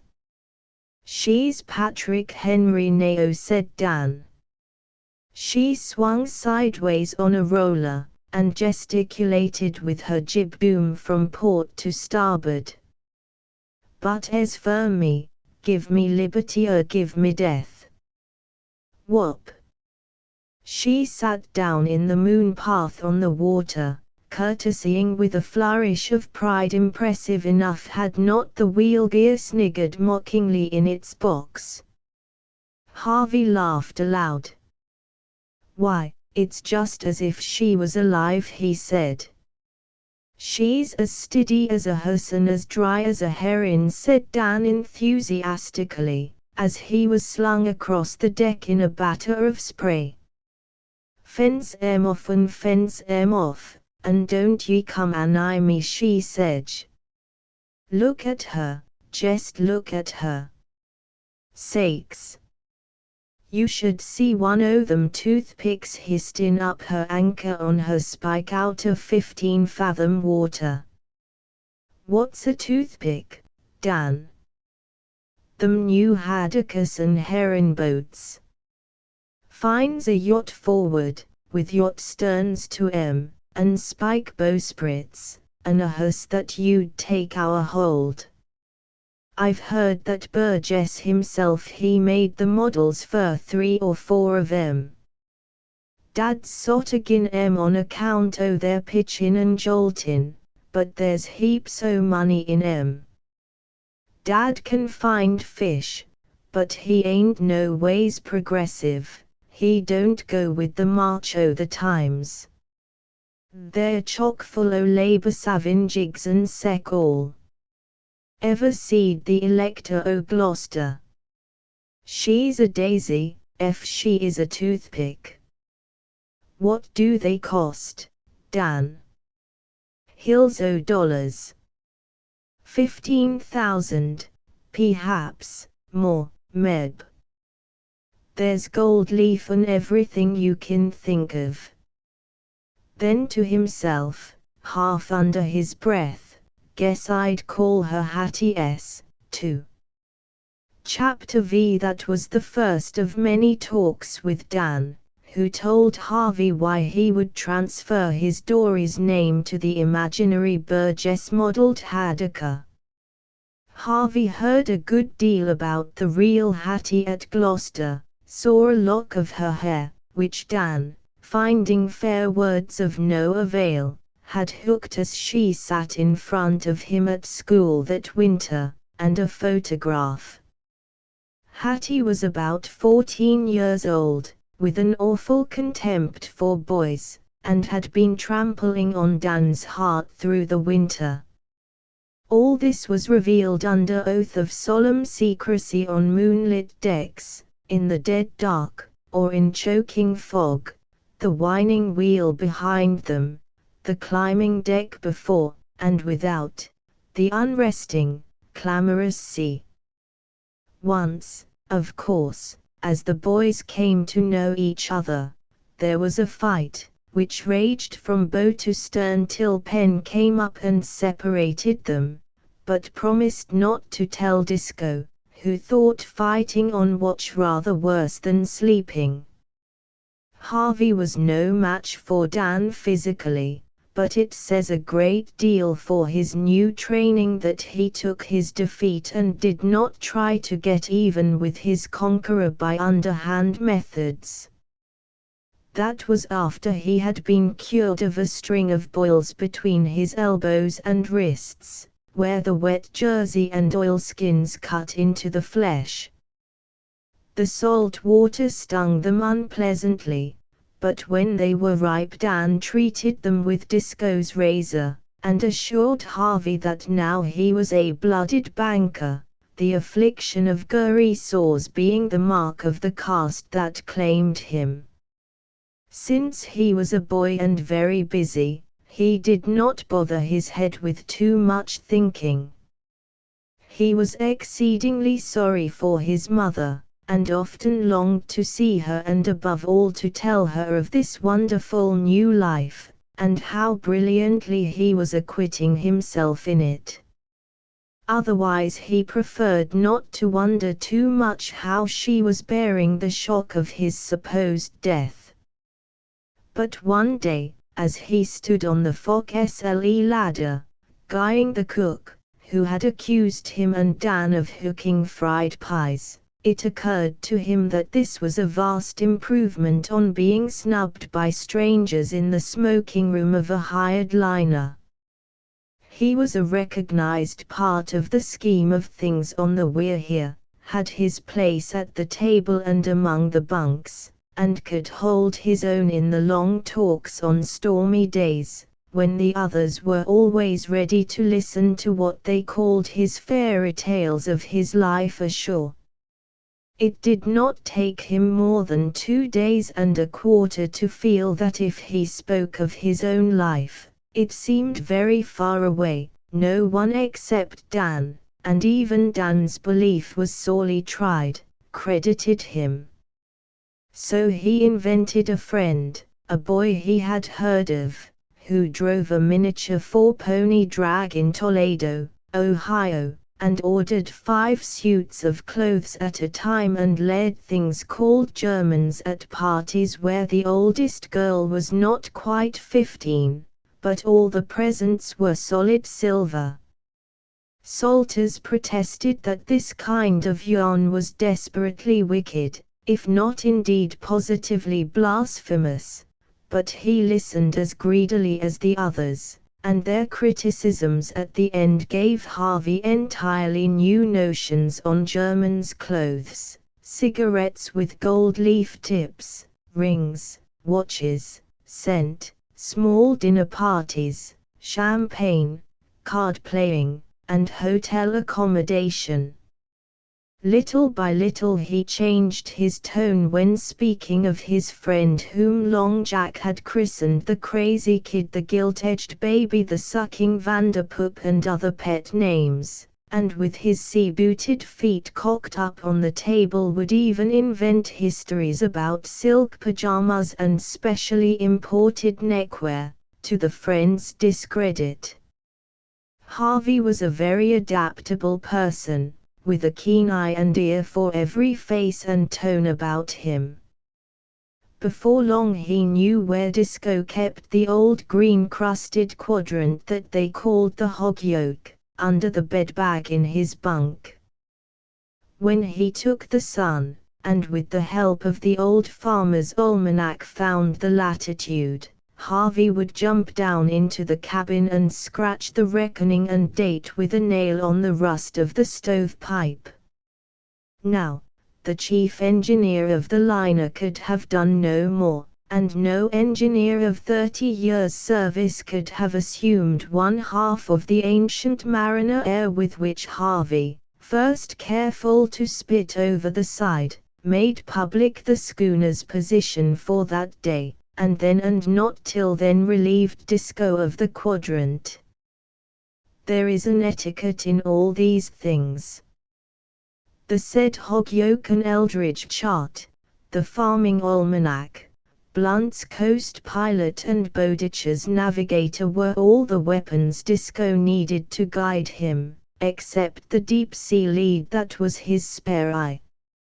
Harvey nearly slew Penn with it when Tom Platt taught him first how to fly the Blue Pigeon, and, though his strength was not equal to continuous sounding in any sort of a sea, for calm weather with a 7-pound lead on shoal water, Disco used him freely. As Dan said, "Tinty soundin's Dad wants. It's samples. Grease her up good, Harv." Harvey would tallow the cup at the end, and carefully bring the sand, shell, sludge, or whatever it might be, to Disco, who fingered and smelt it and gave judgment. As has been said, when Disco thought of cod he thought as a cod, and by some long-tested mixture of instinct and experience, moved the Weir here from berth to berth, always with the fish, as a blindfolded chess player moves on the unseen board. But Disco's board was the Grand Bank, a triangle 250 miles on each side, a waste of wallowing sea, cloaked with dank fog, vexed with gales, harried with drifting ice, scored by the tracks of the reckless liners, and dotted with the sails of the fishing fleet. 4 days they worked in fog, Harvey at the bell, till, grown familiar with the thick airs, he went out with Tom Platt, his heart rather in his mouth. But the fog would not lift, and the fish were biting, and no one can stay helplessly afraid for 6 hours at a time. Harvey devoted himself to his lines and the gaff or gobstick as Tom Platt called for them, and they rowed back to the schooner guided by the bell and Tom's instinct, Manuel's conch sounding thin and faint beside them. But it was an unearthly experience, and, for the first time in a month, Harvey dreamed of the shifting, smoking floors of water round the dory, the lines that strayed away into nothing, and the air above that melted on the sea below 10 feet from his straining eyes. A few days later he was out with Manuel on what should have been 40-fathom bottom, but the whole length of the roding ran out, and still the anchor found nothing, and Harvey grew mortally afraid, for that his last touch with earth was lost. "Whale hole," said Manuel, hauling in. "That is good joke on Disco. Come," and he rowed to the schooner to find Tom Platt and the others jeering at the skipper because, for once, he had led them to the edge of the barren whale deep, the blank hole of the Grand Bank. They made another berth through the fog, and that time the hair of Harvey's head stood up when he went out in Manuel's dory. A whiteness moved in the whiteness of the fog with a breath like the breath of the grave, and there was a roaring, a plunging, and spouting. It was his first introduction to the dread summer berg of the banks, and he cowered in the bottom of the boat while Manuel laughed. There were days, though, clear and soft and warm, when it seemed a sin to do anything but loaf over the hand lines and spank the drifting sun-scalds with an oar, and there were days of light airs, when Harvey was taught how to steer the schooner from one berth to another. It thrilled through him when he first felt the keel answer to his band on the spokes and slide over the long hollows as the foresail scythed back and forth against the blue sky. That was magnificent, in spite of Disco saying that it would break a snake's back to follow his wake. But, as usual, pride ran before a fall. They were sailing on the wind with the staysail, an old one, luckily, set, and Harvey jammed her right into it to show Dan how completely he had mastered the art. The foresail went over with a bang, and the foregaff stabbed and ripped through the staysail, which was, of course, prevented from going over by the mainstay. They lowered the wreck in awful silence, and Harvey spent his leisure hours for the next few days under Tom Platt's lee, learning to use a needle and palm. Dan hooted with joy, for, as he said, he had made the very same blunder himself in his early days. Boylike, Harvey imitated all the men by turns, till he had combined Disco's peculiar stoop at the wheel, Long Jack's swinging overhand when the lines were hauled, Manuel's round-shouldered but effective stroke in a dory, and Tom Platt's generous Ohio stride along the deck. "'Tis beautiful to see how he takes to you," said Long Jack, when Harvey was looking out by the windlass one thick noon. "I'll lay my wage and share 'tis more 'en half play act into him, and he consates himself he's a boat mariner. Watch his little bit avia back now. That's the way we all begin, said Tom Platt. The boys they make believe all the time till they've cheated themselves into being men, and so till they die, pretendin' and pretendin'. I done it on the old Ohio, I know. Stood my first watch, harbor watch, feeling finer en Farragut. Dan's full o' the same kind o' notions. See 'em now, actin' to be genuine mossbacks, very European and bloodstock home tar. He spoke down the cabin stairs. Guess you're mistook in your judgments for once, Disco. What in Rome made ye tell us all here the kid was crazy?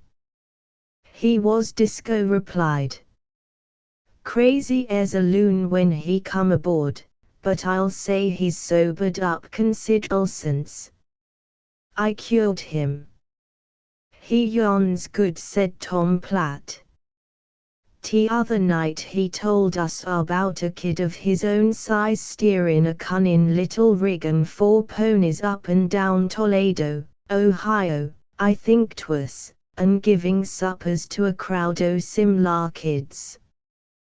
Us kind o' fairy tale, but blame interestin'. He knows scores of 'em. Guess he strikes 'em out in his own head, Disco called from the cabin, where he was busy with the logbook. Stands to reason that sort is all made up. It don't take in no one but Dan, and he laughs at it. I've heard him, behind my back. Y'ever hear what Simon Peter C.A. Hound said when they whacked up a match twixt his sister Hitty and Lauren Gerard, and the boys put up that joke on him down to George's, drawled Uncle Salters, who was dripping peaceably under the lee of the starboard door nest. Tom Platt puffed at his pipe in scornful silence. He was a Cape Cod man, and had not known that tale more than 20 years. Uncle Salters went on with a rasping chucky. Simon Peter C.A. Hound, he said, and he was jest right, about Lauren, half on the down, he said, and t'other half blame fool, and they told me she's married a ich man. Simon Peter C.A. Hound, he hadn't no roof to his mouth, and talked that way. He didn't talk any Pennsylvania Dutch, Tom Platt replied. You'd better leave a Cape man to tell that tale. The C.A. Hounds was gypsies from way back. Wall, I don't profess to be any elocutionist, Salters said. I'm coming to the moral o' things. That's jest about what our half be. Half on the down, and t'other half blame fool, and there's some'll believe he's a rich man. Ya. Did ye ever think how sweet 'twould be to sail wid a full crew o' Salterses, said Long Jack. Half in the fur, another half in the muck heap, as C.A. Hound did not say, and makes out he's a fisherman. A little laugh went round at Salters's expense. Disco held his tongue, and wrought over the logbook that he kept in a hatchet-faced, square hand. This was the kind of thing that ran on, page after soiled page. The 17th of July. This day thick fog and few fish. Made berth to northward. So ends this day. The 18th of July.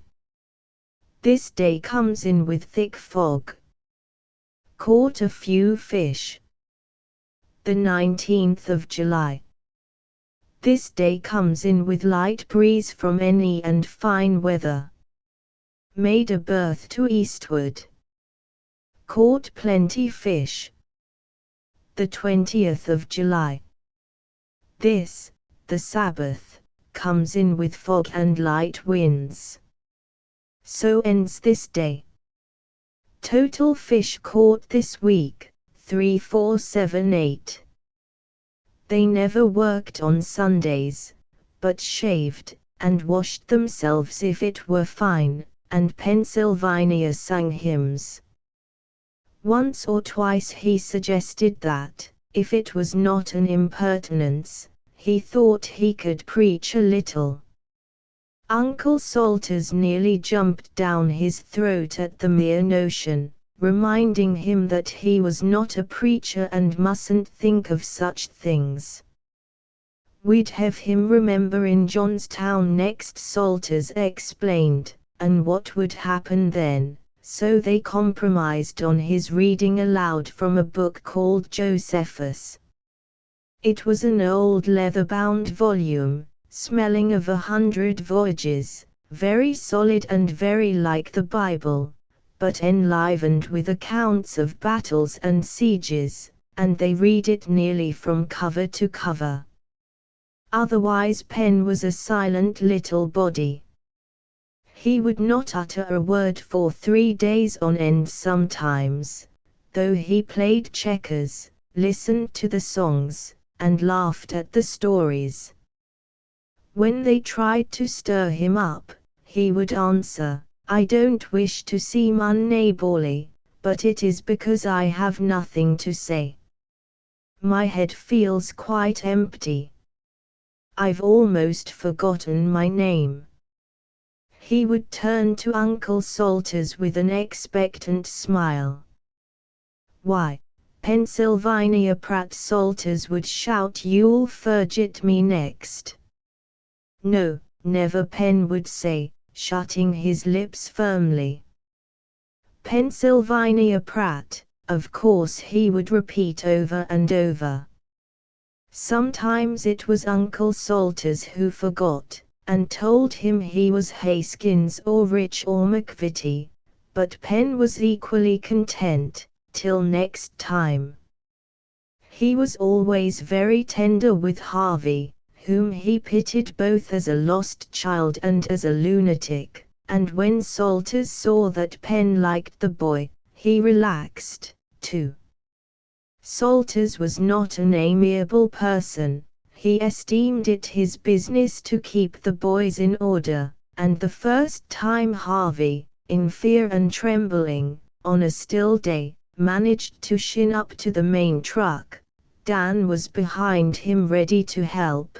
He esteemed it his duty to hang Salters's big sea boots up there, a sight of shame and derision to the nearest schooner. With Disco, Harvey took no liberties, not even when the old man dropped direct orders, and treated him, like the rest of the crew, to "don't you want to do so, and guess you'd better," and so forth. There was something about the clean-shaven lips and the puckered corners of the eyes that was mightily sobering to young blood. Disco showed him the meaning of the thumbed and pricked chart, which, he said, laid over any government publication whatsoever, led him, pencil in hand, from berth to berth over the whole string of banks, Le Havre, Weston, Banquero, St. Pierre, Green, and Grand, talking cod meantime. Taught him, too, the principle on which the hog yoke was worked. In this Harvey excelled Dan, for he had inherited a head for figures, and the notion of stealing information from one glimpse of the sullen bank sun appealed to all his keen wits. For other sea matters his age handicapped him. As Disco said, he should have begun when he was 10. Dan could bait up trawl or lay his hand on any rope in the dark, and at a pinch, when Uncle Salters had a gurry score on his palm, could dress down by sense of touch. He could steer in anything short of half a gale from the feel of the wind on his face, humoring the weir here just when she needed it. These things he did as automatically as he skipped about the rigging, or made his dory a part of his own will and body. But he could not communicate his knowledge to Harvey. Still there was a good deal of general information flying about the schooner on stormy days, when they lay up in the forecastle or sat on the cabin lockers, while spare eye bolts, leads, and rings rolled and rattled in the pauses of the talk. Disco spoke of whaling voyages in the 50s, of great she-whales slain beside their young, of death agonies on the black tossing seas, and blood that spurted 40 feet in the air, of boats smashed to splinters, of patent rockets that went off wrong end first and bombarded the trembling crews, of cutting in and boiling down, and that terrible nip of 71, when 1,200 men were made homeless on the ice in 3 days. Wonderful tales, all true. But more wonderful still were his stories of the cod, and how they argued and reasoned on their private businesses deep down below the keel. Long Jack's tastes ran more to the supernatural. He held them silent with ghastly stories of the yo-hos on Monomoy Beach, that mock and terrify lonely clam diggers, of sand walkers and dune haunters who were never properly buried, of hidden treasure on Fire Island guarded by the spirits of Kidd's men, of ships that sailed in the fog straight over Truro Township, of that harbor in Maine where no one but a stranger will lie at anchor twice in a certain place because of a dead crew who row alongside at midnight with the anchor in the bow of their old-fashioned boat, whistling, not calling, but whistling, for the soul of the man who broke their rest. Harvey had a notion that the east coast of his native land, from Mount Desert south, was populated chiefly by people who took their horses there in the summer and entertained in country houses with hardwood floors and Vantine portieres. He laughed at the ghost tales, not as much as he would have done a month before, but ended by sitting still and shuddering. Tom Platt dealt with his interminable trip round the Horn on the old Ohio in flogging days, with a navy more extinct than the dodo, the navy that passed away in the Great War. He told them how red-hot shot are dropped into a cannon, a wad of wet clay between them and the cartridge, how they sizzle and reek when they strike wood, and how the little ship boys of the Miss Jimbuck hove water over them and shouted to the fort to try again. And he told tales of blockade, long weeks of swaying at anchor, varied only by the departure and return of steamers that had used up their coal. There was no chance for the sailing ships, of gales and cold that kept 200 men, night and day, pounding and chopping at the ice on cable, blocks, and rigging, when the galley was as red-hot as the fort's shot, and men drank cocoa by the bucket. Tom Platt had no use for steam. His service closed when that thing was comparatively new. He admitted that it was a specious invention in time of peace, but looked hopefully for the day when sails should come back again on 10,000-ton frigates with 190-foot booms. Manuel's talk was slow and gentle, all about pretty girls in Madeira washing clothes in the dry beds of streams, by moonlight, under waving bananas, legends of saints, and tales of queer dances or fights away in the cold Newfoundland baiting ports.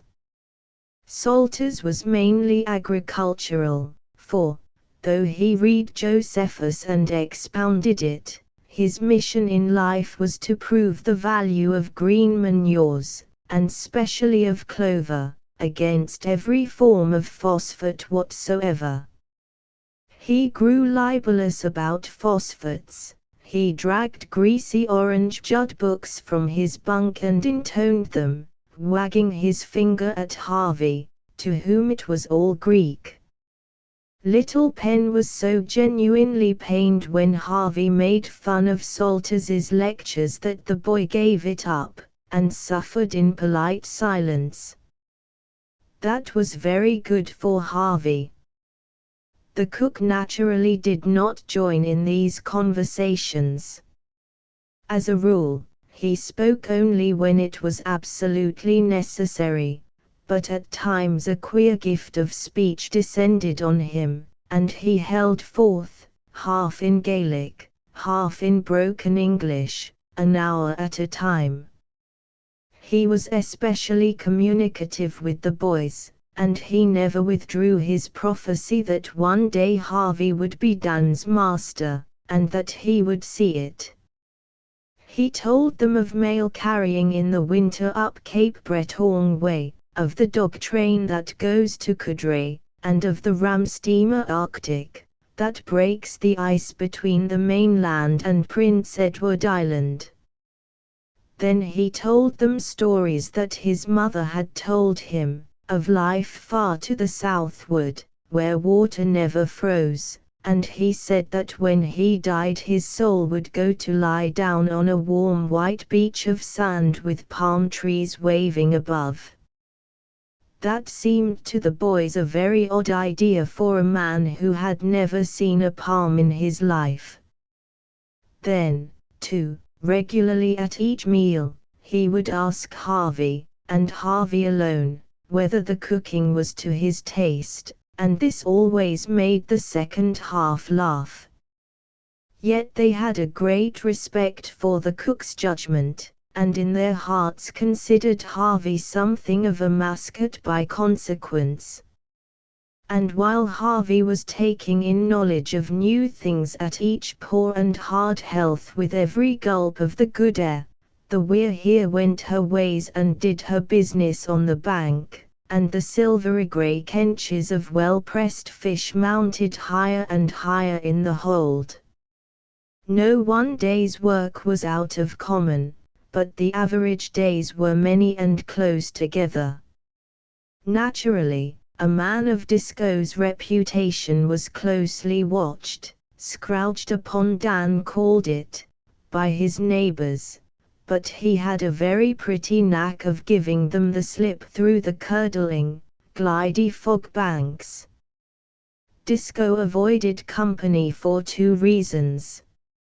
He wished to make his own experiments, in the first place, and in the second, he objected to the mixed gatherings of a fleet of all nations.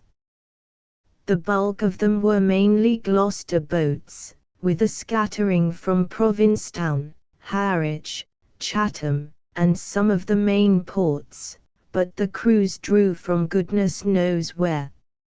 Risk breeds recklessness, and when greed is added there are fine chances for every kind of accident in the crowded fleet, which, like a mob of sheep, is huddled round some unrecognized leader. "Let the two Geords lead 'em," said Disco. "We're bound to lay among 'em for a spell on the eastern shoals, though if luck holds, we won't have to lay long. Where we are now, Harv, ain't considered no ways good ground." "Ain't it?" said Harvey, who was drawing water. He had learned just how to wiggle the bucket, after an unusually long dressing down. "Shouldn't mind striking some poor ground for a change, then." "All the ground I want to see, don't want to strike her, is Eastern Point," said Dan. "Say, Dad, it looks as if we wouldn't have to lay more 'en 2 weeks on the shoals." "You'll meet all the company you want then, Harv. That's the time we begin to work. No regular meals for no one then. Mug up when ye re hungry, and sleep when ye can't keep awake. Good job you wasn't picked up a month later than you was, or we'd never ha had you dressed in shape for the old Virgin. Harvey understood from the Eldridge chart that the Old Virgin and a nest of curiously named shoals were the turning point of the cruise, and that with good luck they would wet the balance of their salt there. But seeing the size of the Virgin, it was one tiny dot, he wondered how even Disco with the hog yoke and the lead could find her. He learned later that Disco was entirely equal to that and any other business and could even help others.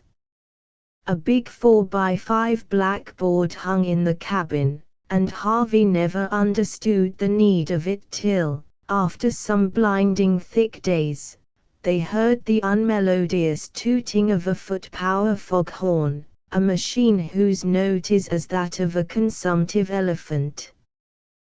They were making a short berth, towing the anchor under their foot to save trouble.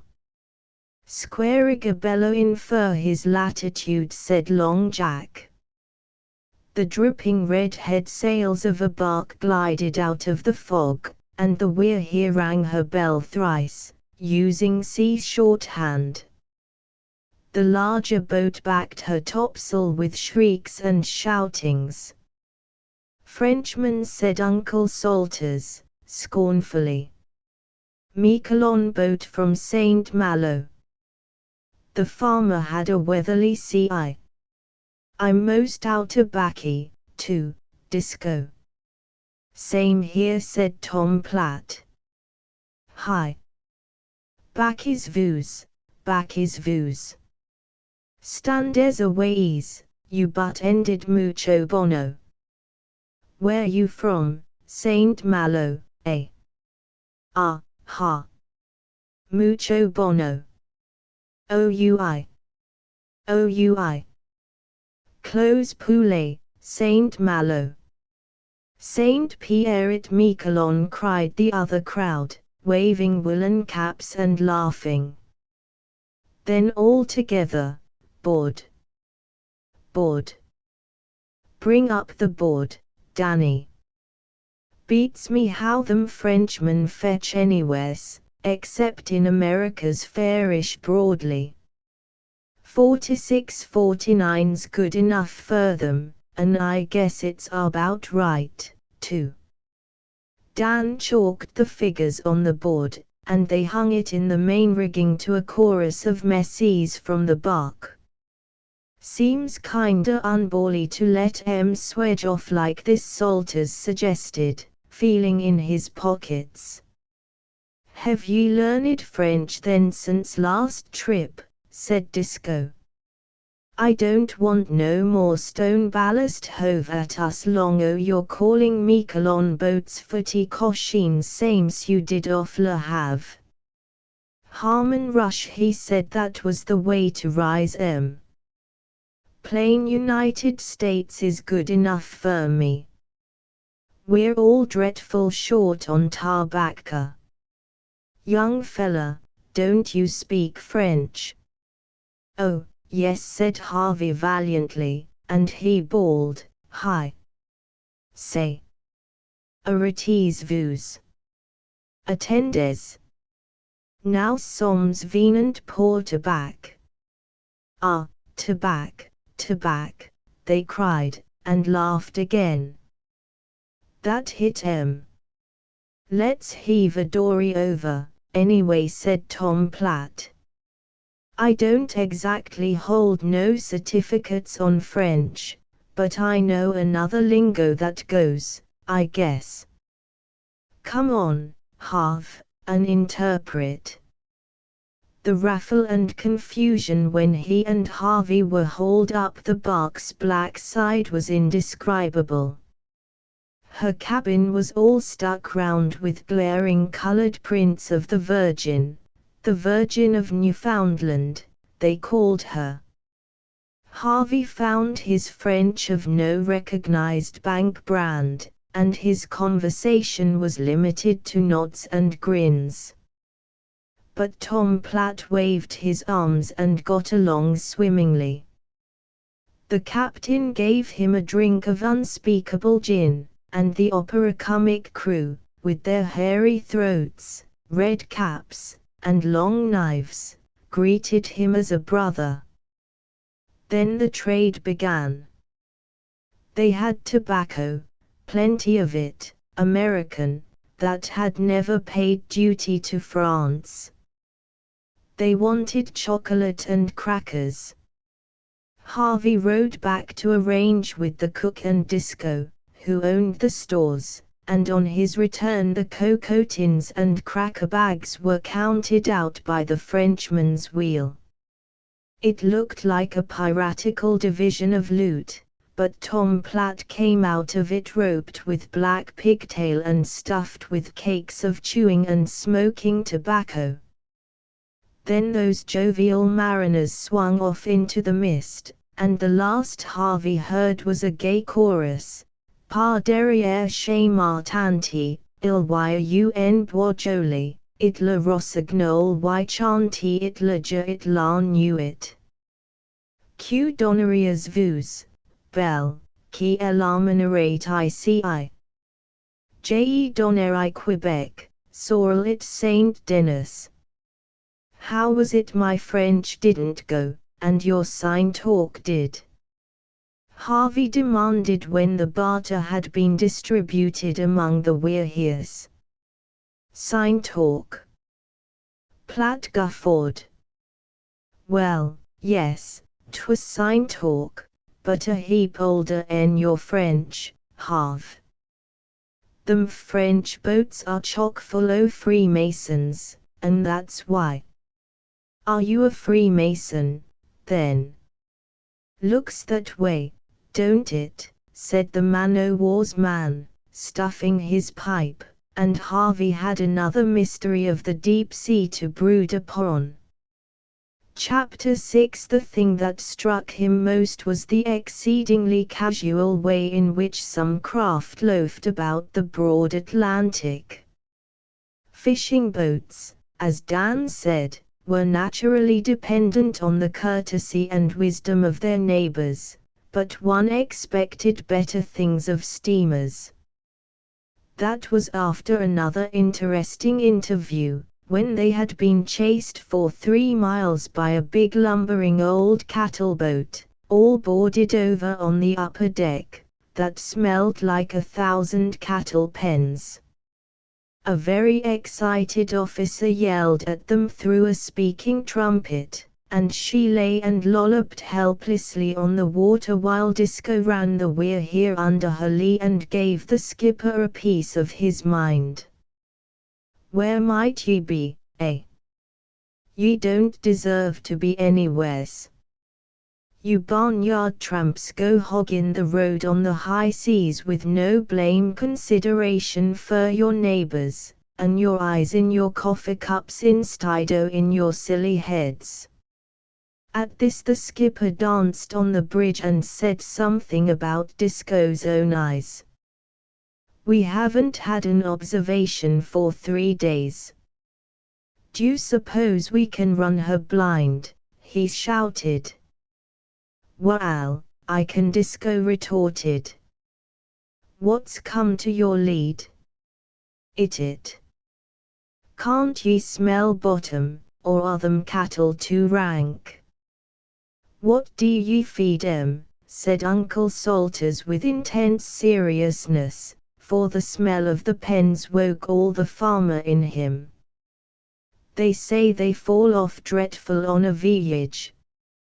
Dunno as it's any o' my business, but I've a kind o' notion that oil cake broke small and sprinkled. Thunder, said a cattleman in a red jersey as he looked over the side. What asylum did they let his whiskers out of?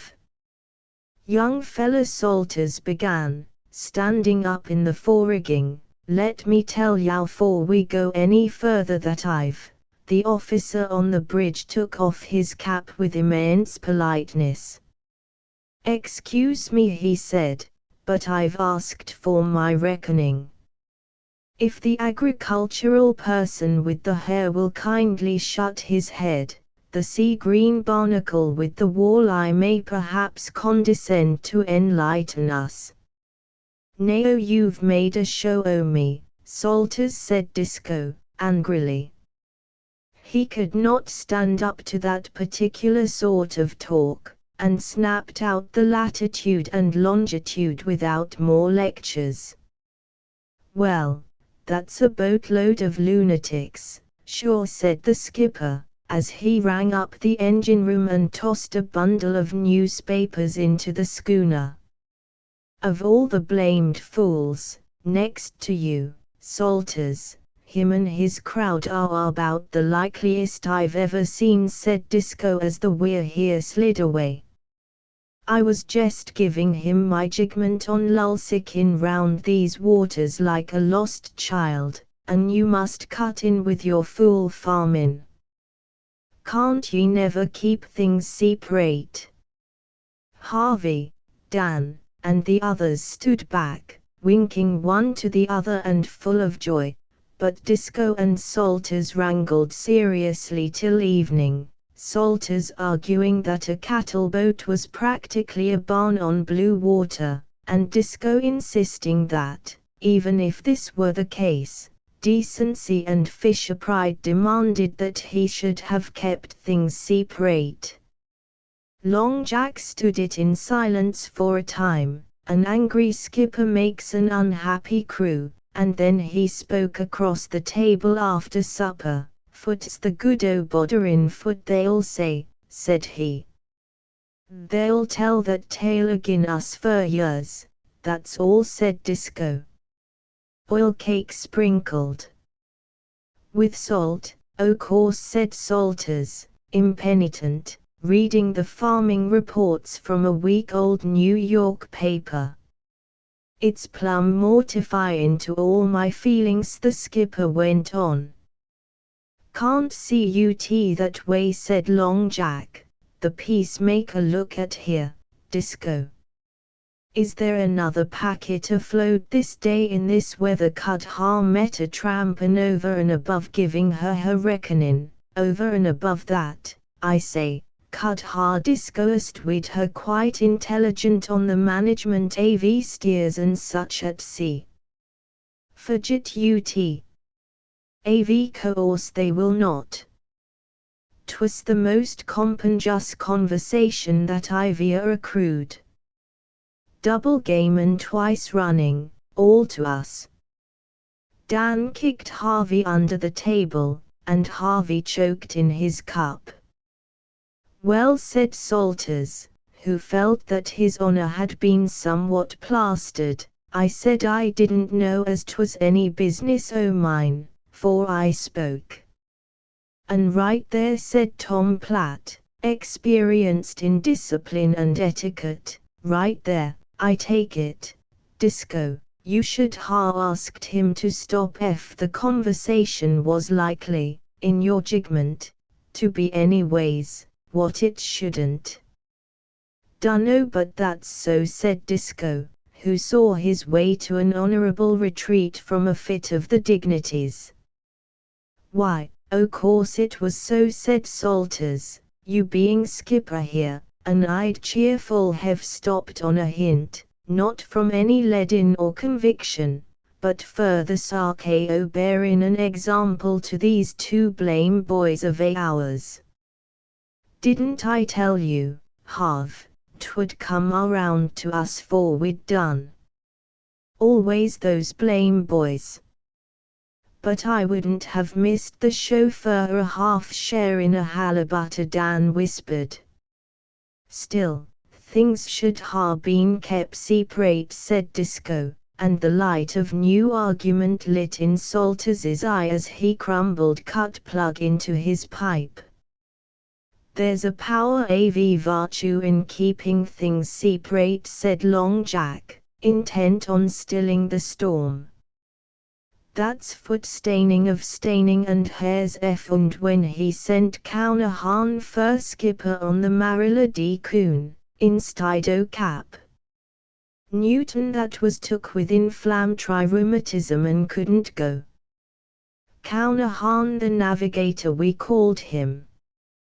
Nick Cownahan he never went aboard for a night out a pond o' rum somewheres in the manifest said Tom Platt, playing up to the lead.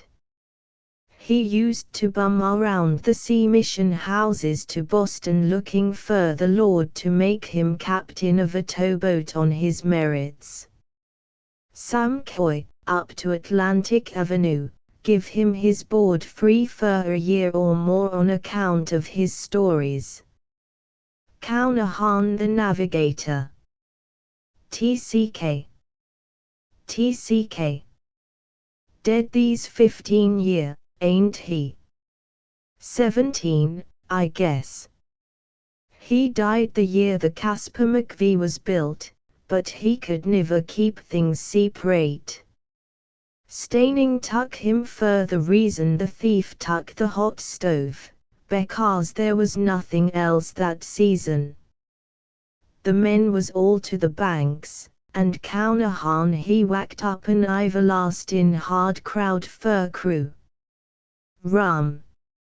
Ye could half floated the Marilla, insurance and all, in foot they stowed aboard her. They left Boston Harbor for the great grand bank with a roaring nor'wester behind 'em and all hands full to the bung. And the Hyvens looked after them, for de Villa watch did they set, and de Villa rope did they lay hand to, till they'd seen the bottom av a 15-gallon cask o' bug juice. That was about 1 week, so far as Cownahan remembered. If I could only tell the tale as he told Ut. All that while the wind blew like a glory, and the Marilla, 'twas summer, and they'd give her a foretopmast, struck her gate and kept Ut. Then Cownahan tuck the hog yoke and thrembled over it for a while, and made out, betwixt that and the chart and the singin' in his head, that they was to the south'ard o' Sable Island, gettin' along glorious, but speakin' nothing. Then they broached another keg, and quit speculatin' about anything for another spell. The Marilla she lay down when she dropped Boston Light, and she never left her lee rail up to that time, hustlin' on one and the same slant. But they saw no weed, nor gulls, nor schooners, and presently they observed they'd been out a matter o' 14 days and they mistrusted the bankers' suspended payment. So they sounded, and got 60 fathom. That's me, said Cownahan. That's me for a white time. I've run her slat on the bank for you, and when we get 30 fathom we'll turn in like little men. Cownahan is the by, said he. Cownahan the navigator. Next cast they got 90. Said Cownahan, either the lead lines tuck to stretchin' or else the banks sunk. They hauled Ut up, being just about in that state when Ut seemed right and reasonable, and sat down on the deck countin' the knots, and gettin' her snarled up hijjus. The Marilla she'd struck her gait, and she hiled Ut, and presently along came a tramp, and Cownahan spoke her. Have ye seen any fishin' boats now, said he, quite casual. There's lashin's av them off the Irish coast, said the tramp. Ah! Go shake yourself, said Cownahan. What have I to do with the Irish coast? Then what are ye doing here, said the tramp.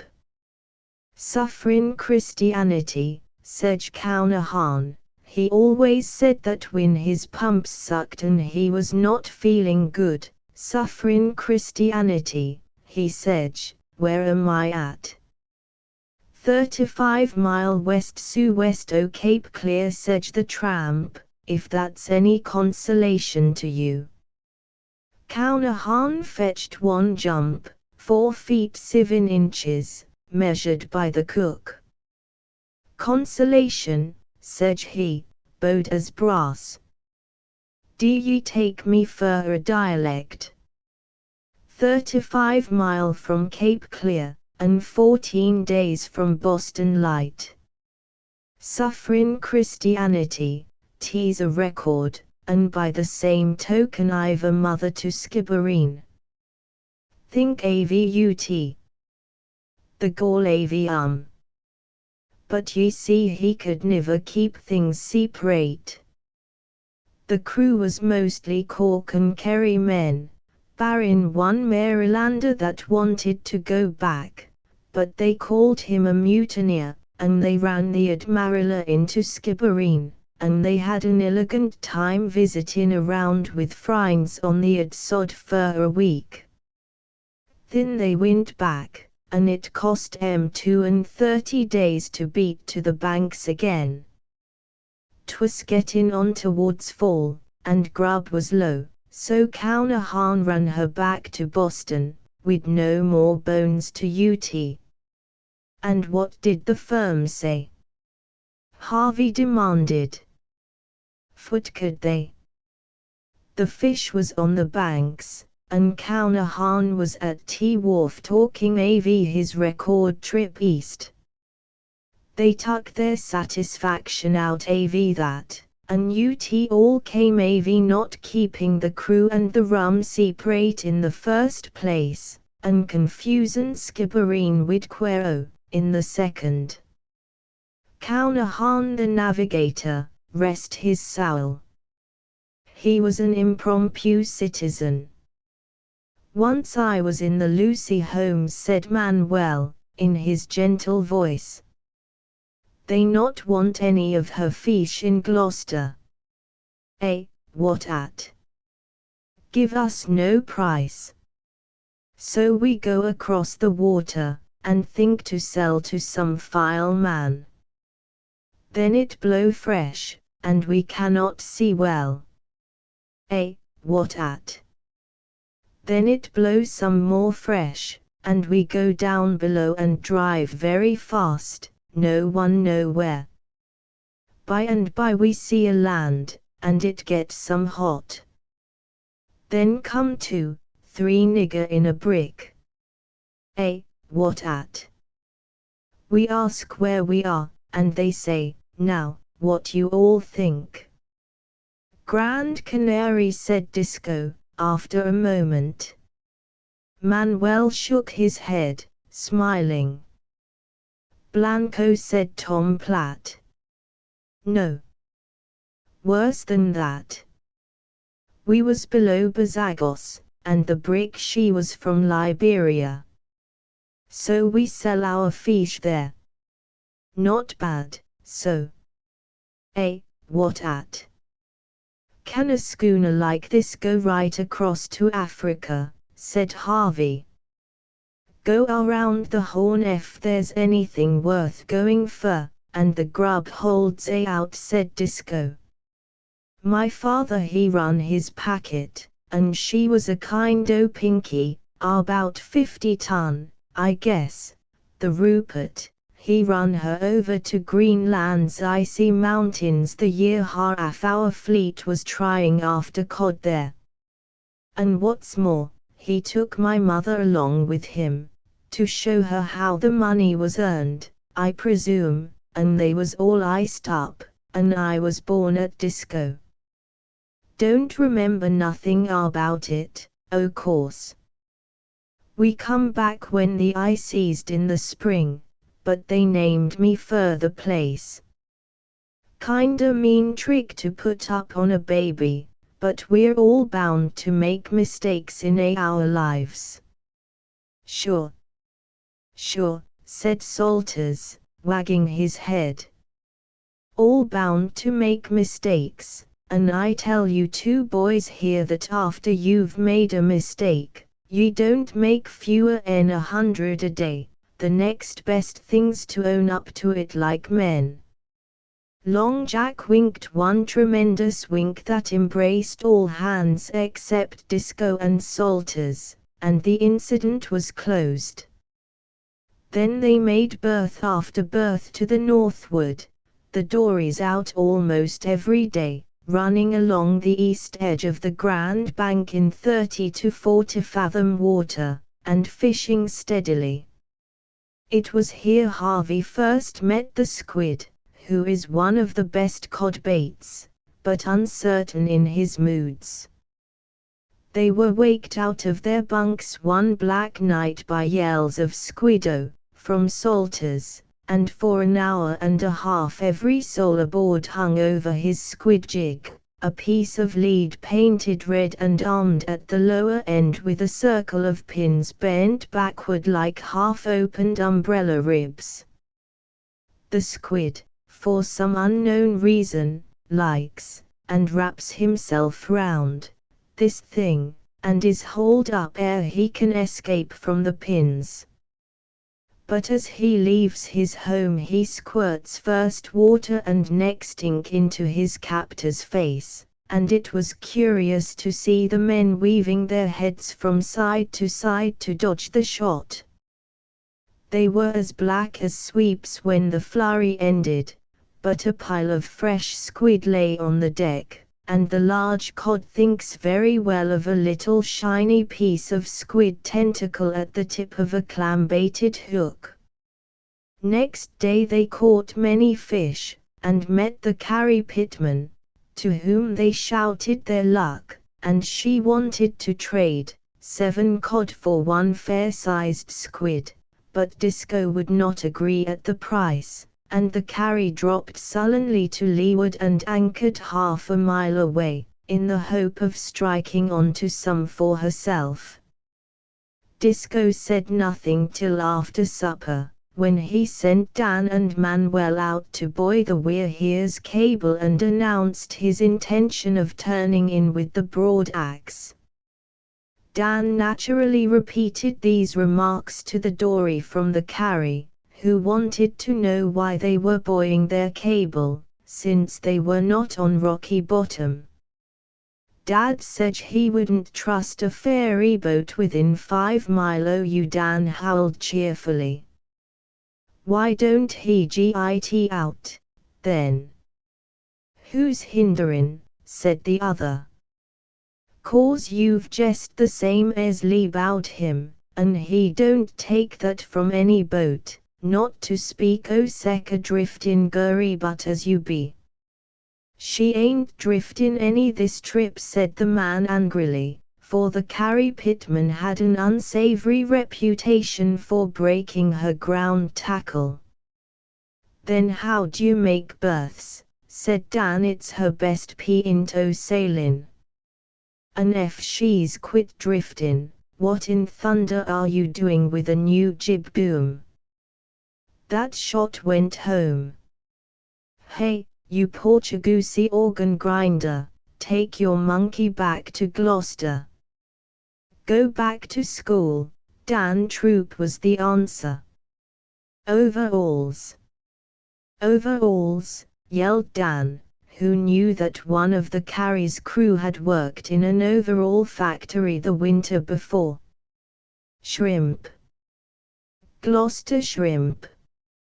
Gita out, you novvy." To call a Gloucester man a Nova Scotian is not well received. Dan answered in kind. "Novvy yourself, ye Scrabble towners. Ye Chatham wreckers. Gita out with your brick in your stockin'." And the forces separated, but Chatham had the worst of it. "I knew how 'twould be," said Disco. "She's drawed the wind round already. Someone oughter put a desist on that packet. She'll snore till midnight, and just when we're getting our sleep she'll strike adrift. Good job we ain't crowded with craft hereaways. But I ain't going to up anchor for Chatham. She may hold.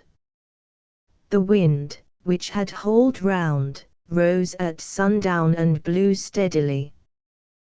There was not enough sea, though, to disturb even a dory's tackle, but the Carrie Pitman was a law unto herself. At the end of the boys' watch they heard the crack crack crack of a huge muzzle-loading revolver aboard her. "Glory, glory, hallelujah," sung Dan. "Here she comes, Dad, butt end first, walking in her sleep same's she done on Quero." Had she been any other boat Disco would have taken his chances, but now he cut the cable as the Carrie Pitman, with all the North Atlantic to play in, lurched down directly upon them. The We're Here, under jib and riding sail, gave her no more room than was absolutely necessary. Disco did not wish to spend a week hunting for his cable, but scuttled up into the wind as the Carrie passed within easy hail, a silent and angry boat, at the mercy of a raking broadside of bank chaff. "Good evening," said Disco, raising his headgear, "and how does your garden grow?" "Go to Ohio and hire a mule," said Uncle Salters. "We don't want no farmers here." "Will I lend you my dory anchor?" cried Long Jack. "Unship your rudder and stick it in the mud," bawled Tom Platt. "Say!" Dan's voice rose shrill and high, as he stood on the wheel box.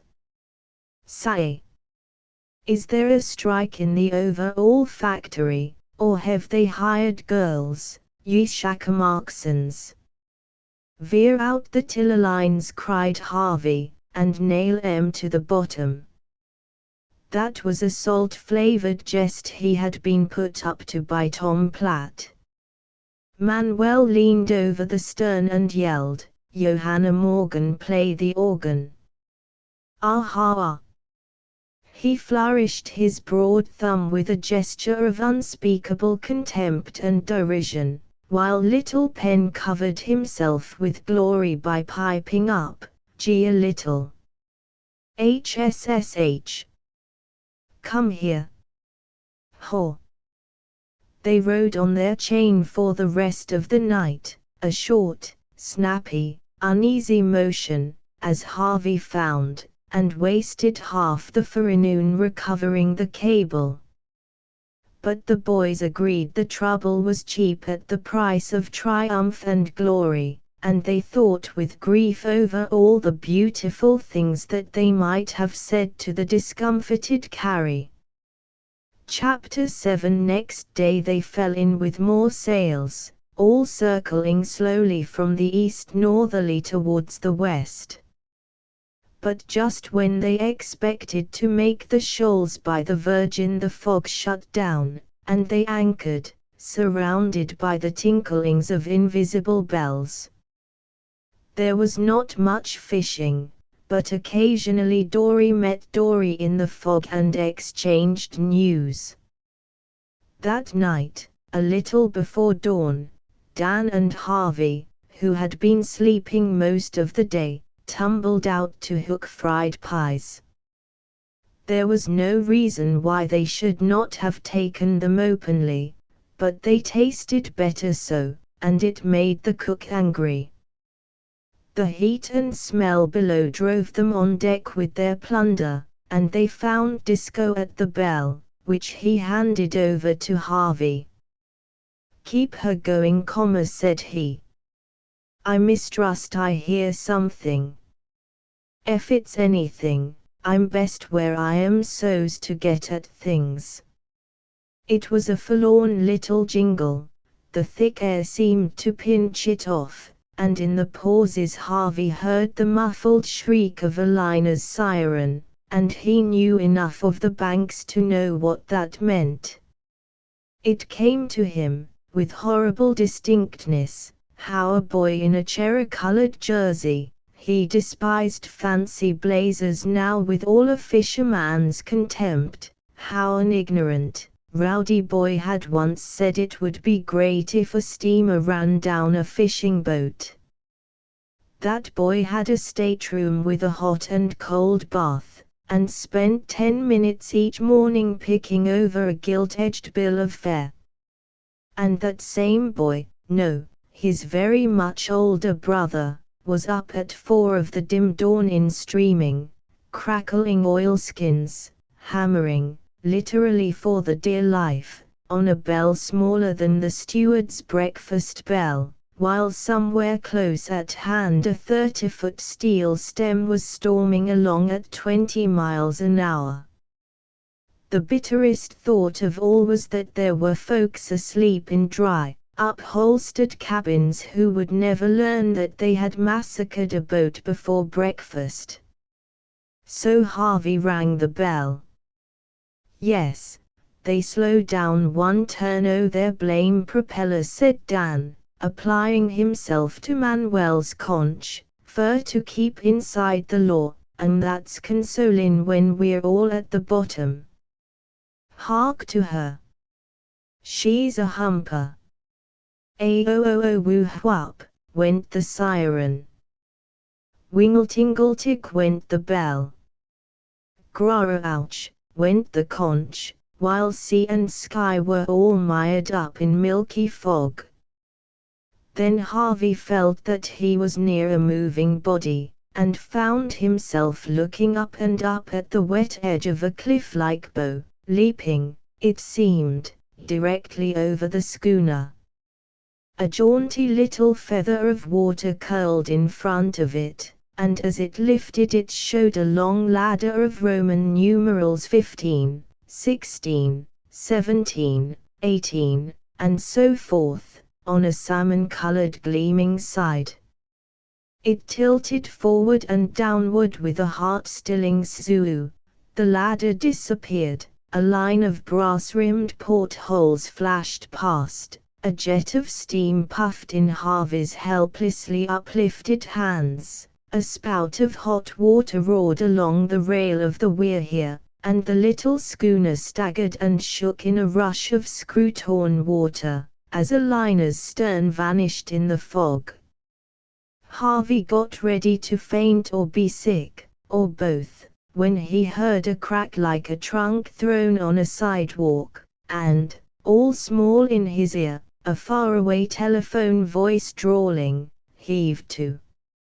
You've sunk us." "Is it us?" he gasped. "No. Boat out yonder. Ring." "We're going to look," said Dan, running out a dory. In half a minute all except Harvey, Penn, and the cook were overside and away. Presently a schooner's stump foremast, snapped clean across, drifted past the bows. Then an empty green dory came by, knocking on the We're Here's side, as though she wished to be taken in. Then followed something, face down, in a blue jersey, but it was not the whole of a man.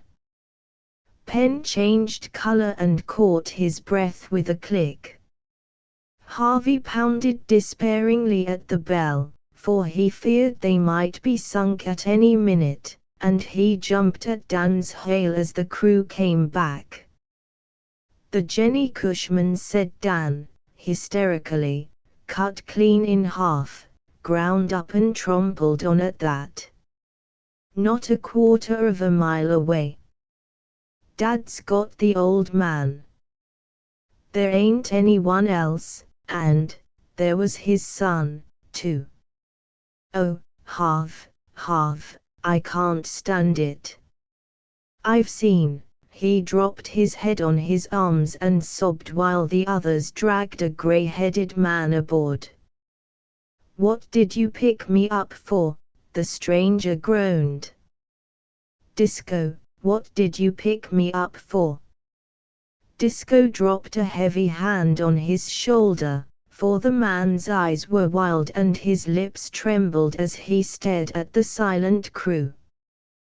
Then up and spoke Pennsylvania Pratt, who was also Haskins or Rich or McVitie when Uncle Salters forgot, and his face was changed on him from the face of a fool to the countenance of an old, wise man, and he said in a strong voice, "The Lord gave, and the Lord hath taken away, blessed be the name of the Lord. I am a minister of the gospel. Leave him to me." "Oh, you be you," said the man. "Then pray my son back to me. Pray back a $9,000 boat and 1,000 quintal of fish. If you'd left me alone my widow could ha' gone on to the Provident and worked fer her board, and never known. Now I'll have to tell her." "There ain't nothing to say," said Disco. "Better lie down a piece, Jason Ollie. When a man has lost his only son, his summer's work, and his means of livelihood, in 30 counted seconds, it is hard to give consolation." "All Gloucester men, wasn't they?" said Tom Platt, fiddling helplessly with a Dora Beckett. "Oh, that don't make no odds," said Jason, wringing the wet from his beard. "I'll be rowin' summer boarders around East Gloucester this fall." He rolled heavily to the rail, singing, "Happy birds that sing and fly round thine altars, O Most High. Come with me." "Come below," said Penn, as though he had a right to give orders. Their eyes met and fought for a quarter of a minute. "I dunno who you be, but I'll come," said Jason submissively. "Meb I'll get back some o' the $9,000. Penn led him into the cabin and slid the door behind. "That ain't Penn," cried Uncle Salters. "It's Jacob Boiler, an' he's remembered Johnstown. I never seed such eyes in any living man's head. What's to do now?" "What'll I do now?" They could hear Penn's voice and Jason's together. Then Penn's went on alone, and Salters slipped off his hat, for Penn was praying. Presently the little man came up the steps, huge drops of sweat on his face, and looked at the crew. Dan was still sobbing by the wheel. "He don't know us," Salters groaned. "It's all to do over again, checkers and everything, and what'll he say to me?" Penn spoke. They could hear that it was to strangers. "I have prayed," said he. "Our people believe in prayer. I have prayed for the life of this man's son. Mine were drowned before my eyes, she and my eldest and the others. Shall a man be more wise than his Maker? I prayed never for their lives, but I have prayed for this man's son, and he will surely be sent him." Salters looked pleadingly at Penn to see if he remembered. "How long have I been mad?" Penn asked suddenly. His mouth was twitching. "Pshaw, Penn. You weren't never mad," Salters began, only a little distracted like. "I saw the houses strike the bridge before the fires broke out. I do not remember any more." "How long ago is that?" "I can't stand it. I can't stand it," cried Dan, and Harvey whimpered in sympathy. "About 5 years," said Disco, in a shaking voice. Then I have been a charge on someone for every day of that time. Who was the man? Disco pointed to Salters. Ye hain't he, cried the sea farmer, twisting his hands together. Ye've more earned your keep twice told, and there's money owing you, Pen, besides half o' my quarter share in the boat, which is yours for value received.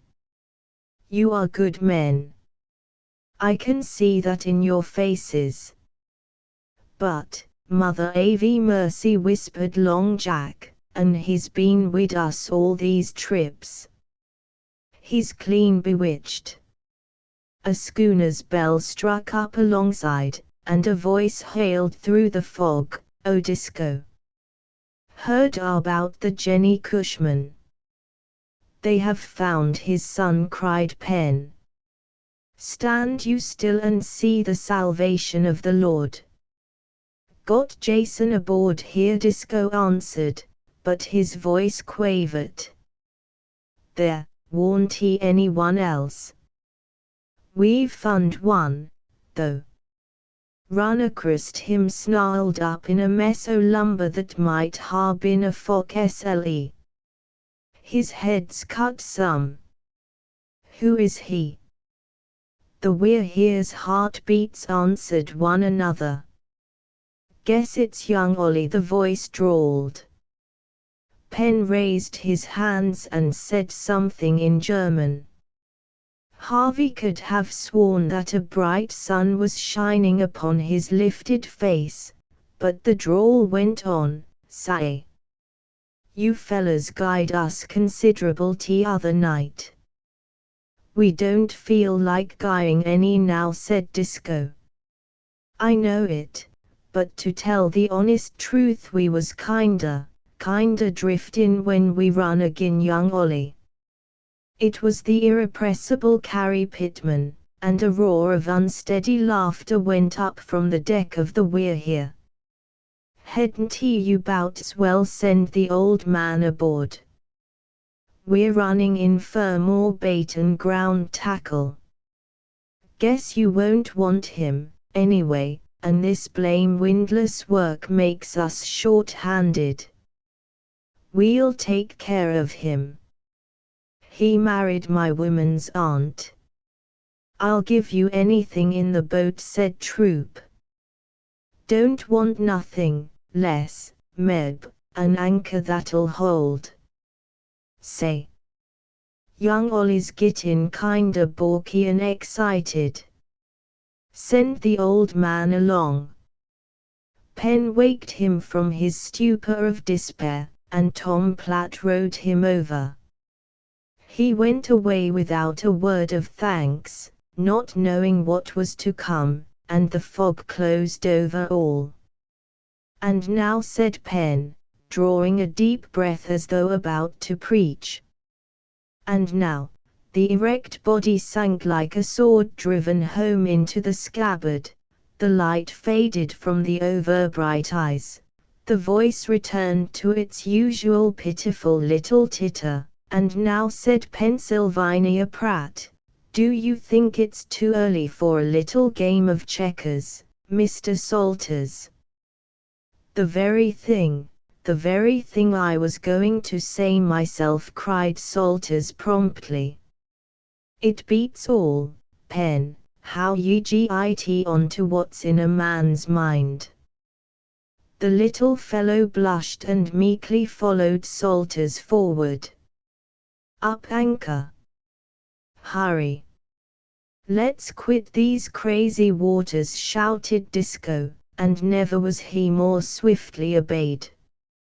"Now what in creation do ye suppose is the meanin' o' that all?" said Long Jack, when they were working through the fog once more, damp, dripping, and bewildered. "The way I sense it," said Disco, at the wheel, "is this. The Jenny Cushman business coming on an empty stomach. He saw one of them go by," sobbed Harvey. "And that, o' course, kinda hove him out o' water, Julluck running a craft ashore, hove him right out, I take it, to remember in Johnstown and Jacob Boiler and such like reminiscences. Well, consolin' Jason there held him up a piece, same's shorin' up a boat. Then, being weak, them props slipped, and he slided down the ways, and now he's waterborne agin. That's how I sense it. They decided that Disco was entirely correct. "'Twould ha' Salters all up," said Long Jack, "if Penn had stayed Jacob Boilerin'. Did ye see his face when Penn asked who he'd been charged on all these years? How is UT, Salters?" "Asleep, dead asleep." "Turned in like a child," Salters replied, tiptoeing aft. "There won't be no grub till he wakes, natural. Did ye ever see sech a gift in prayer? He everlastingly hiked young Ollie out o' the ocean. That's my belief." Jason was terrible proud of his boy, and I mistrusted all along 'twas a jigment on worshippin' vain idols. "There's others Jays as sot," said Disco. "That's different," Salters retorted quickly. "Penn's not all corked, and I ain't only but doing my duty by him."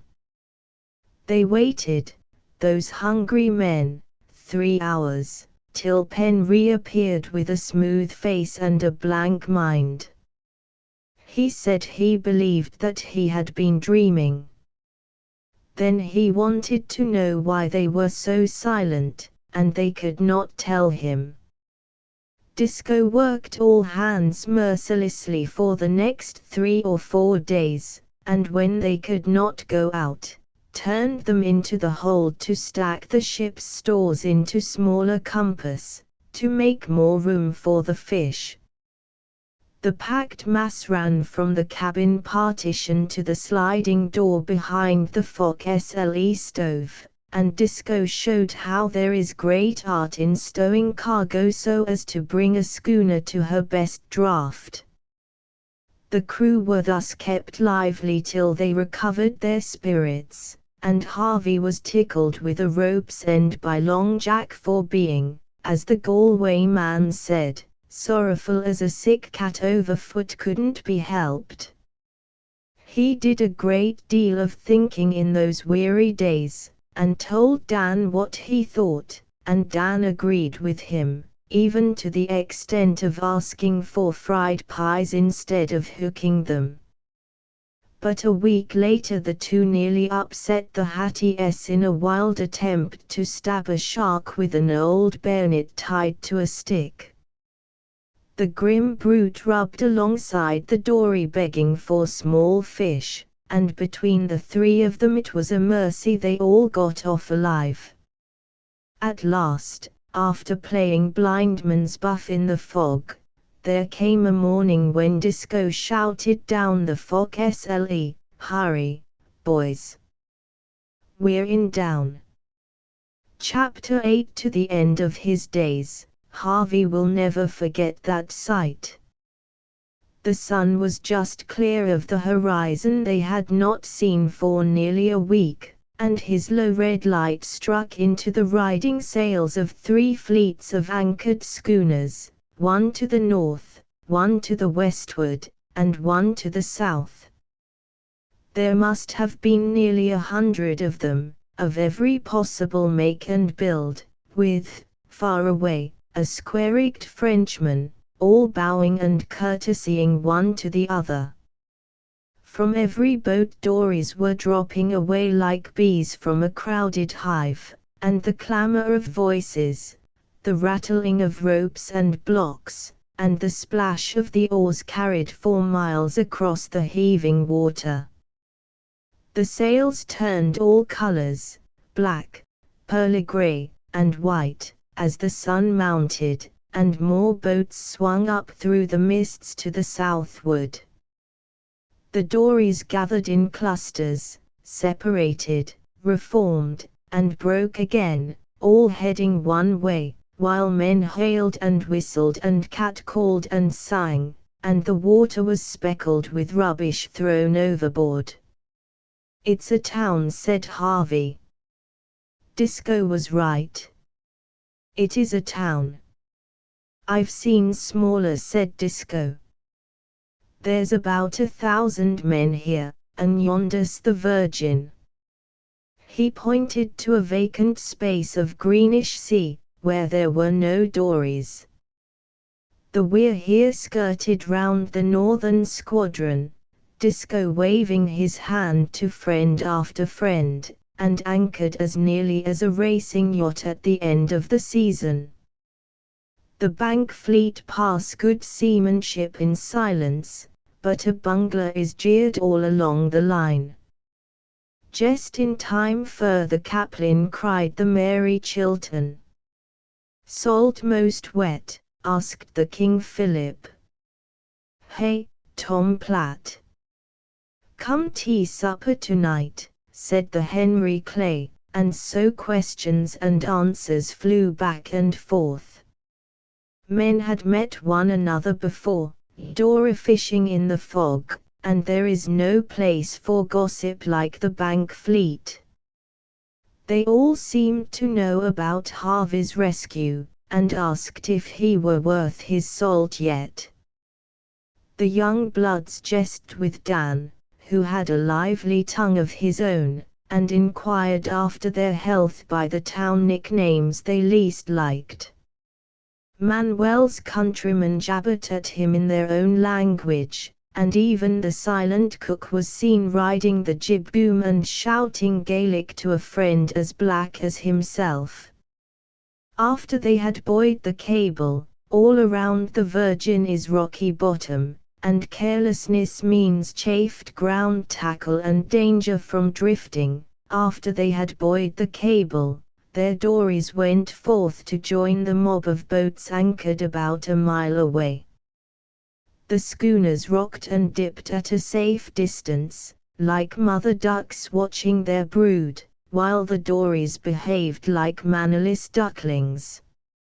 As they drove into the confusion, boat banging boat, Harvey's ears tingled at the comments on his rowing. Every dialect from Labrador to Long Island, with Portuguese, Neapolitan, lingua franca, French, and Gaelic, with songs and shoutings and new oaths, rattled round him, and he seemed to be the butt of it all. For the first time in his life he felt shy. Perhaps that came from living so long with only the We're Heres, among the scores of wild faces that rose and fell with the reeling small craft. A gentle, breathing swell, 3 furlongs from trough to barrel, would quietly shoulder up a string of variously painted dories. They hung for an instant, a wonderful frieze against the skyline, and their men pointed and hailed.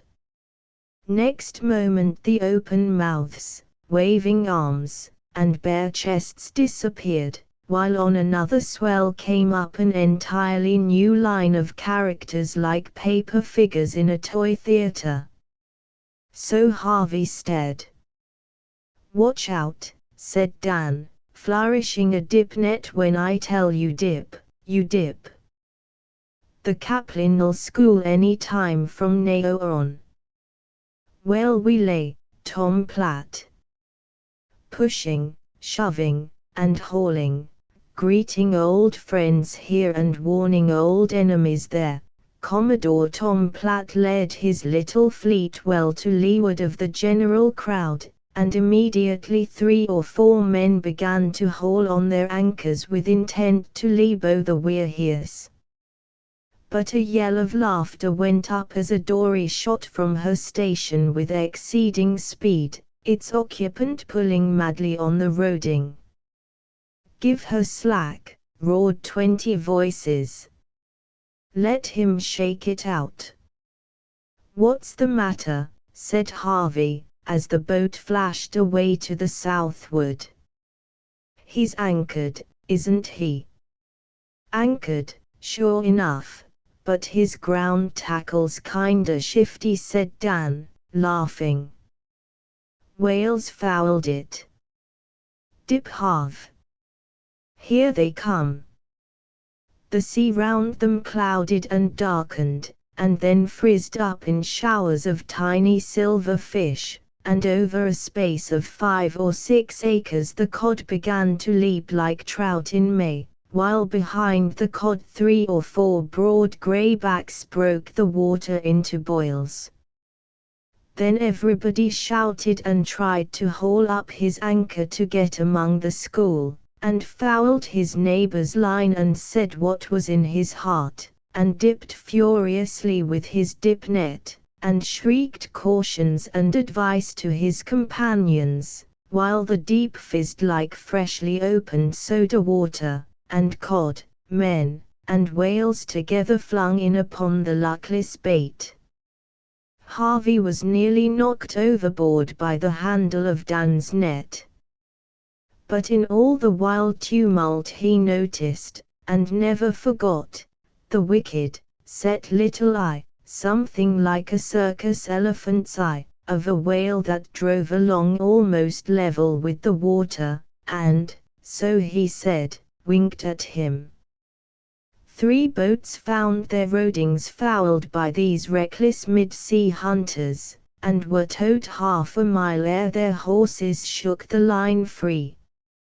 Then the Kipling moved off, and 5 minutes later there was no sound except the splash of the sinker's overside, the flapping of the cod, and the whack of the muckles as the men stunned them. It was wonderful fishing. Harvey could see the glimmering cod below, swimming slowly in droves, biting as steadily as they swam. Bank law strictly forbids more than 1 hook on 1 line when the dories are on the Virgin or the Eastern Shoals, but so close lay the boats that even single hooks snarled, and Harvey found himself in hot argument with a gentle, hairy Newfoundlander on one side and a howling Portuguese on the other. Worse than any tangle of fishing lines was the confusion of the dory rodings below water. Each man had anchored where it seemed good to him, drifting and rowing round his fixed point. As the fish struck on less quickly, each man wanted to haul up and get to better ground, but every third man found himself intimately connected with some 4 or 5 neighbors. To cut another's roding is crime unspeakable on the banks, yet it was done, and done without detection, 3 or 4 times that day. Tom Platt caught a Maine man in the black act and knocked him over the goon whale with an oar, and Manuel served a fellow countryman in the same way. But Harvey's anchor line was cut, and so was Penn's, and they were turned into relief boats to carry fish to the weir here as the dories filled. The Kipling schooled once more at twilight, when the mad clamor was repeated, and at dusk they rowed back to dress down by the light of kerosene lamps on the edge of the pen. It was a huge pile, and they went to sleep while they were dressing. Next day several boats fished right above the cap of the Virgin, and Harvey, with them, looked down on the very weed of that lonely rock, which rises to within 20 feet of the surface. The cod were there in legions, marching solemnly over the leathery kelp. When they bit all together, and so when they stopped. There was a slack time at noon, and the dories began to search for amusement. It was Dan who sighted the Hope of Prague just coming up, and as her boats joined the company they were greeted with the question, "Who's the meanest man in the fleet?" 300 voices answered cheerily, "Nick Brady." It sounded like an organ chant. "Who stole the lamp wicks?" That was Dan's contribution. Nick Brady sang the boats. "Who biled the salt bait fur soup?" This was an unknown backbiter a quarter of a mile away. Again the joyful chorus. Now, Brady was not especially mean, but he had that reputation, and the fleet made the most of it. Then they discovered a man from a Truro boat who, 6 years before, had been convicted of using a tackle with 5 or 6 hooks, a scrouger they call it, in the shoals. Naturally, he had been christened Scrouger Jim, and though he had hidden himself on the Georges ever since, he found his honors waiting for him full-blown. They took it up in a sort of firecracker chorus, "Jim. Oh Jim. Jim. Oh Jim. Scrouger Jim." That pleased everybody. And when a poetical Beverly man, he had been making it up all day, and talked about it for weeks, sang, "The Carrie Pitman's anchor doesn't hold her for a cent," the dories felt that they were indeed fortunate. Then they had to ask that Beverly man how he was off for beans, because even poets must not have things all their own way. Every schooner and nearly every man got it in turn. Was there a careless or dirty cook anywhere? The dories sang about him and his food. Was a schooner badly found? The fleet was told at full length. Had a man hooked tobacco from a messmate? He was named in meeting, the name tossed from roller to roller. Disco's infallible judgments, Long Jack's market boat that he had sold years ago, Dan's sweetheart, oh, but Dan was an angry boy, Penn's bad luck with dory anchors, Salter's views on manure, Manuel's little slips from virtue ashore, and Harvey's ladylike handling of the oar, all were laid before the public. And as the fog fell around them in silvery sheets beneath the sun, the voices sounded like a bench of invisible judges pronouncing sentence. The dories roved and fished and squabbled till a swell underran the sea. Then they drew more apart to save their sides, and someone called that if the swell continued the Virgin would break. A reckless Galway man with his nephew denied this, hauled up anchor, and rode over the very rock itself. Many voices called them to come away, while others dared them to hold on. As the smooth-backed rollers passed to the southward, they hove the dory high and high into the mist, and dropped her in ugly, sucking, dimpled water, where she spun round her anchor, within a foot or two of the hidden rock. It was playing with death for mere bravado, and the boats looked on in uneasy silence till Long Jack rode up behind his countrymen and quietly cut their roding. "Can't ye hear you knockin'?" he cried. "Pull for you miserable lives. Pull."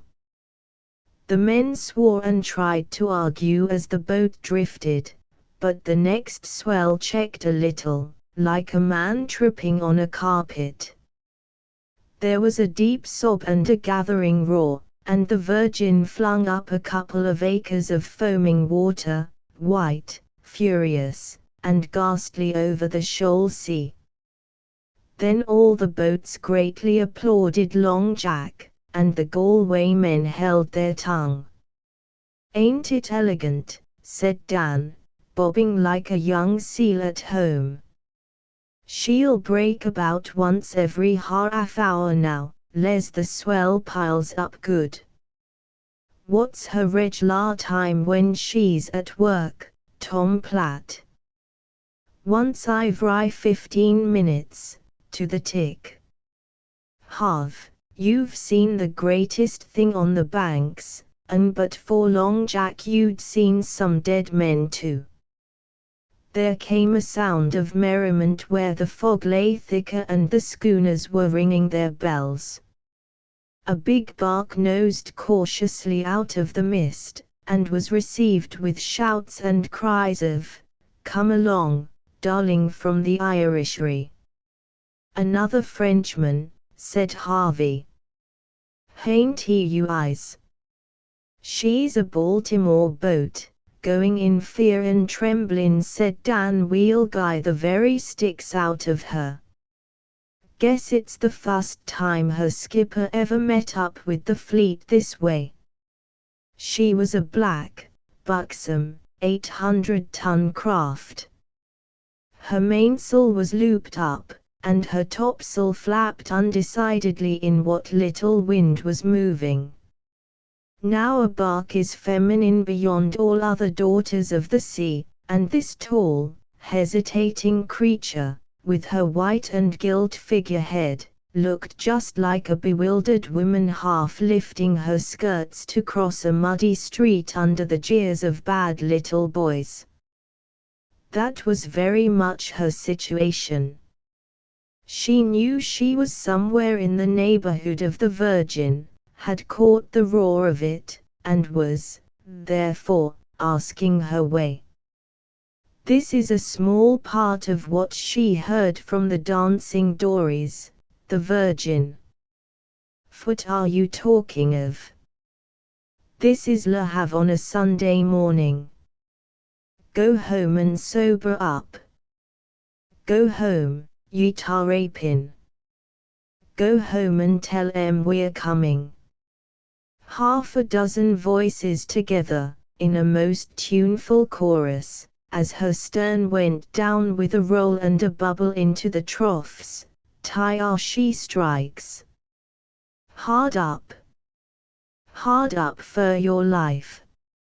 You're on top of her now. Down. Hard down. Let go everything. All hands to the pumps. Down jib and pole her." Here the skipper lost his temper and said things. Instantly fishing was suspended to answer him, and he heard many curious facts about his boat and her next port of call. They asked him if he were insured, and whence he had stolen his anchor, because, they said, it belonged to the Carrie Pitman. They called his boat a mudscow, and accused him of dumping garbage to frighten the fish. They offered to tow him and charge it to his wife, and one audacious youth slipped up almost under the counter, smacked it with his open palm, and yelled, "Gid up, Buck!" The cook emptied a pan of ashes on him, and he replied with cod heads. The bark's crew fired small coal from the galley, and the dories threatened to come aboard and raise her. They would have warned her at once had she been in real peril, but, seeing her well clear of the Virgin, they made the most of their chances. The fun was spoilt when the rock spoke again, a half-mile to windward, and the tormented bark set everything that would draw and went her ways, but the dories felt that the honors lay with them.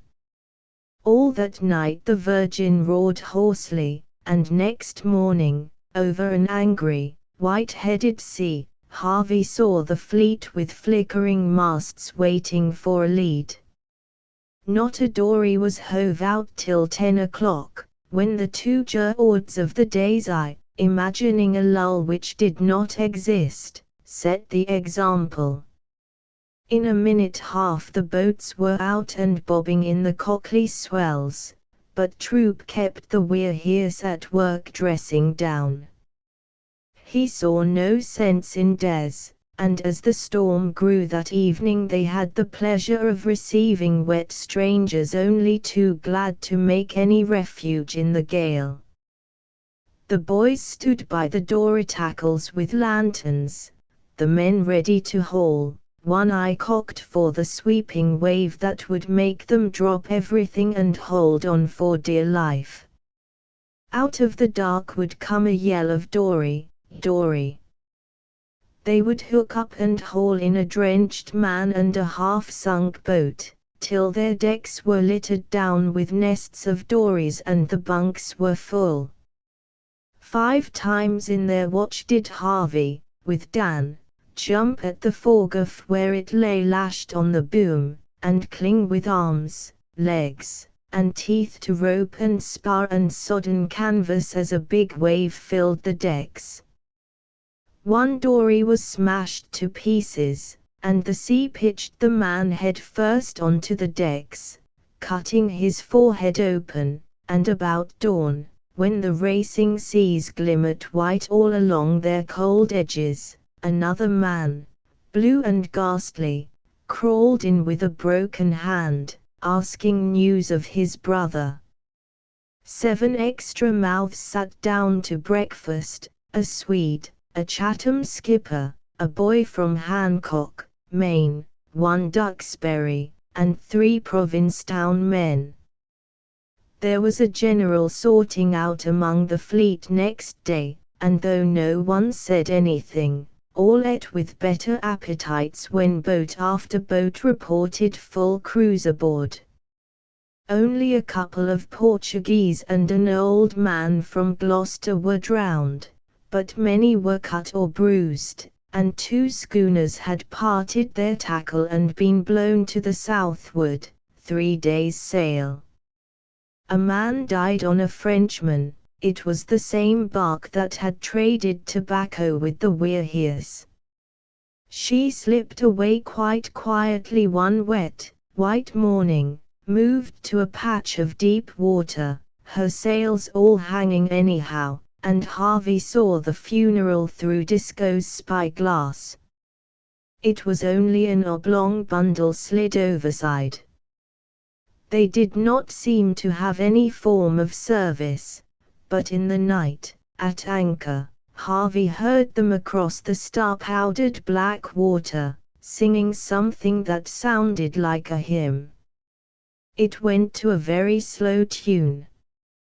La brigantine qui va tourner, roulet s incline pour m'entraîner. Oh, voyage Marie, pour moi prise Dieu. Adieu, patrie, Quebec, adieu. Tom Platt visited her, because, he said, the dead man was his brother as a Freemason. It came out that a wave had doubled the poor fellow over the heel of the bowsprit and broken his back. The news spread like a flash, for, contrary to general custom, the Frenchman held an auction of the dead man's kit. He had no friends at St. Malo or Miquelon, and everything was spread out on the top of the house, from his red knitted cap to the leather belt with the sheath knife at the back. Dan and Harvey were out on 20-fathom water in the Hattie S, and naturally rowed over to join the crowd. It was a long pull, and they stayed some little time while Dan bought the knife, which had a curious brass handle. When they dropped overside and pushed off into a drizzle of rain and a lop of sea, it occurred to them that they might get into trouble for neglecting the lines. "Guess 'twon't hurt us any to be warmed up," said Dan, shivering under his oilskins, and they rode on into the heart of a white fog, which, as usual, dropped on them without warning. "There's too much blame tide hereabouts to trust to your instincts," he said. "Heave over the anchor, Harv, and we'll fish a piece till the thing lifts. Bend on your biggest lead. £3 ain't any too much in this water. See how she's tightened on her rod in already. There was quite a little bubble at the bows, where some irresponsible bank current held the dory full stretch on her rope, but they could not see a boat's length in any direction. Harvey turned up his collar and bunched himself over his reel with the air of a wearied navigator. Fog had no special terrors for him now. They fished a while in silence, and found the cod struck on well. Then Dan drew the sheath knife and tested the edge of it on the goon whale. "That's a daisy," said Harvey. "How did you get it so cheap?" "On account o' their blame Catholic superstitions," said Dan, jabbing with the bright blade. "They don't fancy taking iron from off a dead man, so to speak. See the Maurichat Frenchman step back when I bid. But an auction ain't taking anything off a dead man. It's business. We know it ain't, but there's no going in the teeth o' superstition. That's one o' the advantages o' living in a progressive country." And Dan began whistling, "Oh, Double Thatcher, how are you? Now Eastern Point comes into view. The girls and boys we soon shall see, at anchor off Cape Ann. Why didn't that e-sport man bid, then? He bought his boots. Ain't Maine progressive? Maine? Pshaw! They don't know enough, or they hain't got money enough to paint their houses in Maine. I've seen 'em.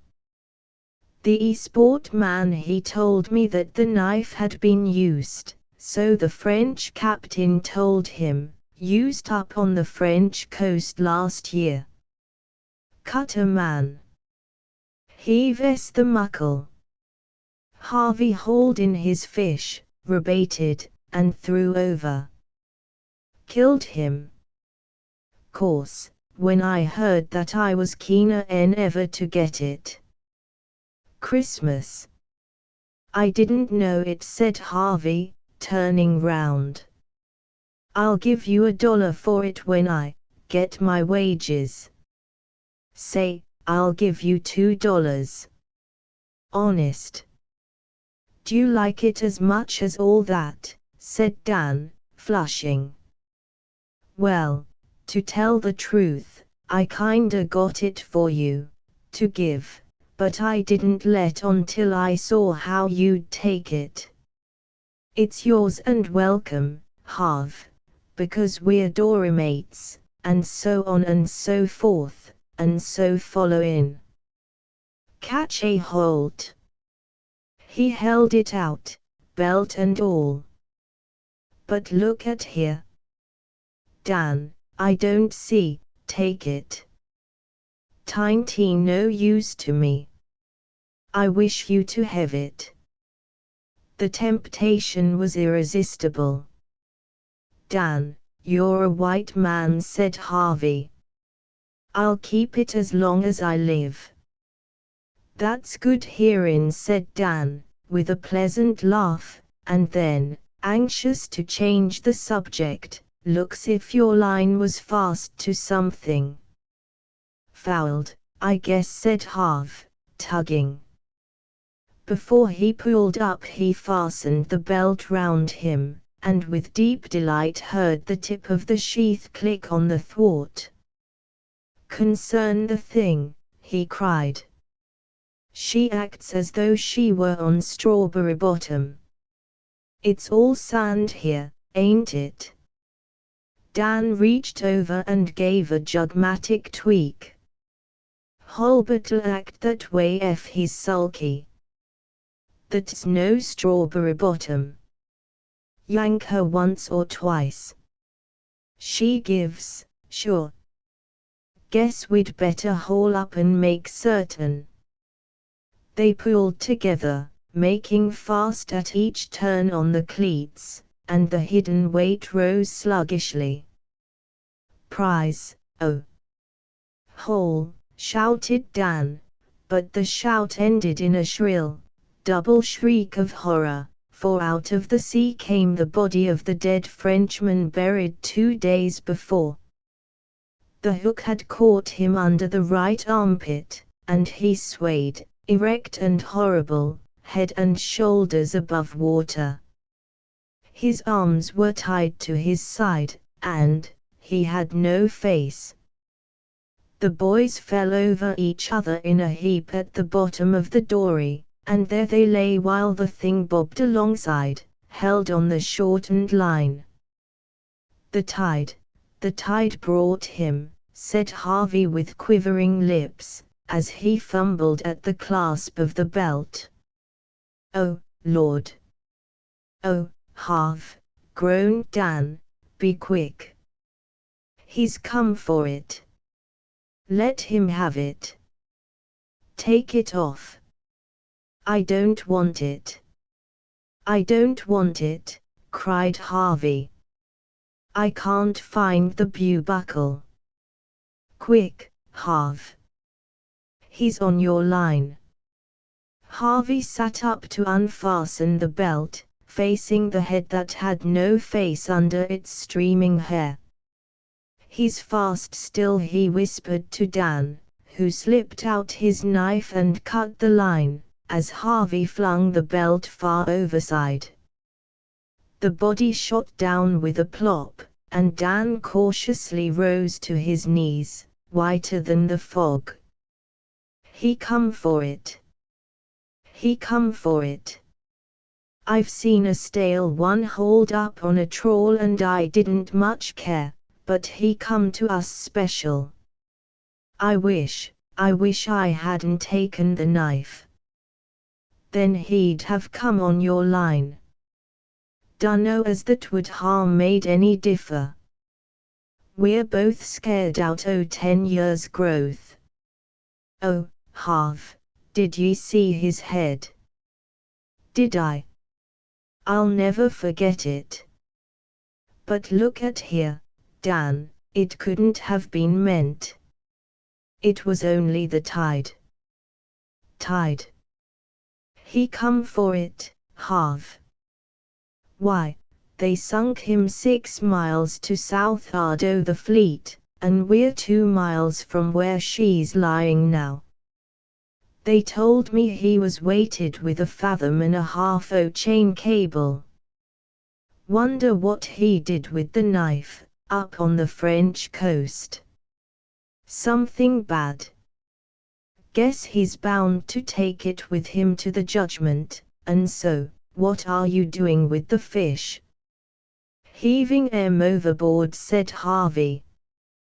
What for? We shan't eat 'em. I don't care. I had to look at his face while I was taking the belt off. You can keep your catch if you like. I've no use for mine.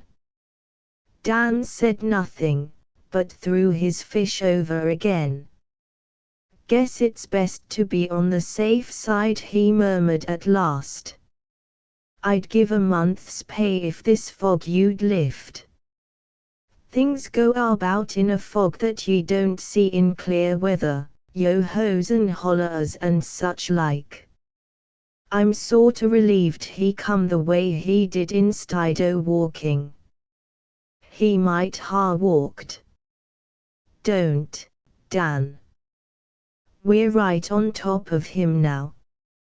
Wish I was safe aboard, hem-pounded by Uncle Salters. They'll be looking for us in a little. Gimme the tooter. Dan took the tin dinner horn, but paused before he blew. Go on, said Harvey. I don't want to stay here all night. Question is, how he'd take it. There was a man from down the coast told me once he was in a schooner where they darsn't he ever blow a horn to the dories, because the skipper, not the man he was with, but a captain that had run her 5 years before, he'd drowned a boy alongside in a drunk fit, and ever after, that boy he'd row alongside too and shout, "Dory! Dory!" with the rest. "Dory! Dory!" a muffled voice cried through the fog. They cowered again, and the horn dropped from Dan's hand. "Hold on," cried Harvey, "it's the cook." "Dunno what made me think o' that fool tale," either said Dan. "It's the doctor, sure enough." Dan. Danny. Oh, Dan. Harvey.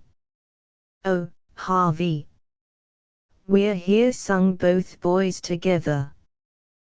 They heard oars, but could see nothing till the cook, shining and dripping, rode into them. "What is happened?" said he. "You will be beaten at home." "That's what we want. That's what we're sufferin' for," said Dan. "Anything home is good enough for us. We've had kinda depressin' company." As the cook passed them a line, Dan told him the tale.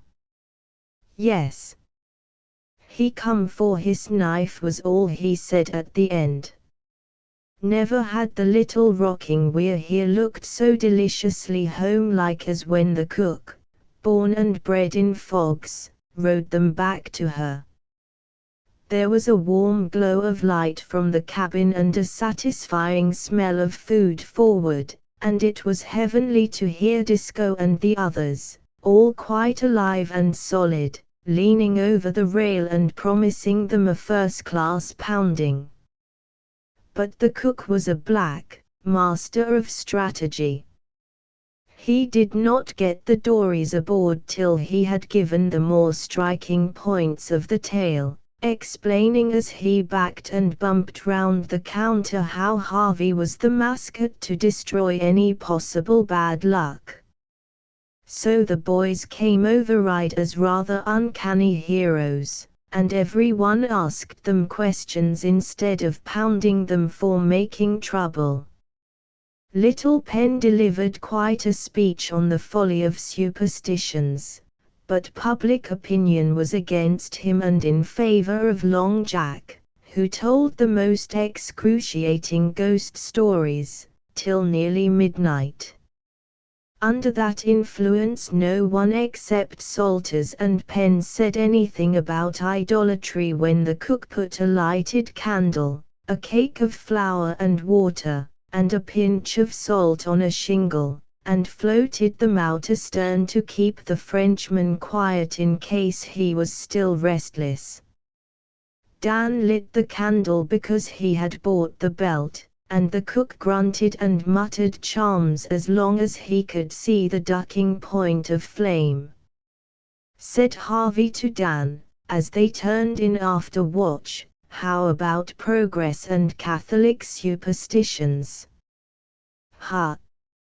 I guess I'm as enlightened and progressive as the next man, but when it comes to a dead Saint Malo deckhand scarin' a couple o' poor boys stiff for the sake of a 30-cent knife, why, then, the cook can take hold for all o' me.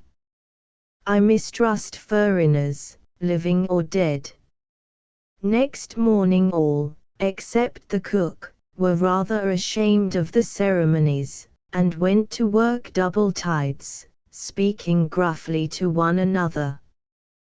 The Weir here was racing neck and neck for her last few loads against the Parry Norman, and so close was the struggle that the fleet took side and bet tobacco. All hands worked at the lines or dressing down till they fell asleep where they stood, beginning before dawn and ending when it was too dark to see. They even used the cook as pitcher, and turned Harvey into the hold to pass salt, while Dan helped to dress down. Luckily a Parry Norman man sprained his ankle falling down the forecastle, and the We're Here's gained.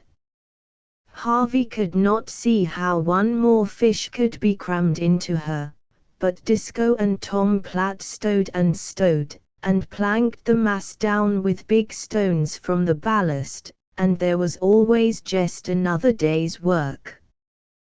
Disco did not tell them when all the salt was wetted. He rolled to the lazarette aft the cabin and began hauling out the big mainsail. This was at 10 in the morning. The riding sail was down and the main and topsail were up by noon, and dories came alongside with letters for home, envying their good fortune. At last she cleared decks, hoisted her flag, as is the right of the first boat off the banks, up anchored, and began to move. Disco pretended that he wished to accommodate folk who had not sent in their mail, and so worked her gracefully in and out among the schooners. In reality, that was his little triumphant procession, and for the 5th year running it showed what kind of mariner he was. Dan's accordion and Tom Platt's fiddle supplied the music of the magic verse "You must not sing till all the salt is wet, H-I-H. Ye. Yo-ho. Send your letters round. All our salt is wetted, and the anchor's off the ground. Bend, oh, bend your mainsail, we're back to Yankee land, with 1,500 quintal, and 1,500 quintal, 1,500 top in quintal, twixt Old Quero and Grand. The last letters pitched on deck wrapped round pieces of coal, and the Gloucester men shouted messages to their wives and women folks and owners, while the We're Here finished the musical ride through the fleet, her headsails quivering like a man's hand when he raises it to say goodbye. Harvey very soon discovered that the We're Here, with her riding sail, strolling from berth to berth, and the We're Here headed west by south under home canvas, were two very different boats. There was a bite and kick to the wheel even in boys' weather. He could feel the dead weight in the hold flung forward mightily across the surges, and the streaming line of bubbles overside made his eyes dizzy. Disco kept them busy fiddling with the sails, and when those were flattened like a racing yacht's, Dan had to wait on the big topsail, which was put over by hand every time she went about. In spare moments they pumped, for the packed fish dripped brine, which does not improve a cargo. But since there was no fishing, Harvey had time to look at the sea from another point of view. The low-sided schooner was naturally on most intimate terms with her surroundings. They saw little of the horizon save when she topped a swell, and usually she was elbowing, fidgeting, and coasting her steadfast way through grey-blue, or black hollows laced across and across with streaks of shivering foam, or rubbing herself caressingly along the flank of some bigger water hill. It was as if she said, "You wouldn't hurt me, surely. I'm only the little We're Here." Then she would slide away chuckling softly to herself till she was brought up by some fresh obstacle. The dullest of folk cannot see this kind of thing hour after hour through long days without noticing it, and Harvey, being anything but dull, began to comprehend and enjoy the dry chorus of wave-tops turning over with a sound of incessant tearing, the hurry of the winds working across open spaces and herding the purple-blue cloud shadows, the splendid upheaval of the red sunrise, the folding and packing away of the morning mists, wall after wall withdrawn across the white floors, the salty glare and blaze of noon, the kiss of rain falling over thousands of dead, flat square miles, the chilly blackening of everything at the day's end, and the million wrinkles of the sea under the moonlight, when the jib boom solemnly poked at the low stars, and Harvey went down to get a doughnut from the cook. But the best fun was when the boys were put on the wheel together, Tom Platt within hail, and she cuddled her lee rail down to the crashing blue, and kept a little home-made rainbow arching unbroken over her windlass.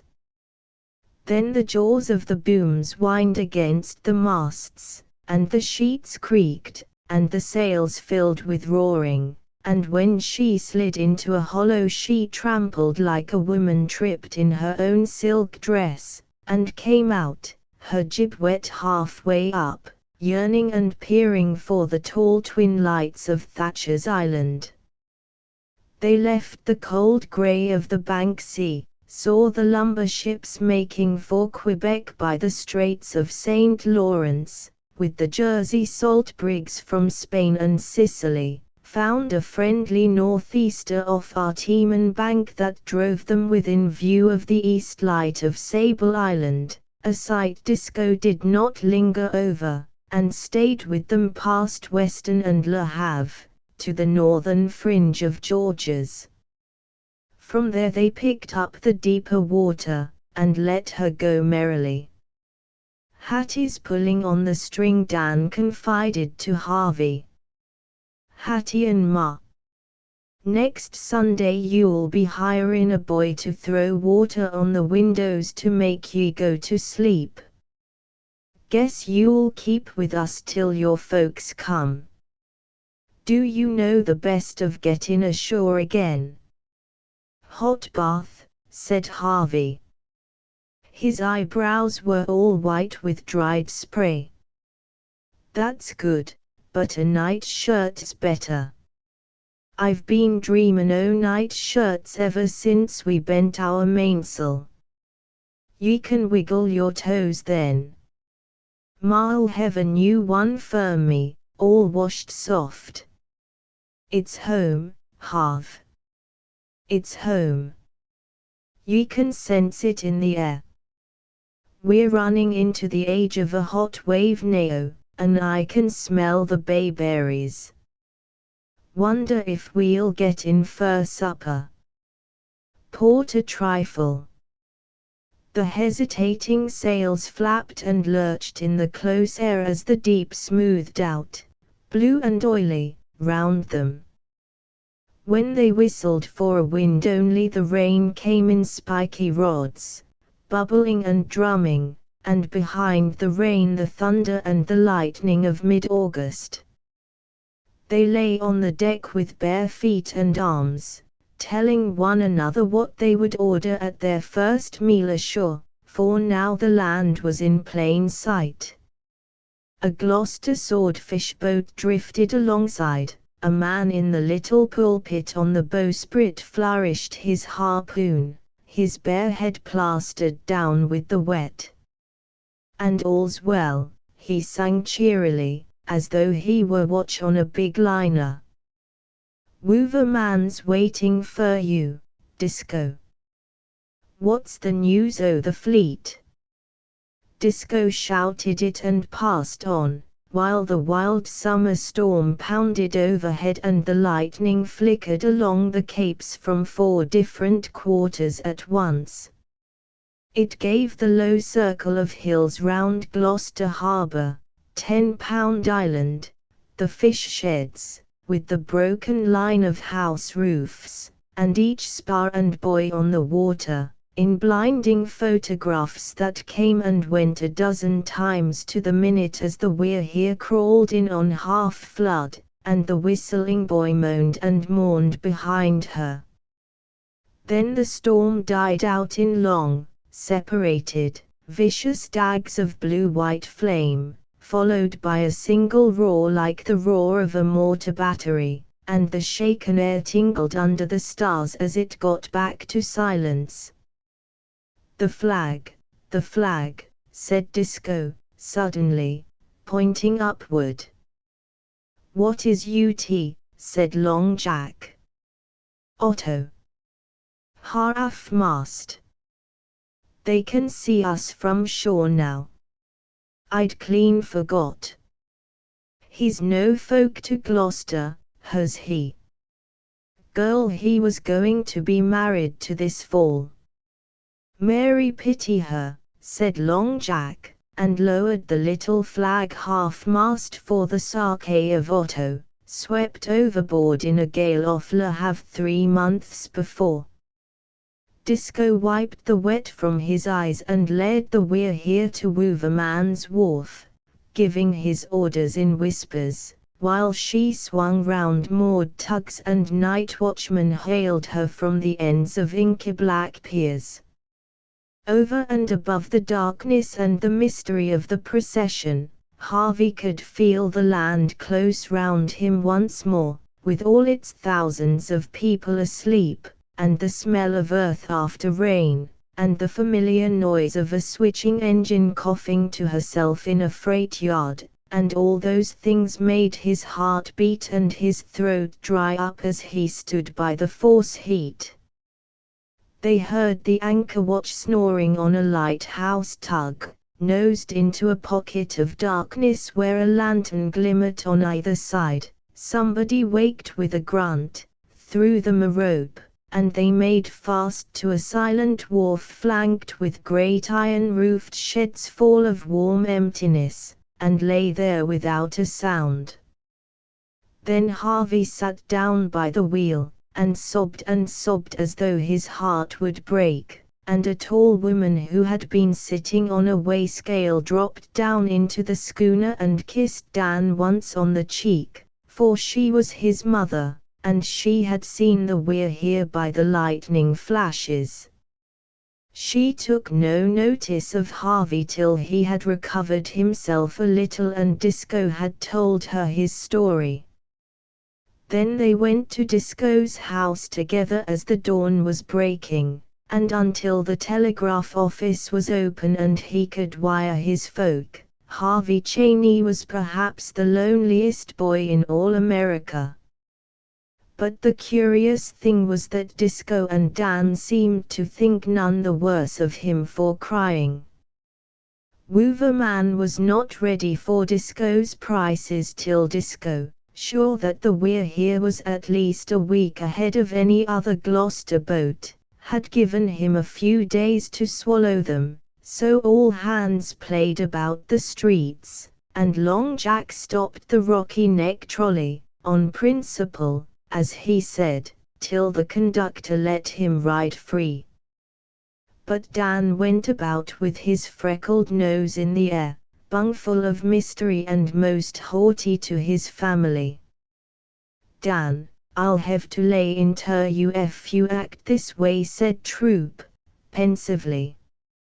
Since we've come ashore this time you've been a heap too fresh. I'd lay into him now if he was mine, said Uncle Salters, sourly. He and Pen boarded with the troops.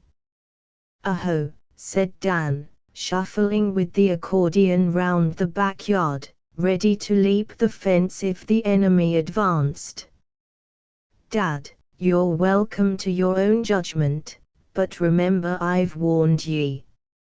Your own flesh and blood ha warned ye. Tain't any o' my fault if you're mistook, but I'll be on deck to watch ye.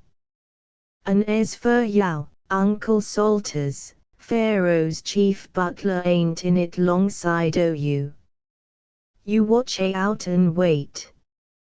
You'll be plowed under like your own blamed clover, but me, Dan Troop, I'll flourish like a green bay tree because I warn't he stuck on my own opinion. Disco was smoking in all his shore dignity and a pair of beautiful carpet slippers. You're getting as crazy as poor Harv. You two go around giggling and squinching and kicking each other under the table till there's no peace in the house, said he. There's going to be a heap less, for some folks, Dan replied. You wait and see.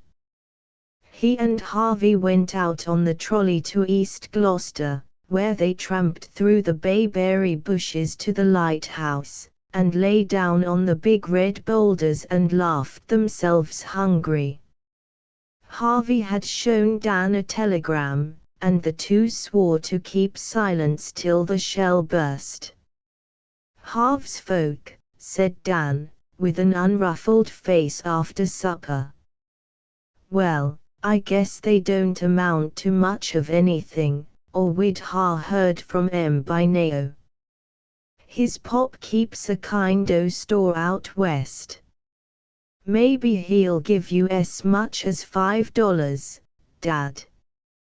What did I tell ye? Said Salters. Don't sputter over your victuals, Dan. Chapter 9. Whatever his private sorrows may be, a multimillionaire, like any other workingman, should keep abreast of his business. Harvey Cheney, Sr., had gone east late in June to meet a woman broken down, half mad, who dreamed day and night of her son drowning in the grey seas. He had surrounded her with doctors, trained nurses, massage women, and even faith cure companions, but they were useless. Mrs. Cheney lay still and moaned, or talked of her boy by the hour together to anyone who would listen. Hope she had none, and who could offer it? All she needed was assurance that drowning did not hurt, and her husband watched to guard lest she should make the experiment. Of his own sorrow he spoke little, hardly realized the depth of it till he caught himself asking the calendar on his writing desk, "What's the use of going on?" There had always lain a pleasant notion at the back of his head that, some day, when he had rounded off everything and the boy had left college, he would take his son to his heart and lead him into his possessions. Then that boy, he argued, as busy fathers do, would instantly become his companion, partner, and ally, and there would follow splendid years of great works carried out together, the old head backing the young fire.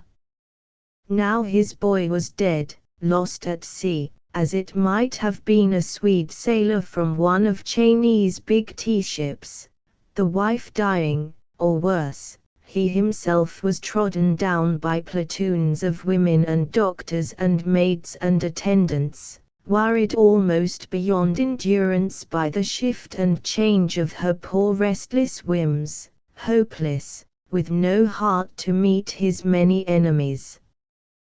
He had taken the wife to his raw new palace in San Diego, where she and her people occupied a wing of great price, and Cheney, in a veranda room, between a secretary and a typewriter, who was also a telegraphist, toiled along wearily from day to day. There was a war of rates among 4 Western railroads in which he was supposed to be interested. A devastating strike had developed in his lumber camps in Oregon, and the legislature of the state of California, which has no love for its makers, was preparing open war against him. Ordinarily he would have accepted battle ere it was offered, and have waged a pleasant and unscrupulous campaign. But now he sat limply, his soft black hat pushed forward onto his nose, his big body shrunk inside his loose clothes, staring at his boots or the Chinese junks in the bay, and assenting absently to the secretary's questions as he opened the Saturday Mail. Cheney was wondering how much it would cost to drop everything and pull out. He carried huge insurances, could buy himself royal annuities, and between one of his places in Colorado and a little society that would do the wife good, say in Washington and the South Carolina Islands, a man might forget plans that had come to nothing. On the other hand, the click of the typewriter stopped. The girl was looking at the secretary, who had turned white. He passed Cheney a telegram repeated from San Francisco, picked up by fishing schooner We're here having fallen off boat great times on banks fishing all well waiting Gloucester Mass Care Disco Troop for money or orders wire what shall do and how is Mama Harvey N. Cheney. The father let it fall, laid his head down on the roller top of the shut desk, and breathed heavily. The secretary ran for Mrs. Cheney's doctor, who found Cheney pacing to and fro. What do you think of it? Is it possible? Is there any meaning to it? I can't quite make it out, he cried. I can, said the doctor. I lose $7,000 a year, that's all. He thought of the struggling New York practice he had dropped at Cheney's imperious bidding, and returned the telegram with a sigh. You mean you'd tell her? Maybe a fraud. What's the motive? Said the doctor, coolly. Detection's too certain. It's the boy sure enough. Enter a French maid, impudently, as an indispensable one who is kept on only by large wages. Mrs. Cheney, she say you must come at once. She think you are sick. The master of 30 millions bowed his head meekly and followed Suzanne, and a thin, high voice on the upper landing of the great whitewood square staircase cried, What is it? What has happened? No doors could keep out the shriek that rang through the echoing house a moment later, when her husband blurted out the news. And that's all right, said the doctor, serenely, to the typewriter. About the only medical statement in novels with any truth to it is that joy don't kill, Miss Kinsey.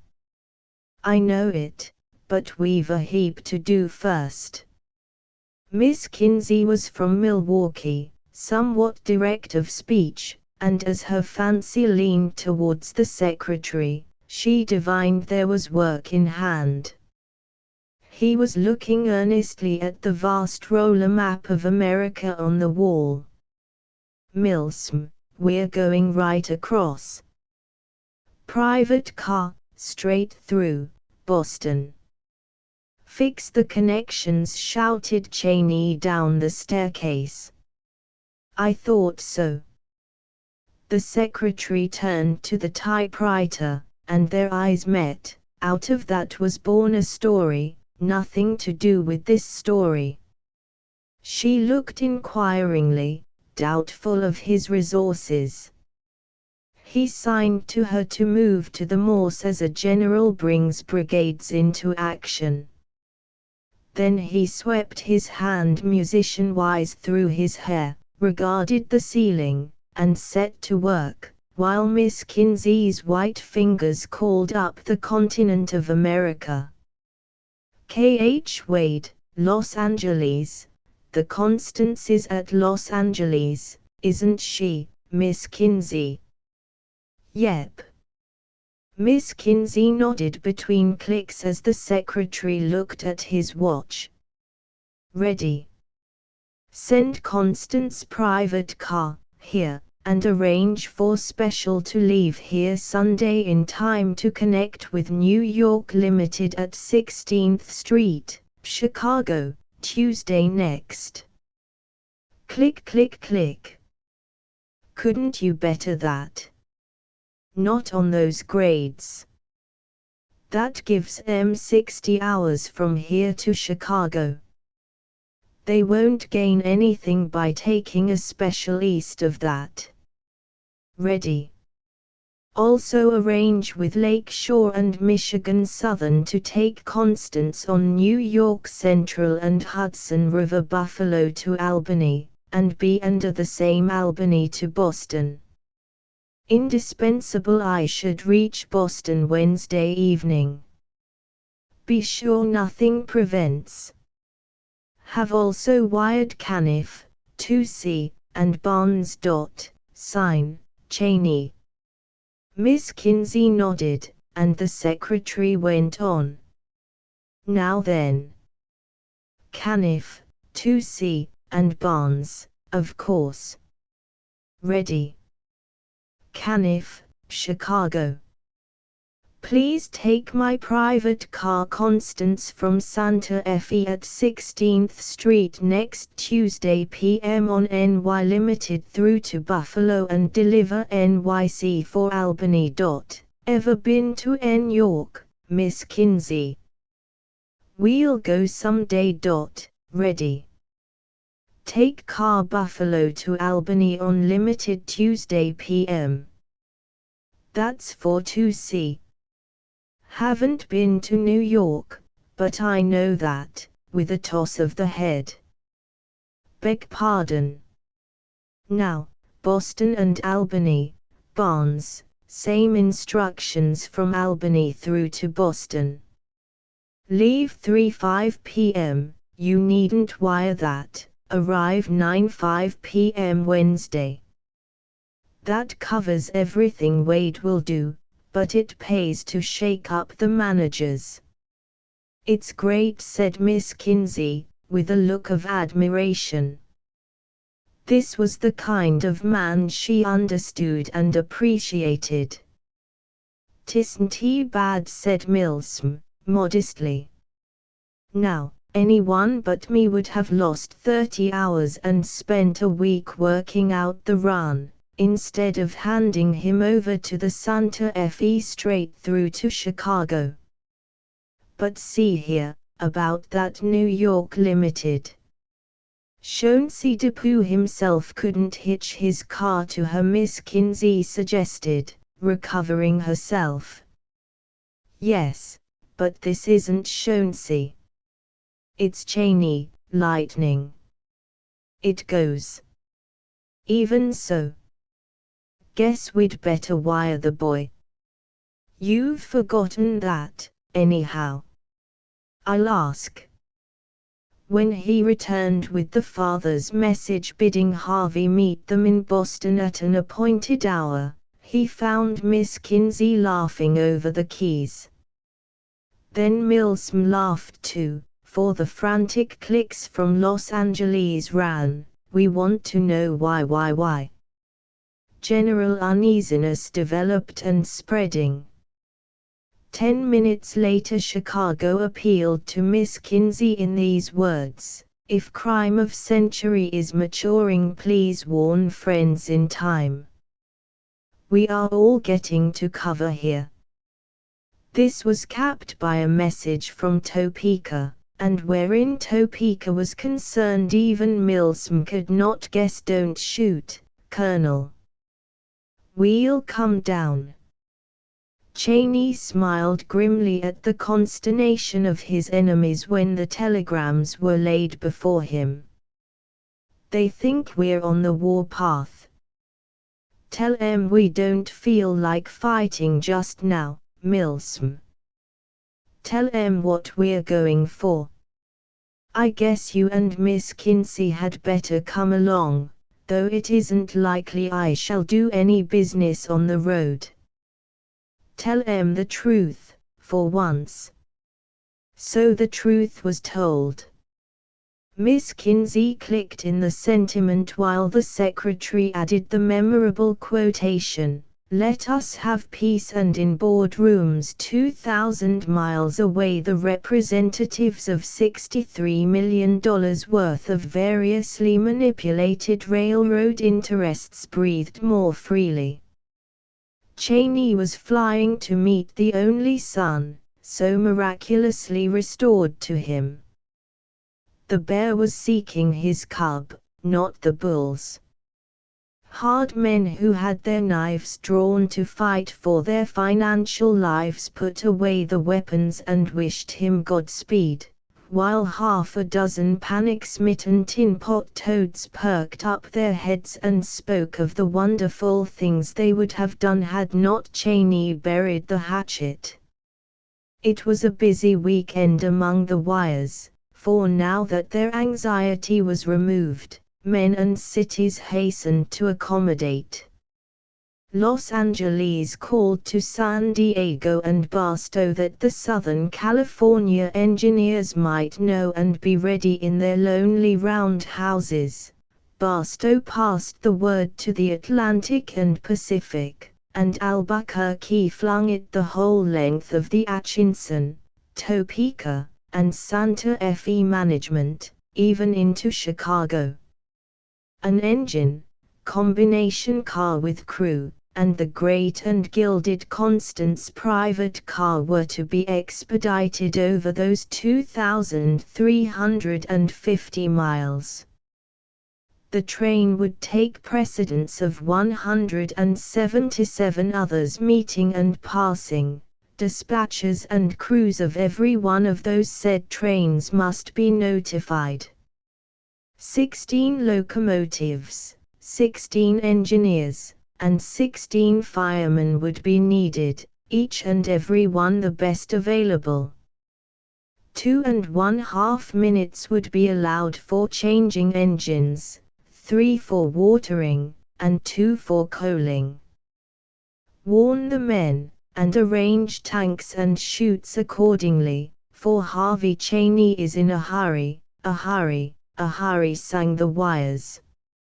40 miles an hour will be expected, and division superintendents will accompany this special over their respective divisions.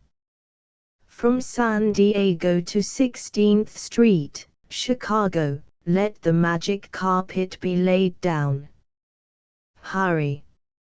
Oh, hurry. It will be hot, said Cheney, as they rolled out of San Diego in the dawn of Sunday. We're going to hurry, Mama, just as fast as ever we can, but I really don't think there's any good of your putting on your bonnet and gloves yet. You'd much better lie down and take your medicine. I'd play you a game of dominoes, but it's Sunday. I'll be good. Oh, I will be good. Only, taking off my bonnet makes me feel as if we'd never get there. Try to sleep a little, Mama, and we'll be in Chicago before you know. But it's Boston, Father. Tell them to hurry. The 6-foot drivers were hammering their way to San Bernardino and the Mojave Wastes. But this was no grade for speed. That would come later. The heat of the desert followed the heat of the hills as they turned east to the Needles and the Colorado River. The car cracked in the utter drought and glare, and they put crushed ice to Mrs. Cheney's neck, and toiled up the long, long grades, past Ash Fork, towards Flagstaff, where the forests and quarries are, under the dry, remote skies. The needle of the speed indicator flicked and wagged to and fro, the cinders rattled on the roof, and a whirl of dust sucked after the whirling wheels. The crew of the combination sat on their bunks, panting in their shirt sleeves, and Cheney found himself among them shouting old stories of the railroad that every train man knows, above the roar of the car. He told them about his son, and how the sea had given up its dead, and they nodded and spat and rejoiced with him, asked after her, back there, and whether she could stand it if the engineer let her out a piece, and Cheney thought she could. Accordingly, the great fire horse was let ut from Flagstaff to Winslow, till a division superintendent protested. But Mrs. Cheney, in the boudoir stateroom, where the French maid, sallow-white with fear, clung to the silver door handle, only moaned a little and begged her husband to bid them hurry. And so they dropped the dry sands and moonstruck rocks of Arizona behind them, and grilled on till the crash of the couplings and the wheeze of the brake hose told them they were at Coolidge by the Continental Divide. 3 bold and experienced men, cool, confident, and dry when they began, white, quivering, and wet when they finished their trick at those terrible wheels, swung her over the great lift from Albuquerque to Glorieta and beyond Springer, up and up to the Rayton Tunnel on the state line, whence they dropped rocking into La Junta, had sight of the Arkansas, and tore down the long slope to Dodge City, where Cheney took comfort once again from setting his watch an hour ahead. There was very little talk in the car. The secretary and typewriter sat together on the stamped Spanish leather cushions by the plate glass observation window at the rear end, watching the surge and ripple of the ties crowded back behind them, and, it is believed, making notes of the scenery. Cheney moved nervously between his own extravagant gorgeousness and the naked necessity of the combination, an unlit cigar in his teeth, till the pitying crews forgot that he was their tribal enemy, and did their best to entertain him. At night the bunched electrics lit up that distressful palace of all the luxuries, and they fared sumptuously, swinging on through the emptiness of abject desolation. Now they heard the swish of a water tank, and the guttural voice of a Chinaman, the click-clink of hammers that tested the Krupp steel wheels, and the oath of a tramp chased off the rear platform, now the solid crash of coal shot into the tender, and now a beating back of noises as they flew past a waiting train. Now they looked out into great abysses, a trestle purring beneath their tread, or up to rocks that barred out half the stars.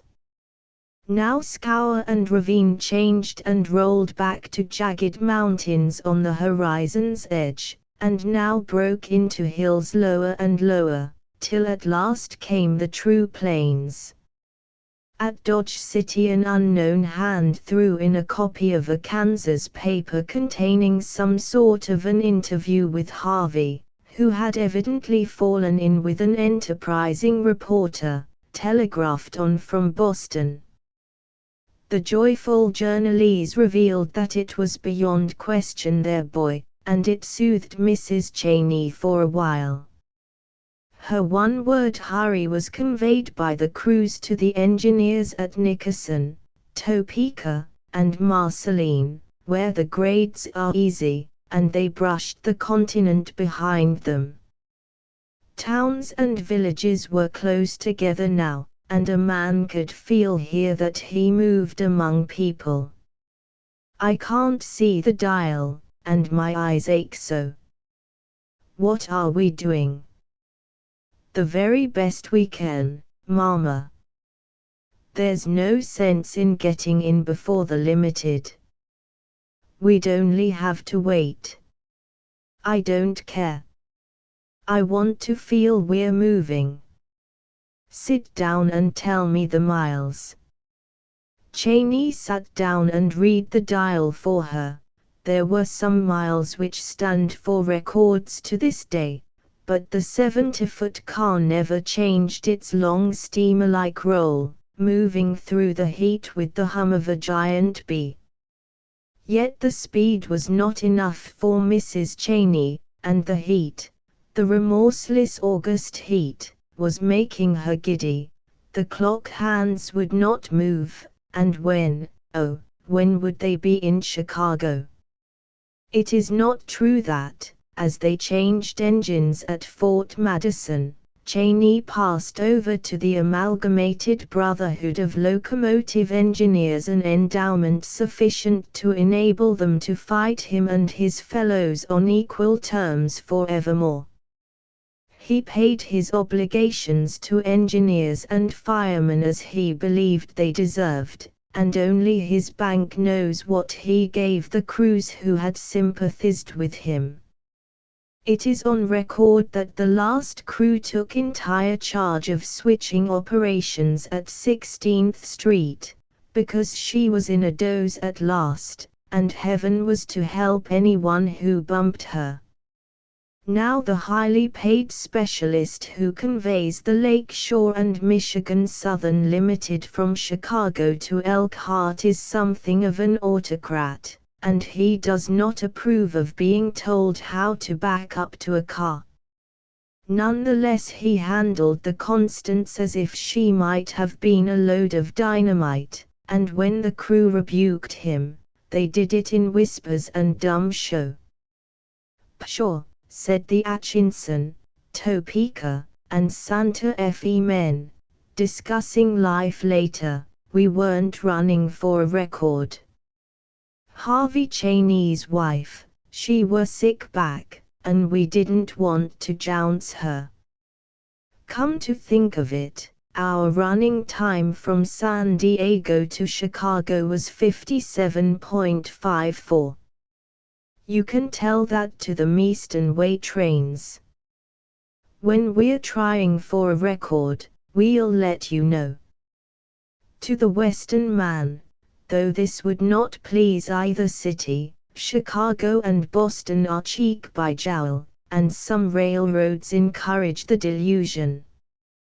The limited whirled the Constance into Buffalo and the arms of the New York Central and Hudson River. Illustrious magnates with white whiskers and gold charms on their watch chains boarded her here to talk a little business to Cheney, who slid her gracefully into Albany, where the Boston and Albany completed the run from Tidewater to Tidewater.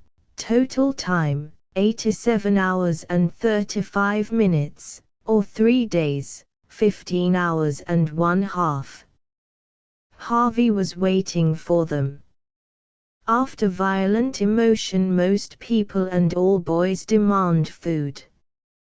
They feasted the returned prodigal behind drawn curtains, cut off in their great happiness, while the trains roared in and out around them.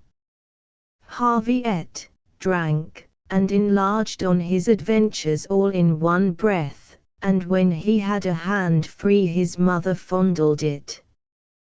His voice was thickened with living in the open, salt air, his palms were rough and hard, his wrists dotted with marks of gurrisaws, and a fine full flavor of codfish hung round rubber boots and blue jersey. The father, well used to judging men, looked at him keenly. He did not know what enduring harm the boy might have taken. Indeed, he caught himself thinking that he knew very little whatever of his son, but he distinctly remembered an unsatisfied, dough-faced youth who took delight in calling down the old man and reducing his mother to tears, such a person as adds to the gaiety of public rooms and hotel piazzas, where the ingenuous young of the wealthy play with or revile the bellboys. But this well-set-up fisher youth did not wriggle, looked at him with eyes steady, clear, and unflinching, and spoke in a tone distinctly, even startlingly, respectful.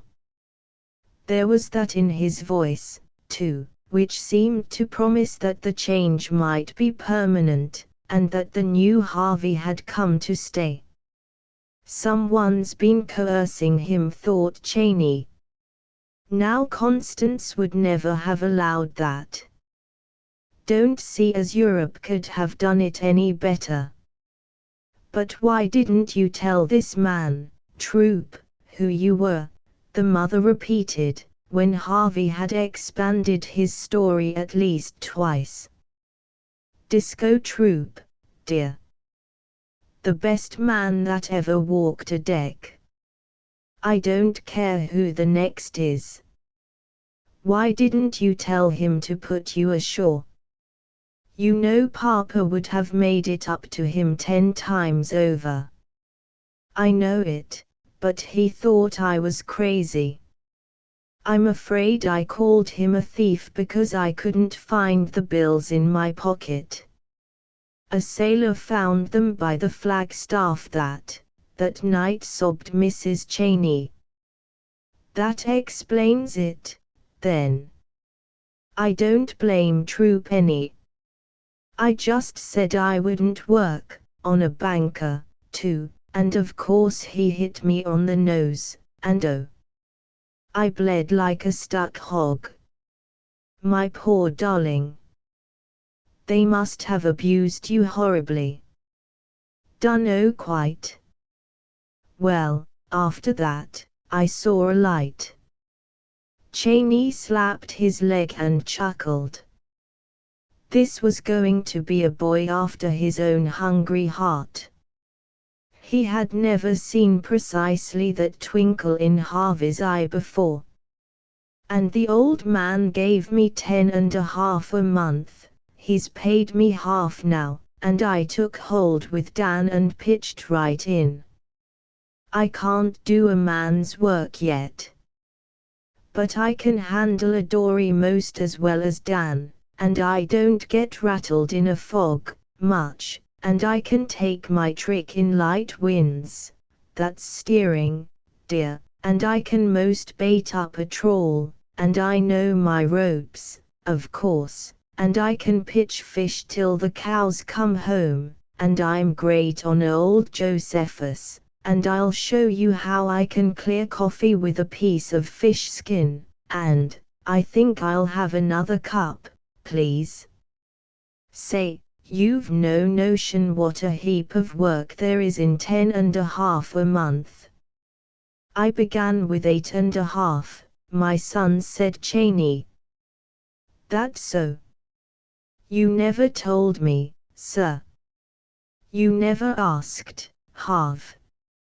I'll tell you about it someday, if you care to listen. Try a stuffed olive.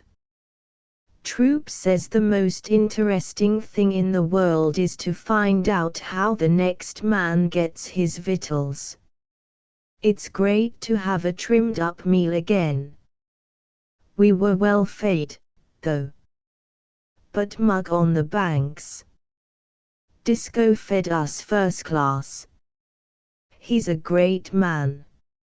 And Dan, that's his son, Dan's my partner. And there's Uncle Salters and his manures, and he reads Josephus. He's sure I'm crazy yet. And there's poor little Pen, and he is crazy. You mustn't talk to him about Johnstown, because, and, oh, you must know Tom Platt and Long Jack and Manuel. Manuel saved my life. I'm sorry he's a Portuguese. He can't talk much, but he's an everlasting musician. He found me struck adrift and drifting, and hauled me in. I wonder your nervous system isn't completely wrecked, said Mrs. Cheney. What for, Mama?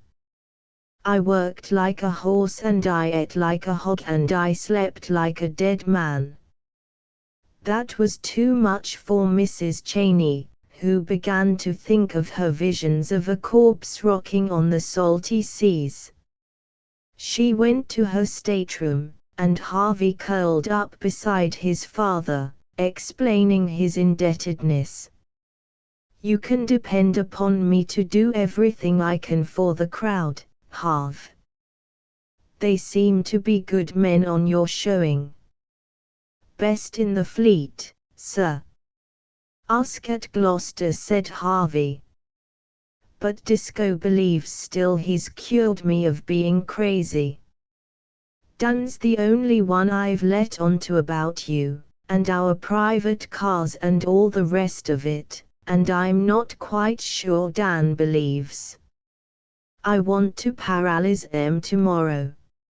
Say, can't they run the Constance over to Gloucester? Mama don't look fit to be moved, anyway, and we're bound to finish cleaning out by tomorrow. Wooverman takes our fish. You see, we're the first off the banks this season, and it's $4.25 a quintal. We held out till he paid it. They want it quick. You mean you'll have to work tomorrow, then? I told Troop I would. I'm on the scales. I've brought the tallies with me.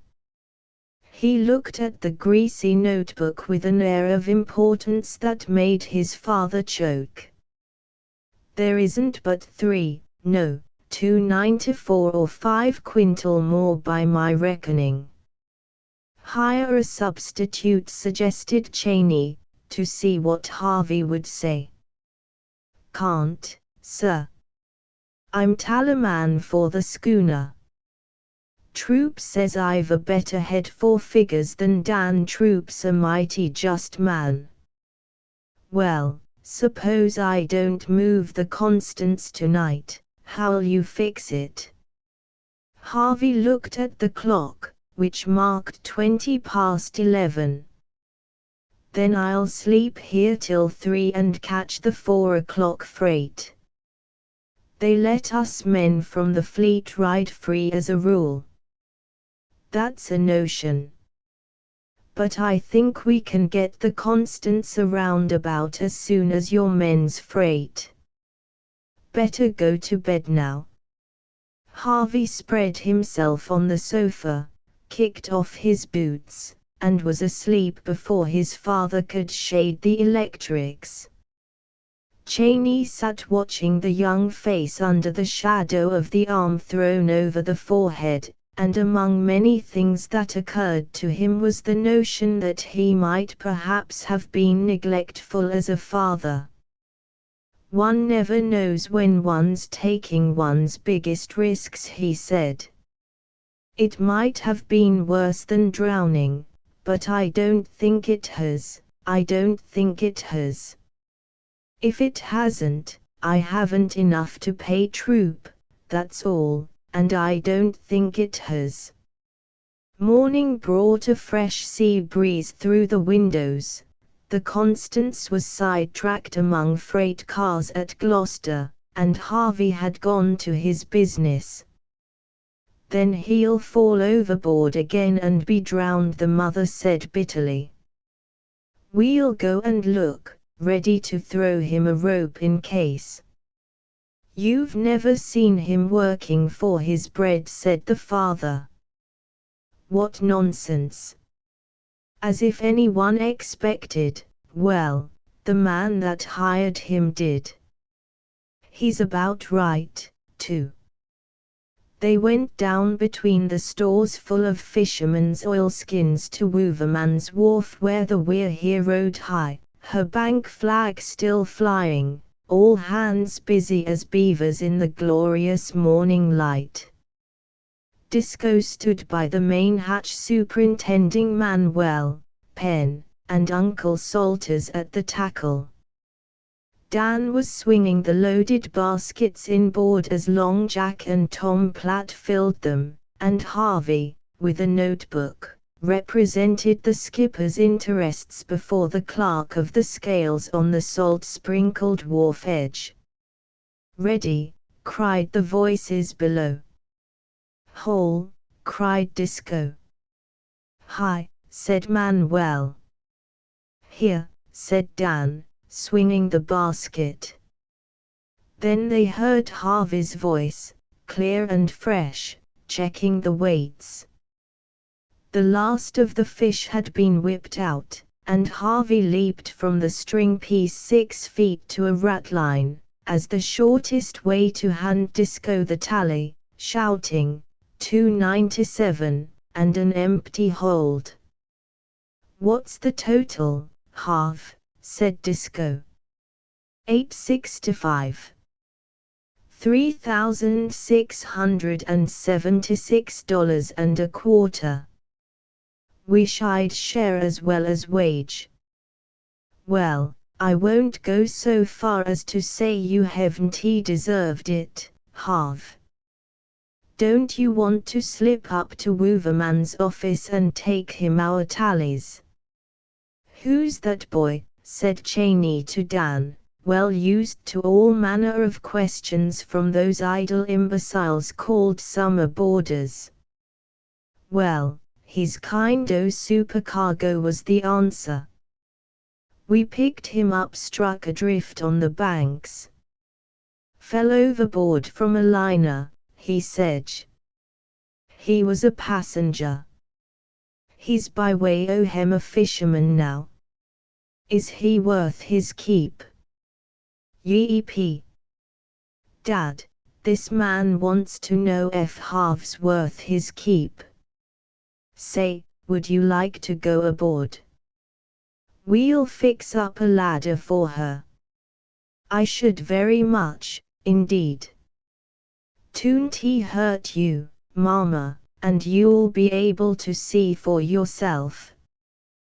The woman who could not lift her head a week ago scrambled down the ladder, and stood aghast amid the mess and tangle aft. Be you anyways interested in Harv? Said Disco. Well, yes. He's a good boy, and catches right hold just as he's bid.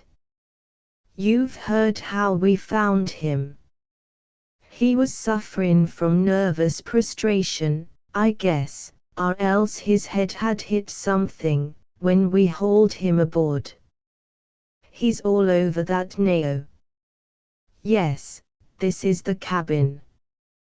Tiny in order, but you're quite welcome to look around. Those are his figures on the stovepipe, where we keep the reckoning mostly. Did he sleep here? Said Mrs. Cheney, sitting on a yellow locker and surveying the disorderly bunks. No.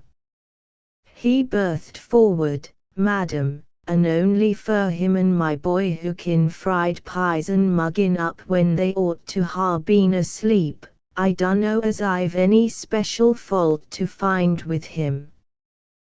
There weren't nothing wrong with Harv, said Uncle Salters, descending the steps. He hung my boots on the main truck, and he ain't over and above respectful to such as knows more'n he do, specially about farmin', but he were mostly misled by Dan. Dan in the meantime, profiting by dark hints from Harvey early that morning, was executing a war dance on deck. Tom, he whispered down the hatch. His folks has come, and Dad hain't he caught on yet, and they're powwowing in the cabin.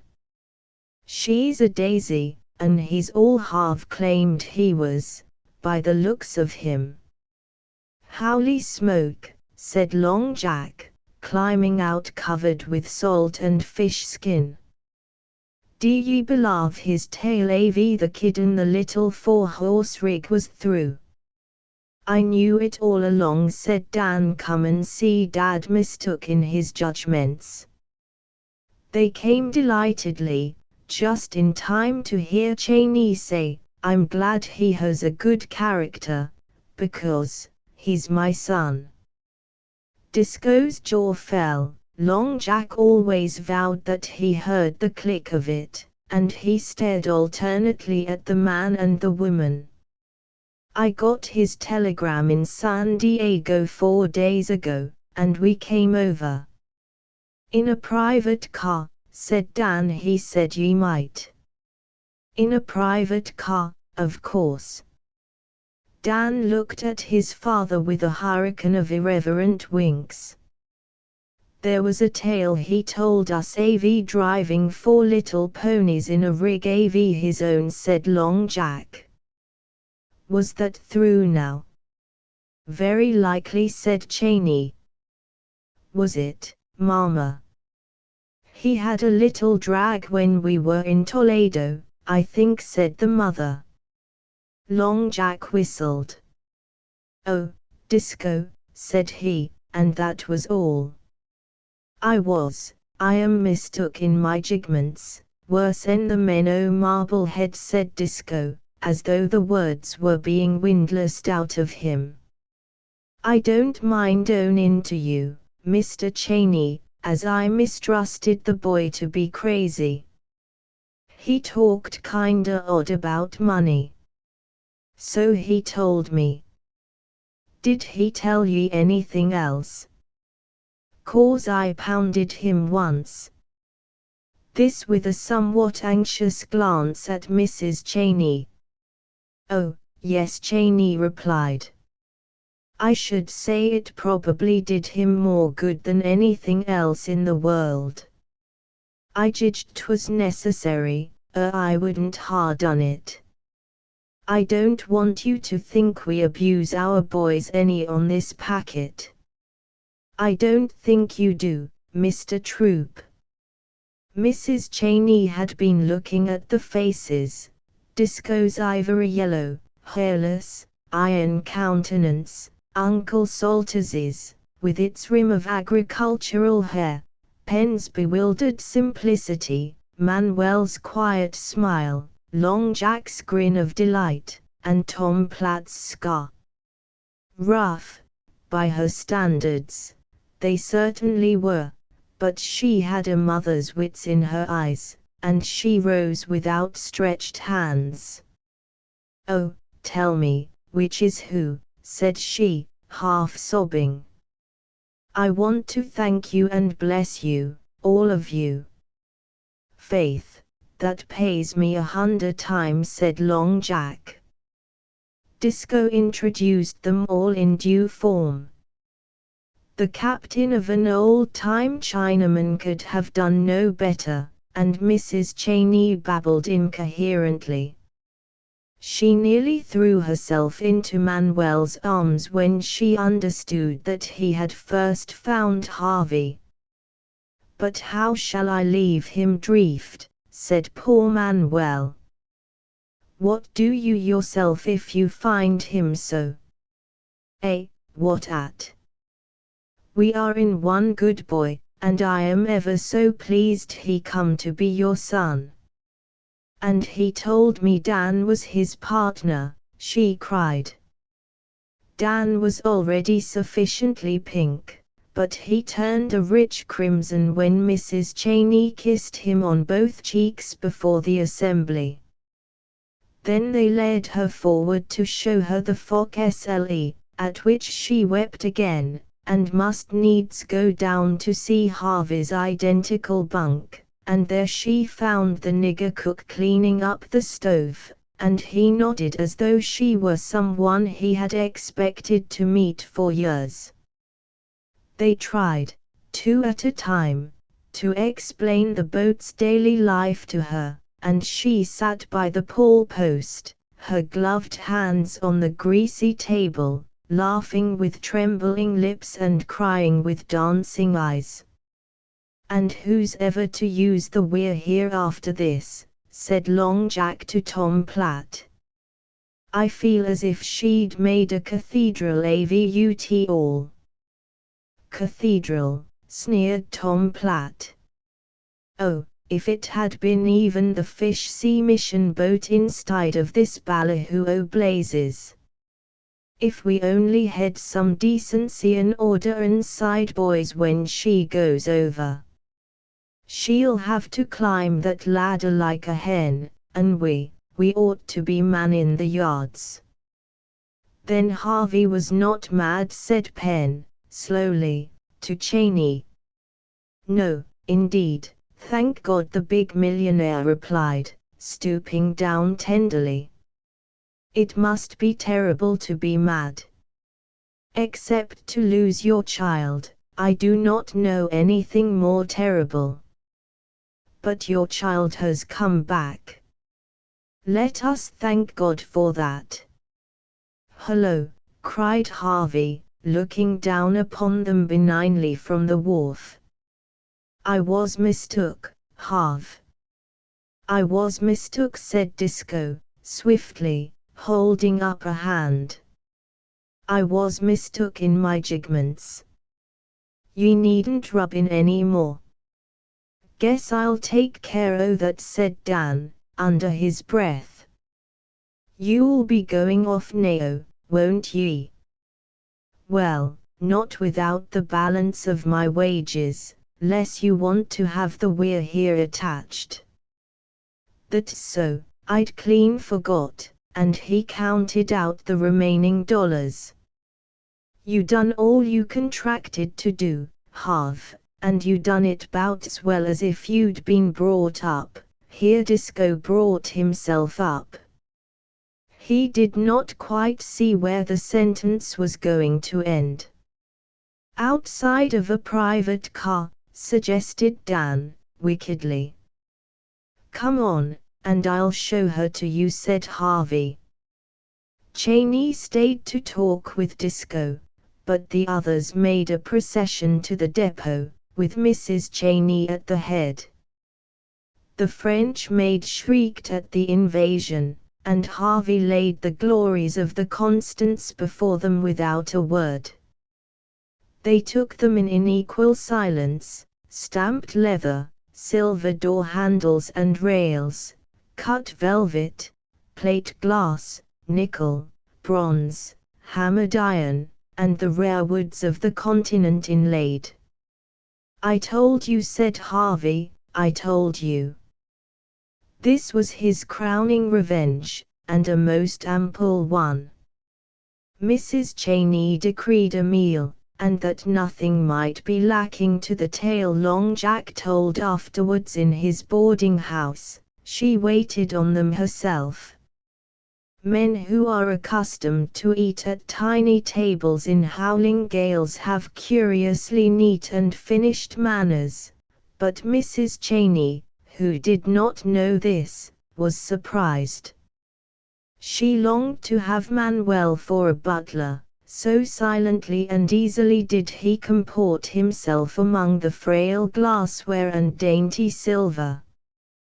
Tom Platt remembered the great days on the Ohio and the manners of foreign potentates who dined with the officers, and Long Jack, being Irish, supplied the small talk till all were at their ease. In the We're Here's cabin the fathers took stock of each other behind their cigars. Cheney knew well enough when he dealt with a man to whom he could not offer money. Equally well he knew that no money could pay for what Disco had done. He kept his own counsel and waited for an opening. I haven't done anything to your boy or for your boy except make him work a piece and learn him how to handle the hog yoke, said Disco. He has twice my boy's head for figures. By the way, Cheney answered casually, what do you calculate to make of your boy? Disco removed his cigar and waved it comprehensively round the cabin.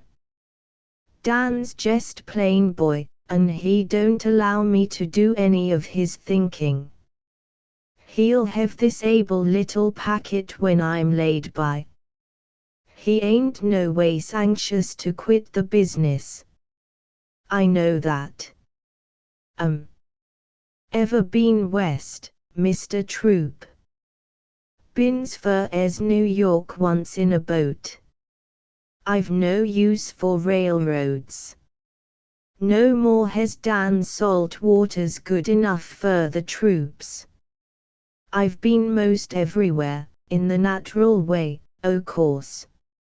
I can give him all the salt water he's likely to need, till he's a skipper.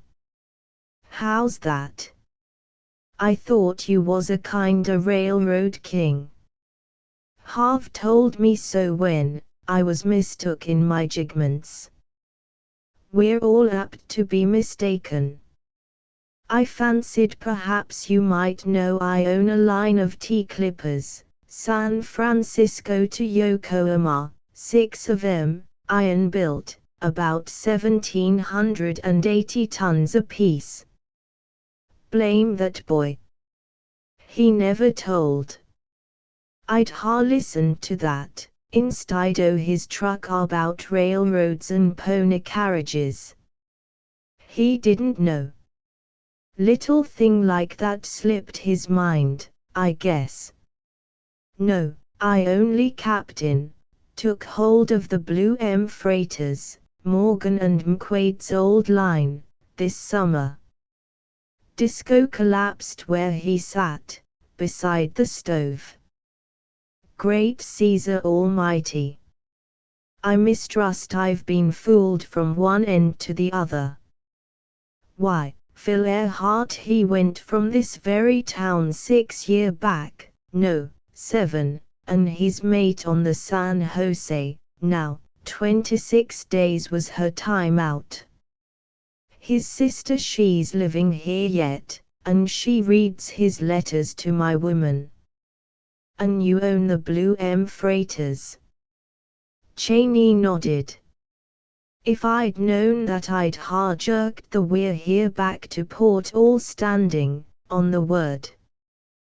Perhaps that wouldn't have been so good for Harvey. If I'd only known. If he'd only said about the cussed line, I'd ha understood. I'll never stand on my own jigments again, never. They're well-found packets. Phil Earhart he says so. I'm glad to have a recommend from that quarter. Earhart skipper of the San Jose now. What I was getting at is to know whether you'd lend me Dan for a year or two, and we'll see if we can't make a mate of him. Would you trust him to Earhart? It's a risk taking a raw boy. I know a man who did more for me. That's difference runt. Look at here now, I ain't recommending Dan special because he's my own flesh and blood. I know bank ways ain't clipper ways, but he hain't he much to learn. Steer he can, no boy better, if I say it, and the rest's in our blood and get, but I could wish he warn't he so cussed weak on navigation. Earhart will attend to that. He'll ship us boy for a voyage or two, and then we can put him in the way of doing better. Suppose you take him in hand this winter, and I'll send for him early in the spring. I know the Pacific's a long ways off, sure. We troops, living and dead, are all around the earth and the seas thereof. But I want you to understand, and I mean this, any time you think you'd like to see him, tell me, and I'll attend to the transportation. Toon't he cost you a cent? If you'll walk a piece with me, we'll go to my house and talk this to my woman. I've been so crazy mistook in all my jigments, it don't seem to me this was like to be real. They went blue-trimmed of nasturtiums over to Troop's $1,800, White House, with a retired dory full in the front yard and a shuttered parlor which was a museum of oversea plunder. There sat a large woman, silent and grave, with the demise of those who look long to see for the return of their beloved. Cheney addressed himself to her, and she gave consent wearily. We lose 100 a year from Gloucester only, Mr. Cheney, she said, 100 boys and men, and I've come so's to hate the sea as if 'twas alive and listening. God never made it for humans to anchor on. These packets o' yours, they go straight out, I take it, and straight home again. As straight as the winds let 'em, and I give a bonus for record passages. Tea don't improve by being at sea. When he was little he used to play at keeping store, and I had hopes he might follow that up. But soon's he could paddle a dory I knew that were going to be denied me. They're squariggers, mother, iron-built and well-found. Remember what Phil's sister reads you when she gets his letters. I've never known as Phil told lies, but he's too venturesome, like most of 'em that use the sea. If Dan sees fit, Mr. Cheney, he can go, for all o' me. She jest despises the ocean, Disco explained, and I dunno how to act polite, I guess, I'd thank you better. My father, my own eldest brother, 2 nephews, and my second sister's man, she said, dropping her head on her hand. Would you care for anyone that took all those? Cheney was relieved when Dan turned up and accepted with more delight than he was able to put into words. Indeed, the offer meant a plain and sure road to all desirable things, but Dan thought most of commanding watch on broad decks, and looking into faraway harbors. Mrs. Cheney had spoken privately to the unaccountable Manuel in the matter of Harvey's rescue. He seemed to have no desire for money. Pressed hard, he said that he would take $5, because he wanted to buy something for a girl. Otherwise, how shall I take money when I make so easy my eats and smokes? You will give us some if I like or no. Eh, what at? Then you shall give a me money, but not that way. You shall give her all you can think. He introduced her to a snuffy Portuguese priest with a list of semi-destitute widows as long as his cassock. As a strict Unitarian, Mrs. Cheney could not sympathize with the creed, but she ended by respecting the brown, voluble little man. Manuel, faithful son of the church, appropriated all the blessings showered on her for her charity. That letter me out, said he. I have now the good absolutions for 6 months, and he strolled forth to get a handkerchief for the girl of the hour and to break the hearts of all the others. Salters went west for a season with Penn, and left no address behind. He had a dread that these millionary people, with wasteful private cars, might take undue interest in his companion. It was better to visit inland relatives till the coast was clear. Never you be adopted by rich folk, Penn, he said in the cars, or I'll take and break this checkerboard over your head. If you forget your name again, which is Pratt, you remember you belong with Salter's troop, and set down right where you are till I come for you. Don't go tagging around after them whose eyes bung out with fatness, according to Scripture. Chapter X. But it was otherwise with the We're Here's silent cook, for he came up, his kit in a handkerchief, and boarded the Constance. Pay was no particular object, and he did not in the least care where he slept. His business, as revealed to him in dreams, was to follow Harvey for the rest of his days. They tried argument and, at last, persuasion, but there is a difference between one Cape Breton and two Alabama Negroes, and the matter was referred to Cheney by the cook and porter. The millionaire only laughed. He presumed Harvey might need a body servant some day or other, and was sure that one volunteer was worth 5 hirelings.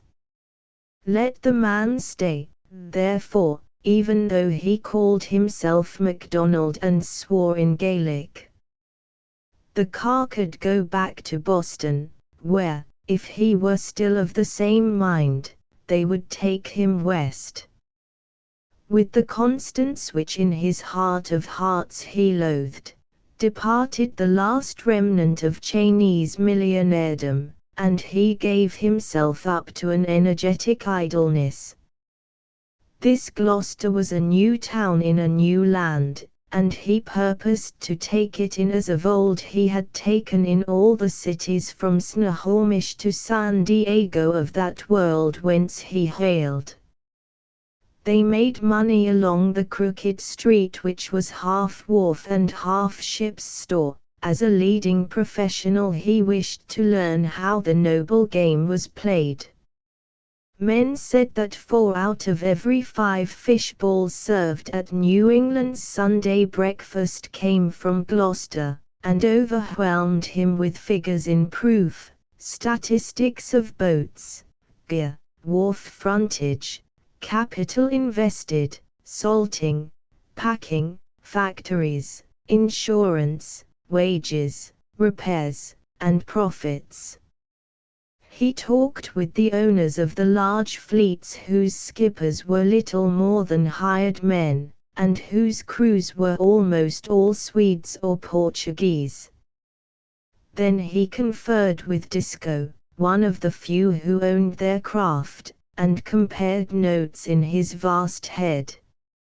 He coiled himself away on chain cables in marine junk shops, asking questions with cheerful, unslaked Western curiosity, till all the waterfront wanted to know what in thunder that man was after, anyhow. He prowled into the mutual insurance rooms, and demanded explanations of the mysterious remarks chalked up on the blackboard day by day, and that brought down upon him secretaries of every fisherman's widow and orphan-aid society within the city limits. They begged shamelessly, each man anxious to beat the other institution's record, and Cheney tugged at his beard and handed them all over to Mrs. Cheney. She was resting in a boarding house near Eastern Point, a strange establishment, managed, apparently, by the boarders, where the tablecloths were red and white checkered and the population, who seemed to have known one another intimately for years, rose up at midnight to make Welsh rabbits if it felt hungry. On the second morning of her stay Mrs. Cheney put away her diamond solitaires before she came down to breakfast. "They are most delightful people," she confided to her husband, "so friendly and simple, too, though they are all Boston, nearly." "That isn't simpleness, Mama," he said, looking across the boulders behind the apple trees where the hammocks were slung. "It's the other thing, that what I haven't got." "It can't be," said Mrs. Cheney quietly. "There isn't a woman here owns a dress that cost $100. Why, I know it, dear. We have, of course we have. I guess it's only the style they wear East. Are you having a good time?" "I don't see very much of Harvey, he's always with you, but I ain't near as nervous as I was. I haven't had such a good time since Willie died. I never rightly understood that I had a son before this. Harv's got to be a great boy. Anything I can fetch you, dear?" cushion under your head. Well, we'll go down to the wharf again and look around. Harvey was his father's shadow in those days, and the two strolled along side by side, Cheney using the grades as an excuse for laying his hand on the boy's square shoulder. It was then that Harvey noticed and admired what had never struck him before, his father's curious power of getting at the heart of new matters as learned from men in the street. "How do you make em tell you everything without opening your head?" demanded the son, as they came out of Argus loft. "I've dealt with quite a few men in my time, Harv, and one sizes em up somehow, I guess.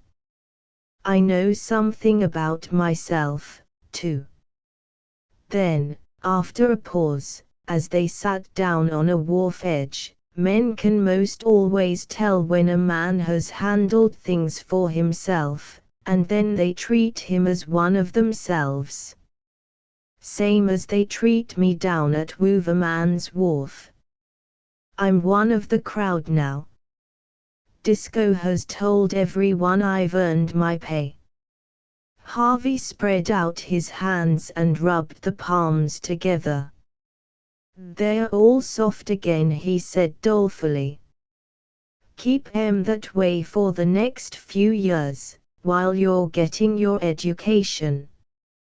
You can harden em up after." "Yes, I suppose so," was the reply, in no delighted voice. "It rests with you, Harv.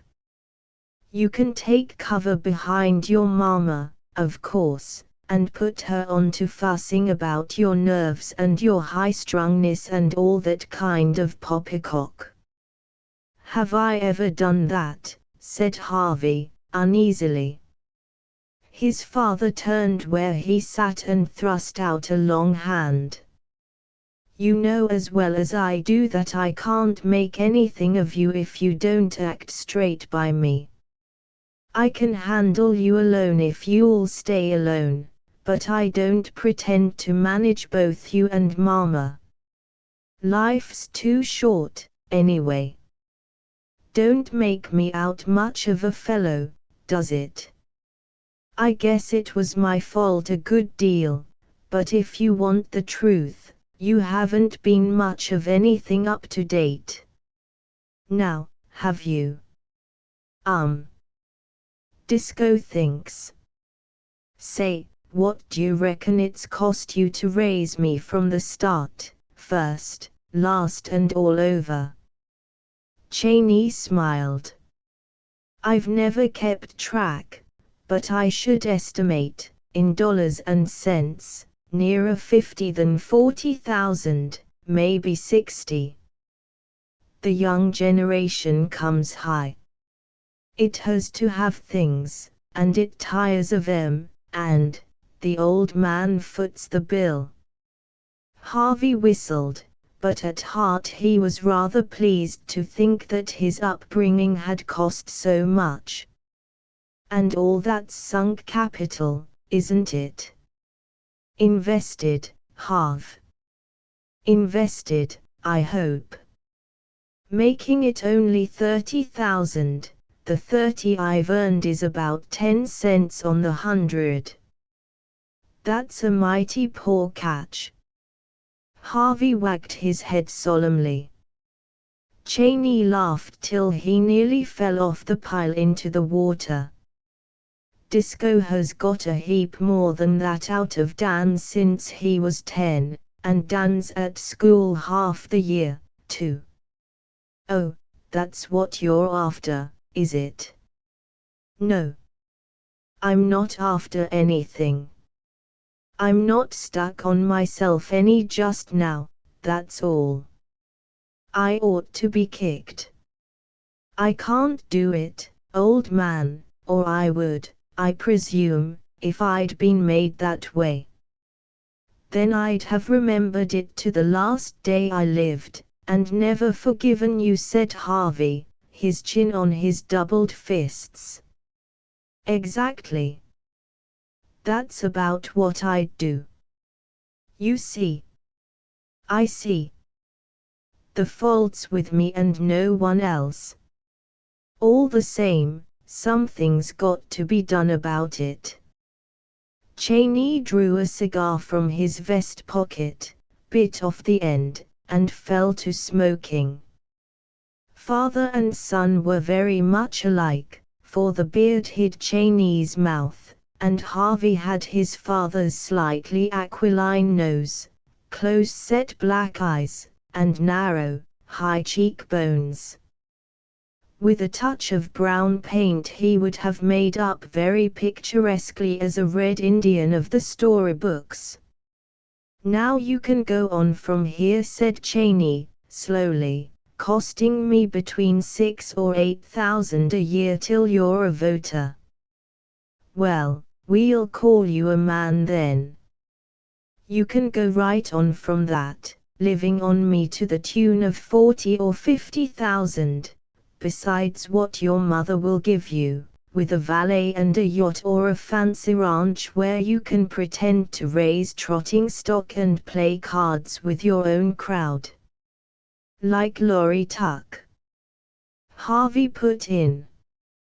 "Yep, or the two De Vitra boys or old man McQuaid's son. California's full of 'em, and here's an Eastern sample while we're talking. A shiny black steam yacht, with mahogany deck house, nickel-plated binnacles, and pink and white striped awnings puffed up the harbor, flying the burgee of some New York club. Two young men in what they conceived to be sea costumes were playing cards by the saloon skylight, and a couple of women with red and blue parasols looked on and laughed noisily. Shouldn't care to be caught out in her in any sort of a breeze." "No beam," said Harvey, critically, as the yacht slowed to pick up her mooring buoy. "They're having what stands them for a good time. I can give you that, and twice as much as that, Harv. How'd you like it, Caesar?"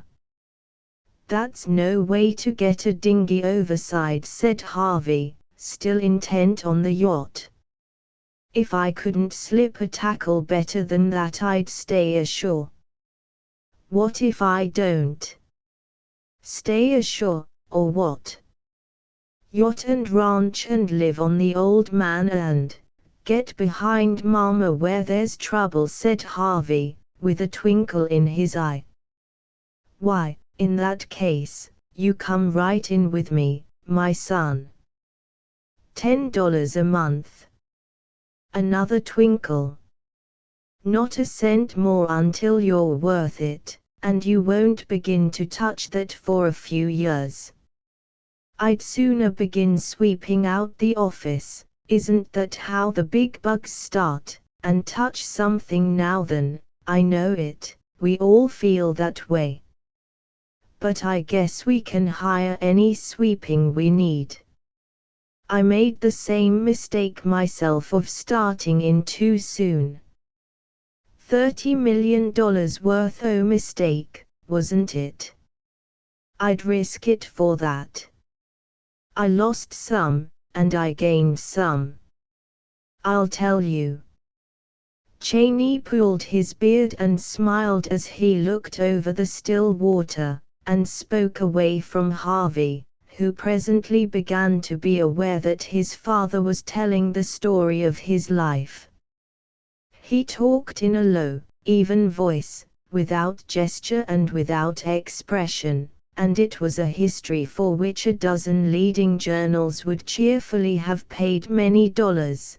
The story of 40 years that was at the same time the story of the New West, whose story is yet to be written.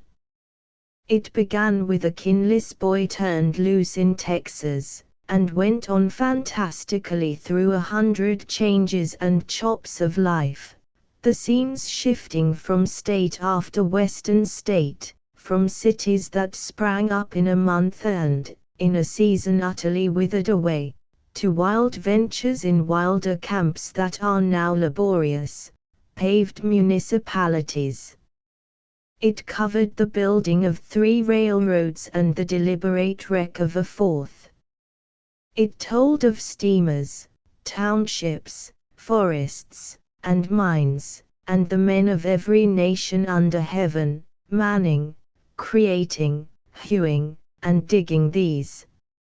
It touched on chances of gigantic wealth flung before eyes that could not see, or missed by the merest accident of time and travel, and through the mad shift of things, sometimes on horseback, more often afoot, now rich, now poor, in and out, and back and forth, deck hand, train hand, contractor, boarding house keeper, journalist, engineer, drummer, real estate agent, politician, deadbeat, rumseller, mine owner, speculator, cattleman, or tramp, moved Harvey Cheney, alert and quiet, seeking his own ends, and, so he said, the glory and advancement of his country. He told of the faith that never deserted him even when he hung on the ragged edge of despair, the faith that comes of knowing men and things. He enlarged, as though he were talking to himself, on his very great courage and resource at all times. The thing was so evident in the man's mind that he never even changed his tone. He described how he had bested his enemies, or forgiven them, exactly as they had bested or forgiven him in those careless days, how he had entreated, cajoled, and bullied towns, companies, and syndicates, all for their enduring good, crawled round, through, or under mountains and ravines, dragging a string and hoop iron railroad after him, and in the end, how he had sat still while promiscuous communities tore the last fragments of his character to shreds. The tale held Harvey almost breathless, his head a little cocked to one side, his eyes fixed on his father's face, as the twilight deepened and the red cigar end lit up the furrowed cheeks and heavy eyebrows. It seemed to him like watching a locomotive storming across country in the dark, a mile between each blare of the open fire door, but this locomotive could talk, and the words shook and stirred the boy to the core of his soul. At last Cheney pitched away the cigar butt, and the two sat in the dark over the lapping water. "I've never told that to anyone before," said the father. Harvey gasped. "It's just the greatest thing that ever was," said he. "That's what I got. Now I'm coming to what I didn't get. It won't sound much of anything to you, but I don't wish you to be as old as I am before you find out. I can handle men, of course, and I'm no fool along my own lines, but, I can't compete with the man who has been taught. I've picked up as I went along, and I guess it sticks out all over me." "I've never seen it," said the son, indignantly. "You will, though, Harv. You will, just as soon as you're through college. Don't I know it? Don't I know the look on men's faces when they think me a mucker, as they call it out here? I can break them to little pieces, yes, but I can't get back at 'em to hurt 'em where they live. I don't say they're way up, but I feel I'm way off, somehow. Now you've got your chance. You've got to soak up all the learning that's around, and you'll live with a crowd that are doing the same thing. They'll be doing it for a few $1,000s a year at most, but remember you'll be doing it for millions. You'll learn law enough to look after your own property when I'm out o' the light, and you'll have to be solid with the best men in the market. They are useful later, and above all, you'll have to stow away the plain, common, sit down with your chin on your elbows book learning. Nothing pays like that, Harv, and it's bound to pay more and more each year in our country, in business and in politics. You'll see. There's no sugar in my end of the deal, said Harvey. 4 years at college. Wish I'd chosen the valet and the yacht. Never mind, my son Cheney insisted. You're investing your capital where it'll bring in the best returns, and I guess you won't find our property shrunk any when you're ready to take hold. Think it over, and let me know in the morning. Hurry. We'll be late for supper. As this was a business talk, there was no need for Harvey to tell his mother about it, and Cheney naturally took the same point of view. But Mrs. Cheney saw and feared, and was a little jealous. Her boy, who rode roughshod over her, was gone, and in his stead reigned a keen-faced youth, abnormally silent, who addressed most of his conversation to his father. She understood it was business, and therefore a matter beyond her premises. If she had any doubts, they were resolved when Cheney went to Boston and brought back a new diamond Marquise ring. "What have you two been doing now?" she said, with a weak little smile, as she turned it in the light. "Talking, just talking, Mama. There's nothing mean about Harvey." There was not. The boy had made a treaty on his own account. Railroads, he explained gravely, interested him as little as lumber, real estate, or mining. What his soul yearned after was control of his father's newly purchased sailing ship. If that could be promised him within what he conceived to be a reasonable time, he, for his part, guaranteed diligence and sobriety at college for 4 or 5 years. In vacation he was to be allowed full access to all details connected with the line. He had not asked more than 2,000 questions about it, from his father's most private papers in the safe to the tug in San Francisco harbor. "It's a deal," said Cheney at the last. "You'll alter your mind 20 times before you leave college, o' course, but if you take hold of it in proper shape, and if you don't tie it up before you're 23, I'll make the thing over to you." "How's that, Harv?" "Nope, never pays to split up a going concern. There's too much competition in the world anyway, and Disco says blood kin have to stick together. His crowd never go back on him. That's one reason, he says, why they make such big fares. Say, the Weir here goes off to the Georges on Monday. They don't stay long ashore, do they? Well, we ought to be going, too, I guess. I've left my business hung up at loose ends between 2 oceans, and it's time to connect again. I just hate to do it, though, haven't had a holiday like this for 20 years. We can't go without seeing Disco off, said Harvey, and Monday's Memorial Day. Let's stay over that, anyway. What is this memorial business?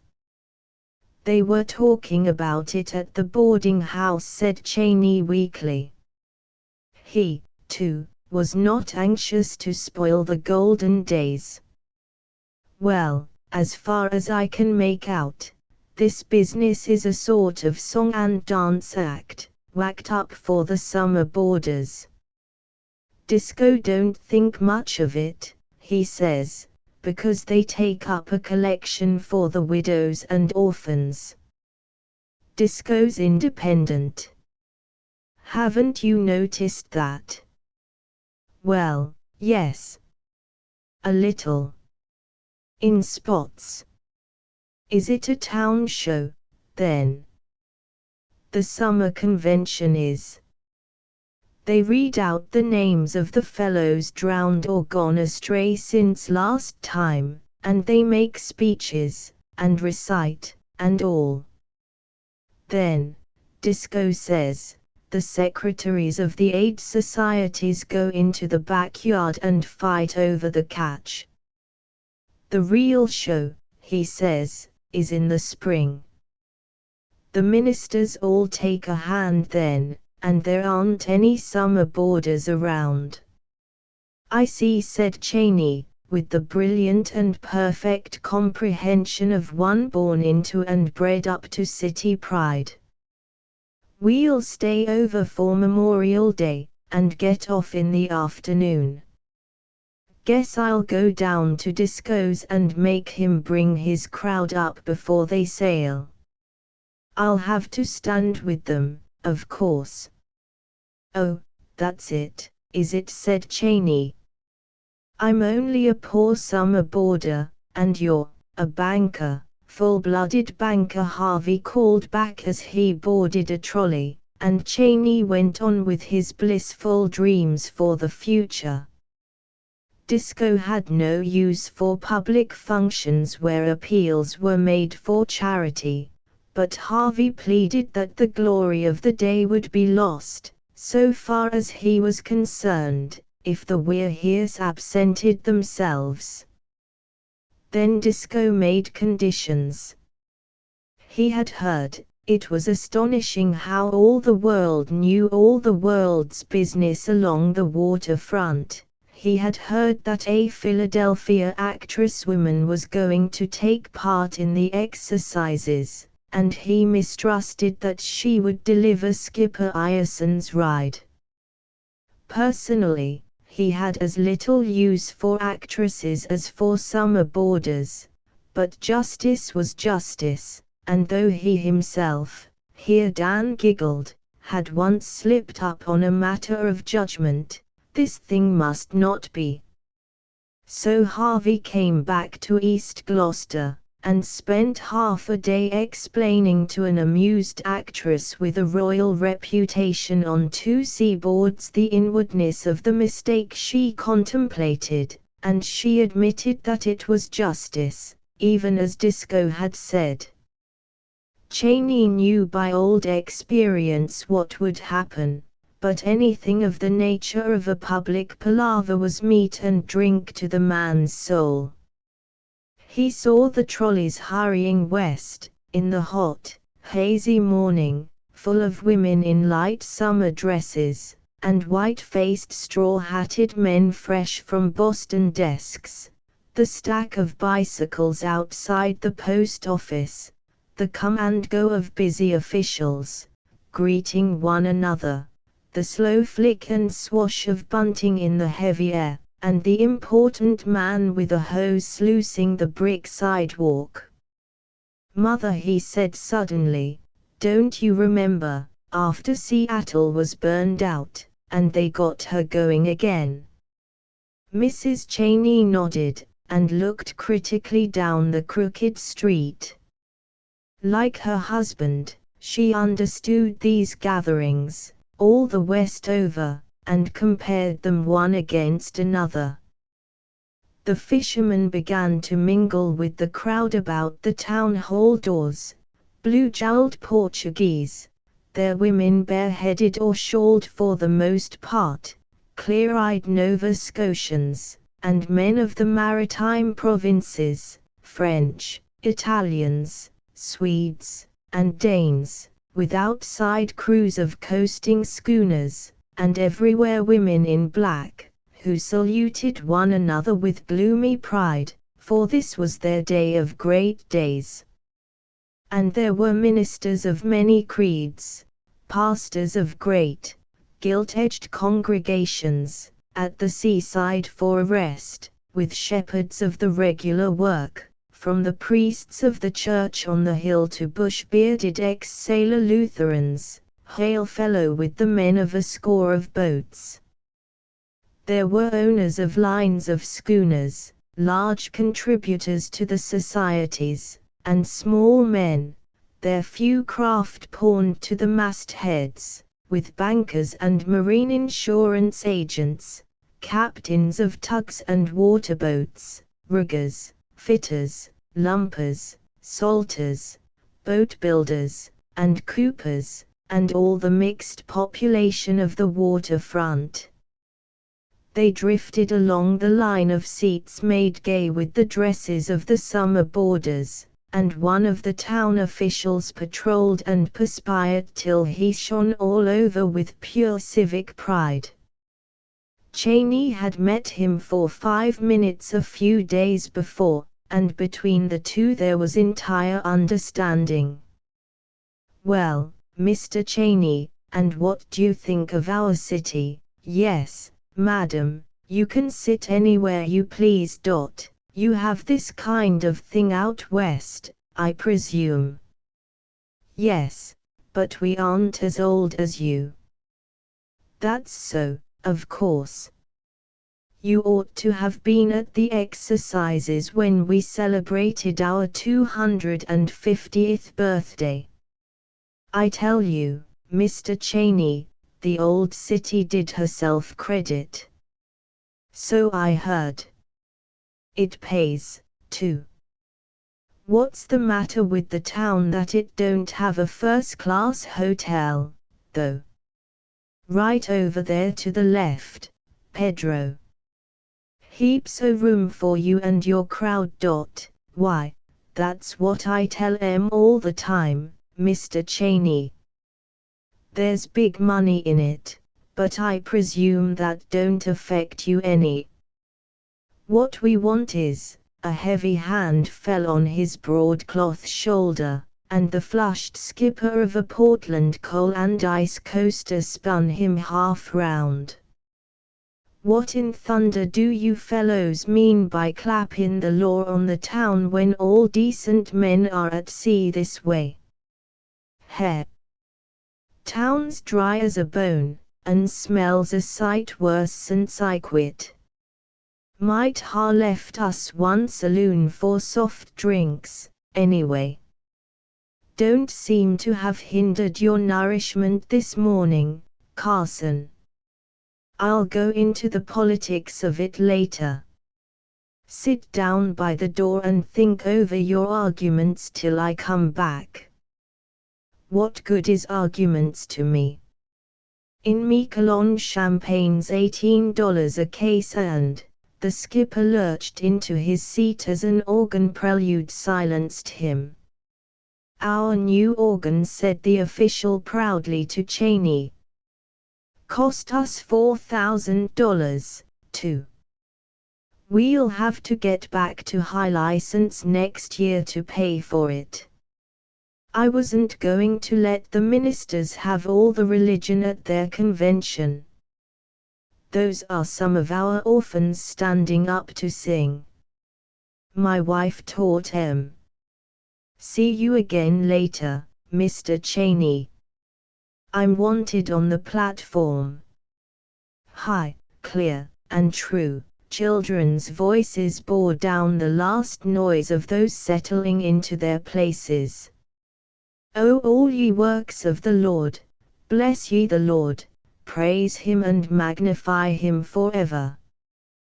The women throughout the hall leaned forward to look as the reiterated cadences filled the air. Mrs. Cheney, with some others, began to breathe short. She had hardly imagined there were so many widows in the world, and instinctively searched for Harvey. He had found the weir hearse at the back of the audience, and was standing, as by right, between Dan and Disco. Uncle Salters, returned the night before with Pen, from Pamlico Sound, received him suspiciously. "Hain't your folk gone yet?" he grunted. "What are you doing here, young fella?" "O ye seas and floods, bless ye the Lord, praise him, and magnify him forever." "Hain't he good right," said Dan. "He's been there, same as the rest of us." "Not in them clothes," Salters snarled. "Shut your head," Salters said. "Disco, your bile's gone back on you. Stay right where ye are, Harv." Then up and spoke the orator of the occasion, another pillar of the municipality, bidding the world welcome to Gloucester, and incidentally pointing out wherein Gloucester excelled the rest of the world. Then he turned to the sea wealth of the city, and spoke of the price that must be paid for the yearly harvest. They would hear later the names of their lost dead, 117 of them. The widows stared a little, and looked at one another here. Gloucester could not boast any overwhelming mills or factories. Her sons worked for such wage as the sea gave, and they all knew that neither George's nor the banks were cow pastures. The utmost that folk ashore could accomplish was to help the widows and the orphans, and after a few general remarks he took this opportunity of thanking, in the name of the city, those who had so public-spiritedly consented to participate in the exercises of the occasion. "I jest despise the beggin' pieces in it," growled Disco. "It don't give folk a fair notion of us. Folk won't be forehanded and put by when they've the chance," returned Salters. "It stands in the nature o' things they hev to be shamed. You take warnin' by that, young fella. Riches endureth but for a season, you scatter them around on luxuries, but to lose everything, everything," said Pen. "What can you do then?" "Once the watery blue eyes stared up and down as if looking for something to steady them. "Once I read, in a book, I think, of a boat where everyone was run down, except someone, and he said to me," "Shucks," said Salters, cutting in. "You read a little less and take more interest in your victuals, and you'll come nearer earnin' your keep, Pen." Harvey, jammed among the fishermen, felt a creepy, crawly, tingling thrill that began in the back of his neck and ended at his boots. He was cold, too, though it was a stifling day. "That the actress from Philadelphia," said Disco Troop, scowling at the platform. "You've fixed it about old man Ireson, hain't ye, Harv? Ye know why nao. It was not Ireson's ride that the woman delivered, but some sort of poem about a fishing port called Brixham and a fleet of trawlers beating in against storm by night, while the women made a guiding fire at the head of the quay with everything they could lay hands on. They took the grandma's blanket, who shivered and bade them go. They took the baby's cradle, who could not say them no." "Phew," said Dan, peering over Long Jack's shoulder. "That's great. Must ha' been expensive, though." "Groundhog case," said the Galway man. "Badly lighted port, Danny. Asterisk asterisk asterisk asterisk asterisk asterisk, and knew not all the while if they were lighting a bonfire or only a funeral pile.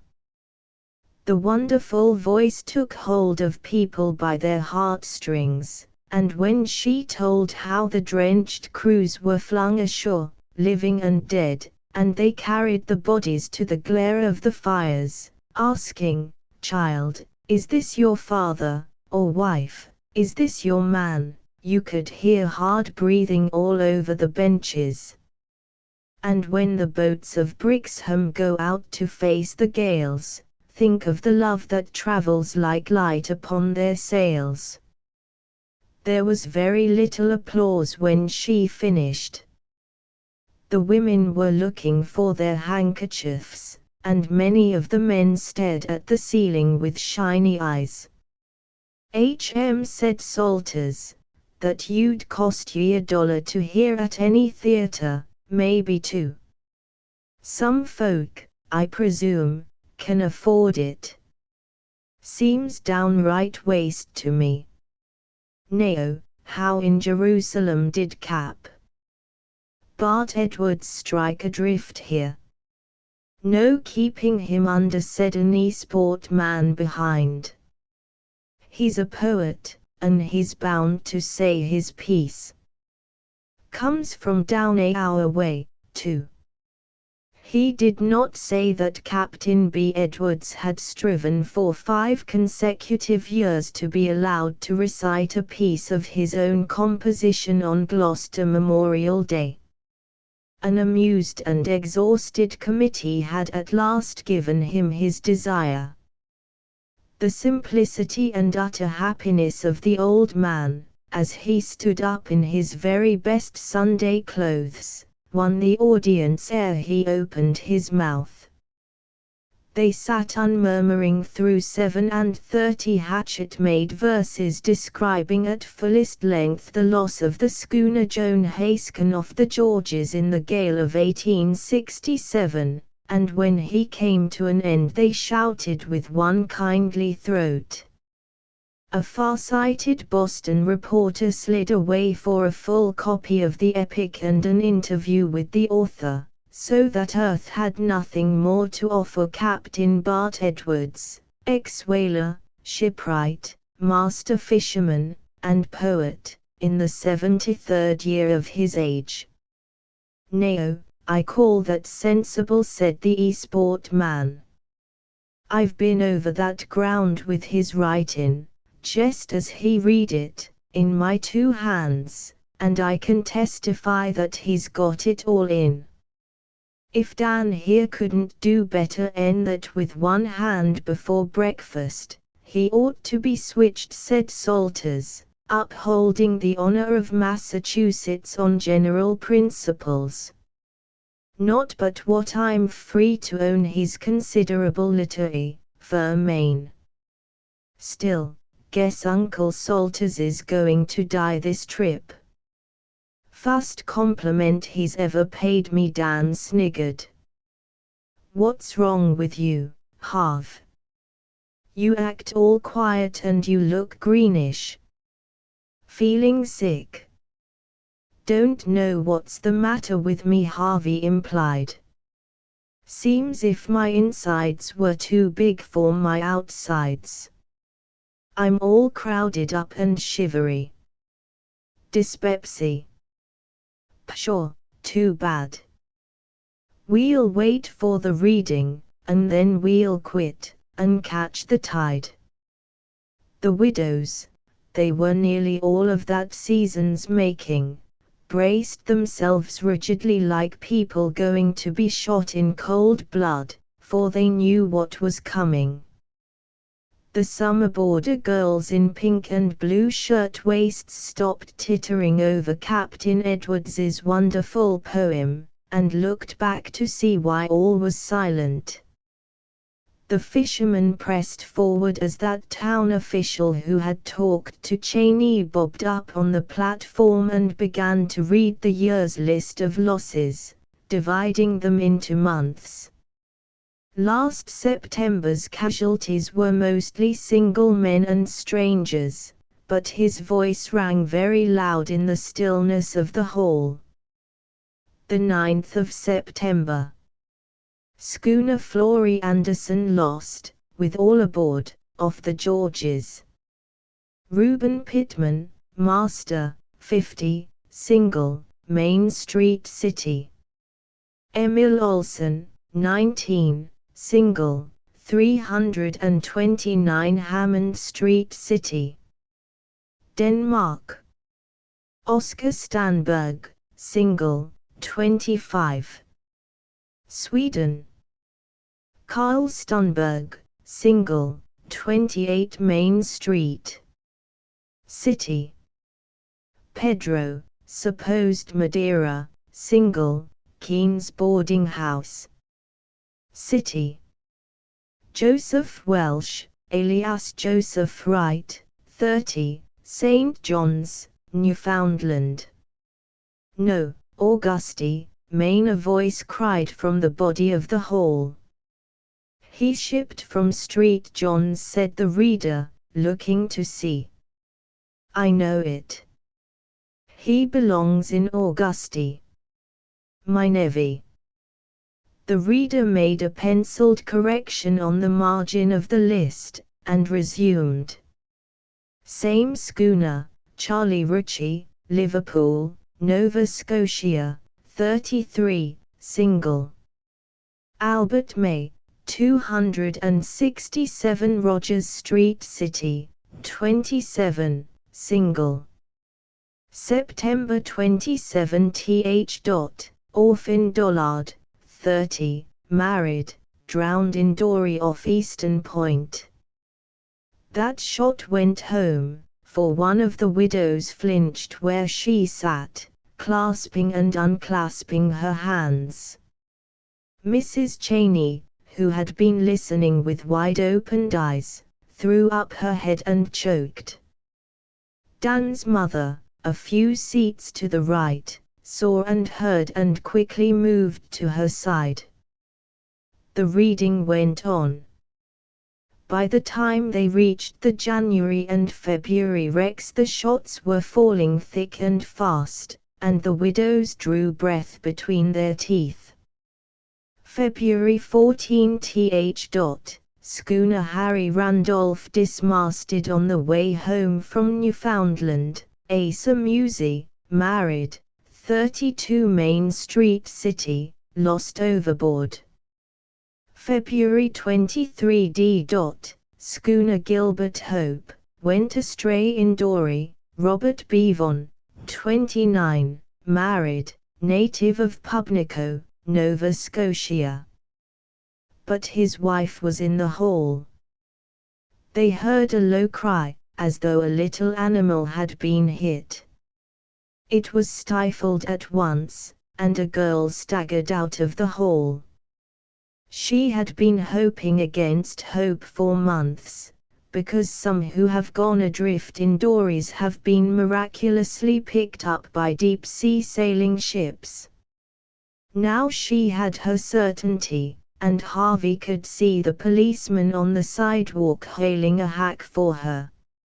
"It's 50 cents to the depot," the driver began, but the policeman held up his hand.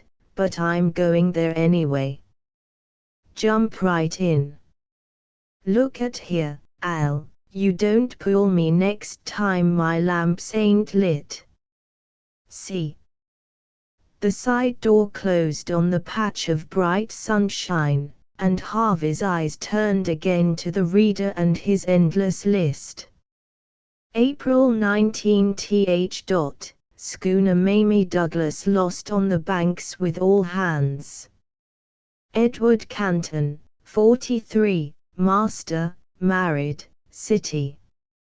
D. Hawkins, alias Williams, 34, married, Shelburne, Nova Scotia. G. W. Clay, colored, 28, married, City. And so on, and so on. Great lumps were rising in Harvey's throat, and his stomach reminded him of the day when he fell from the liner. May 10th. Schooner, we're here. The blood tingled all over him. Otto Svensson, 20, single, city, lost overboard. Once more a low, tearing cry from somewhere at the back of the hall. She shouldn't ha come. She shouldn't ha come, said Long Jack, with a cluck of pity. Don't scrouge, half grunted Dan. Harvey heard that much, but the rest was all darkness spotted with fiery wheels. Disco leaned forward and spoke to his wife, where she sat with one arm round Mrs. Cheney, and the other holding down the snatching, catching, ringed hands. Lean your head down, right down, he whispered. It'll go off in a minute. I can't. I do don't. Oh, let me. Mrs. Cheney did not at all know what she said. You must, Mrs. Troop repeated. Your boys just fainted dead away. They do that some when they get in their growth. Wish to tend to him. We can gita out this side. Quite quiet. You come right along with me. Pshaw, my dear, we're both women, I guess.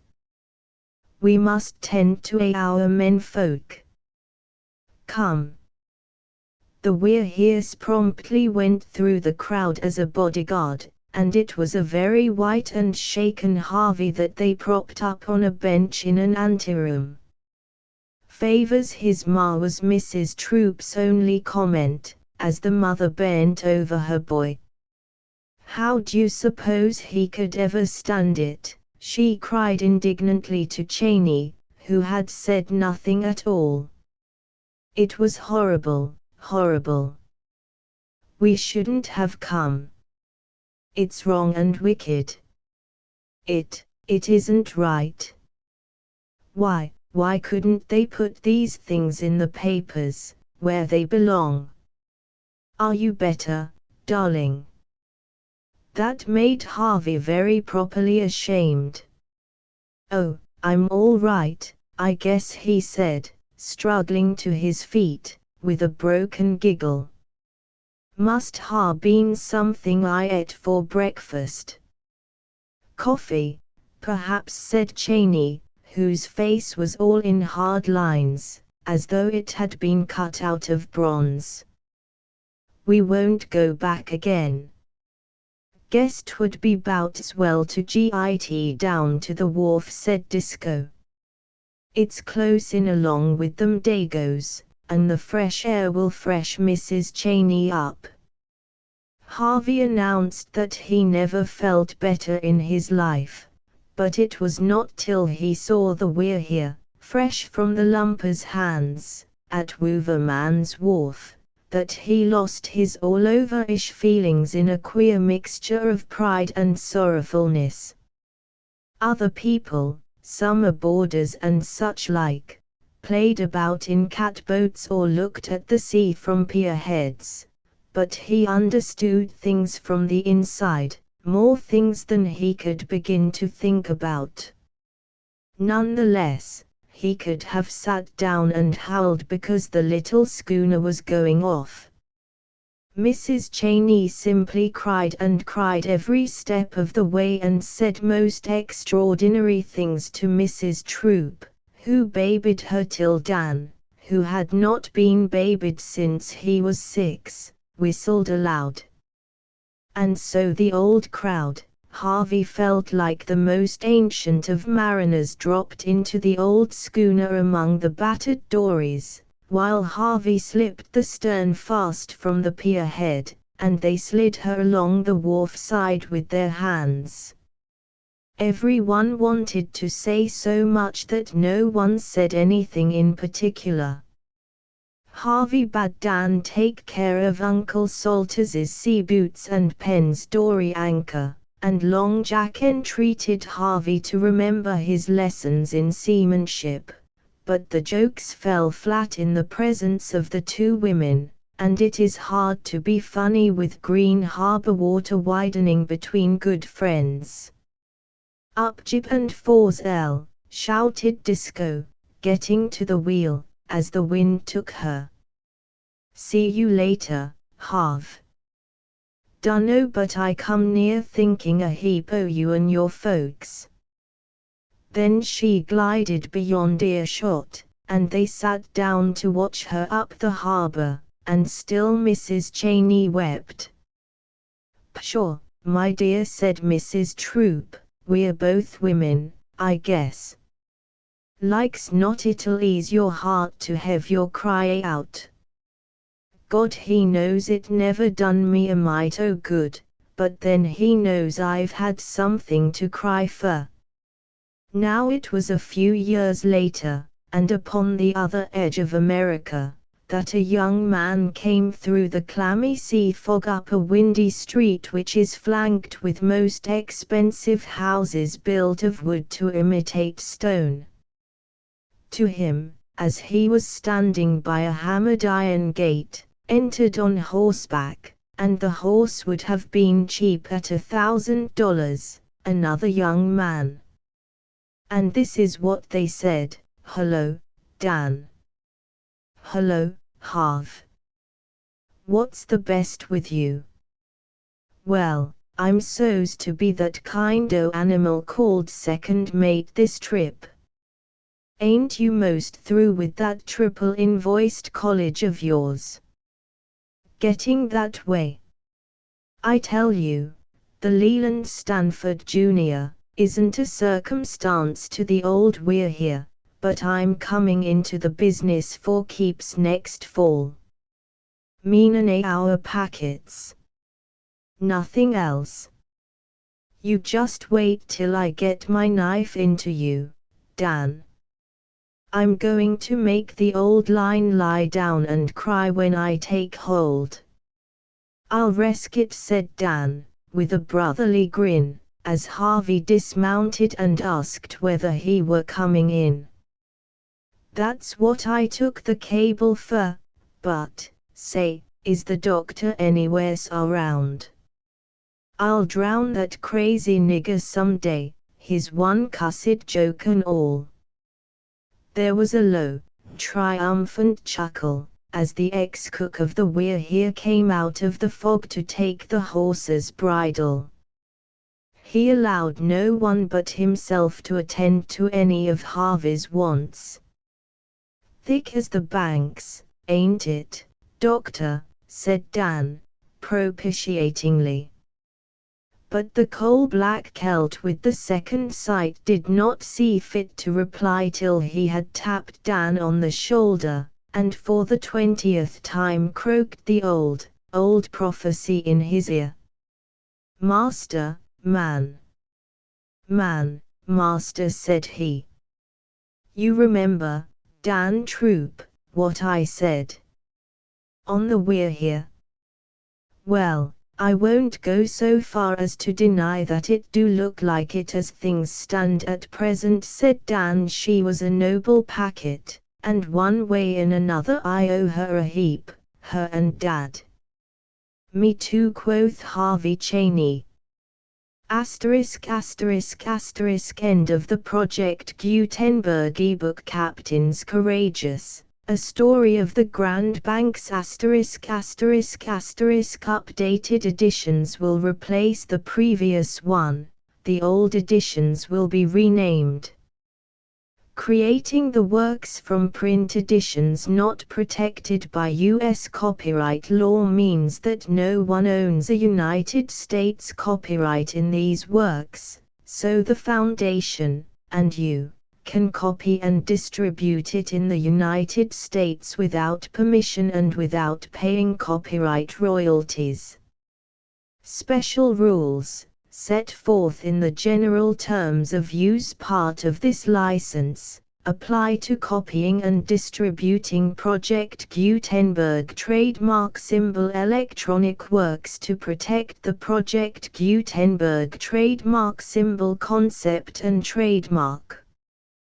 Project Gutenberg is a registered trademark, and may not be used if you charge for an ebook, except by following the terms of the trademark license, including paying royalties for use of the Project Gutenberg trademark.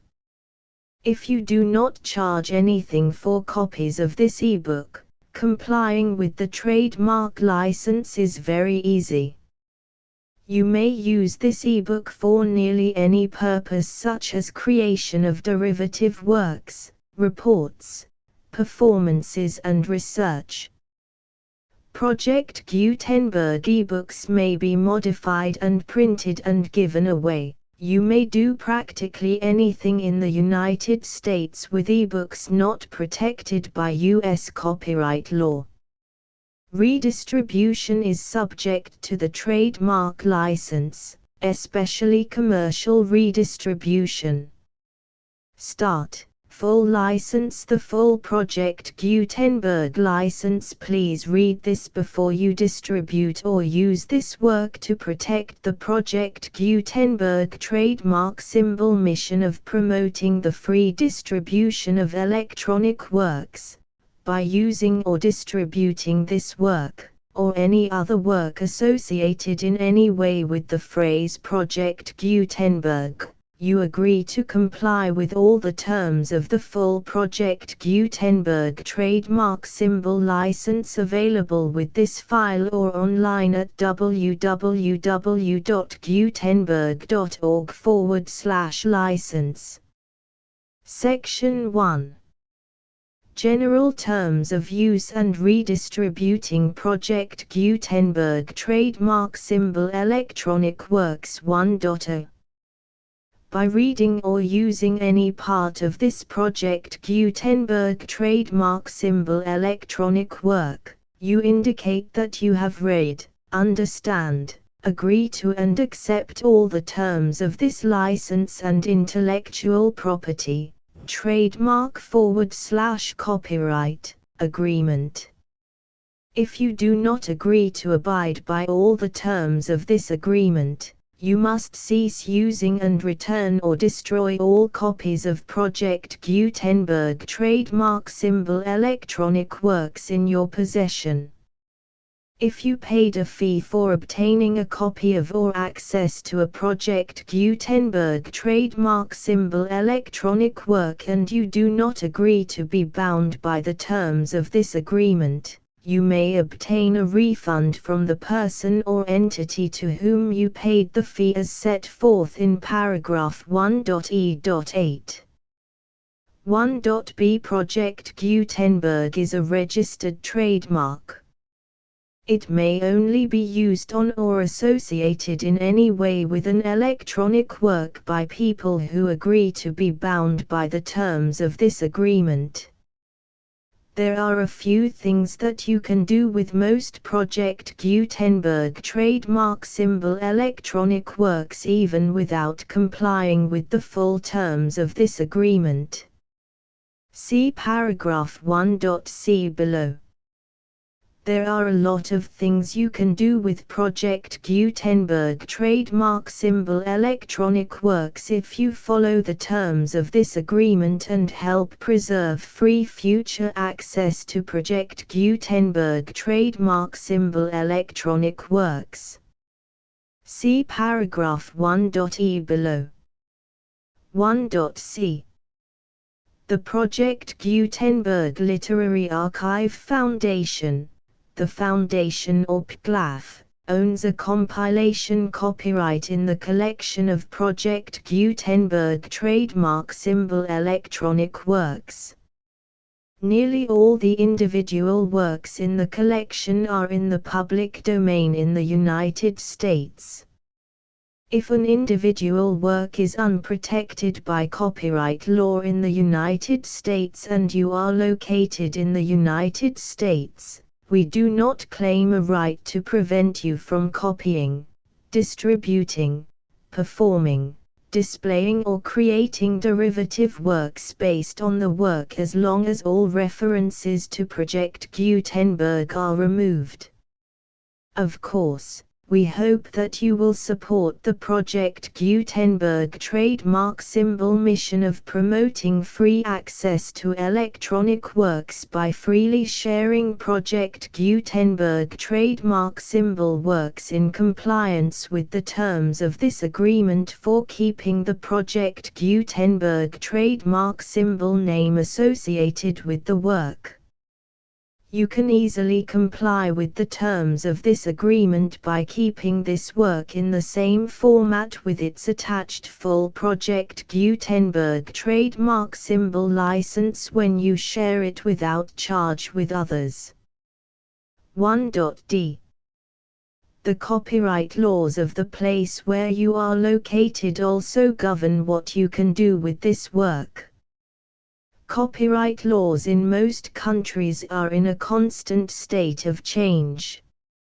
If you are outside the United States, check the laws of your country in addition to the terms of this agreement before downloading, copying, displaying, performing, distributing or creating derivative works based on this work or any other Project Gutenberg trademark symbol work. The Foundation makes no representations concerning the copyright status of any work in any country other than the United States. 1.e. Unless you have removed all references to Project Gutenberg, 1.e.1. The following sentence, with active links to, or other immediate access to, the full Project Gutenberg trademark symbol license must appear prominently whenever any copy of a Project Gutenberg trademark symbol work, any work on which the phrase Project Gutenberg appears, or with which the phrase Project Gutenberg is associated, is accessed, displayed, performed, viewed, copied or distributed. This ebook is for the use of anyone anywhere in the United States and most other parts of the world at no cost and with almost no restrictions whatsoever. You may copy it, give it away or reuse it under the terms of the Project Gutenberg license included with this ebook or online at www.gutenberg.org.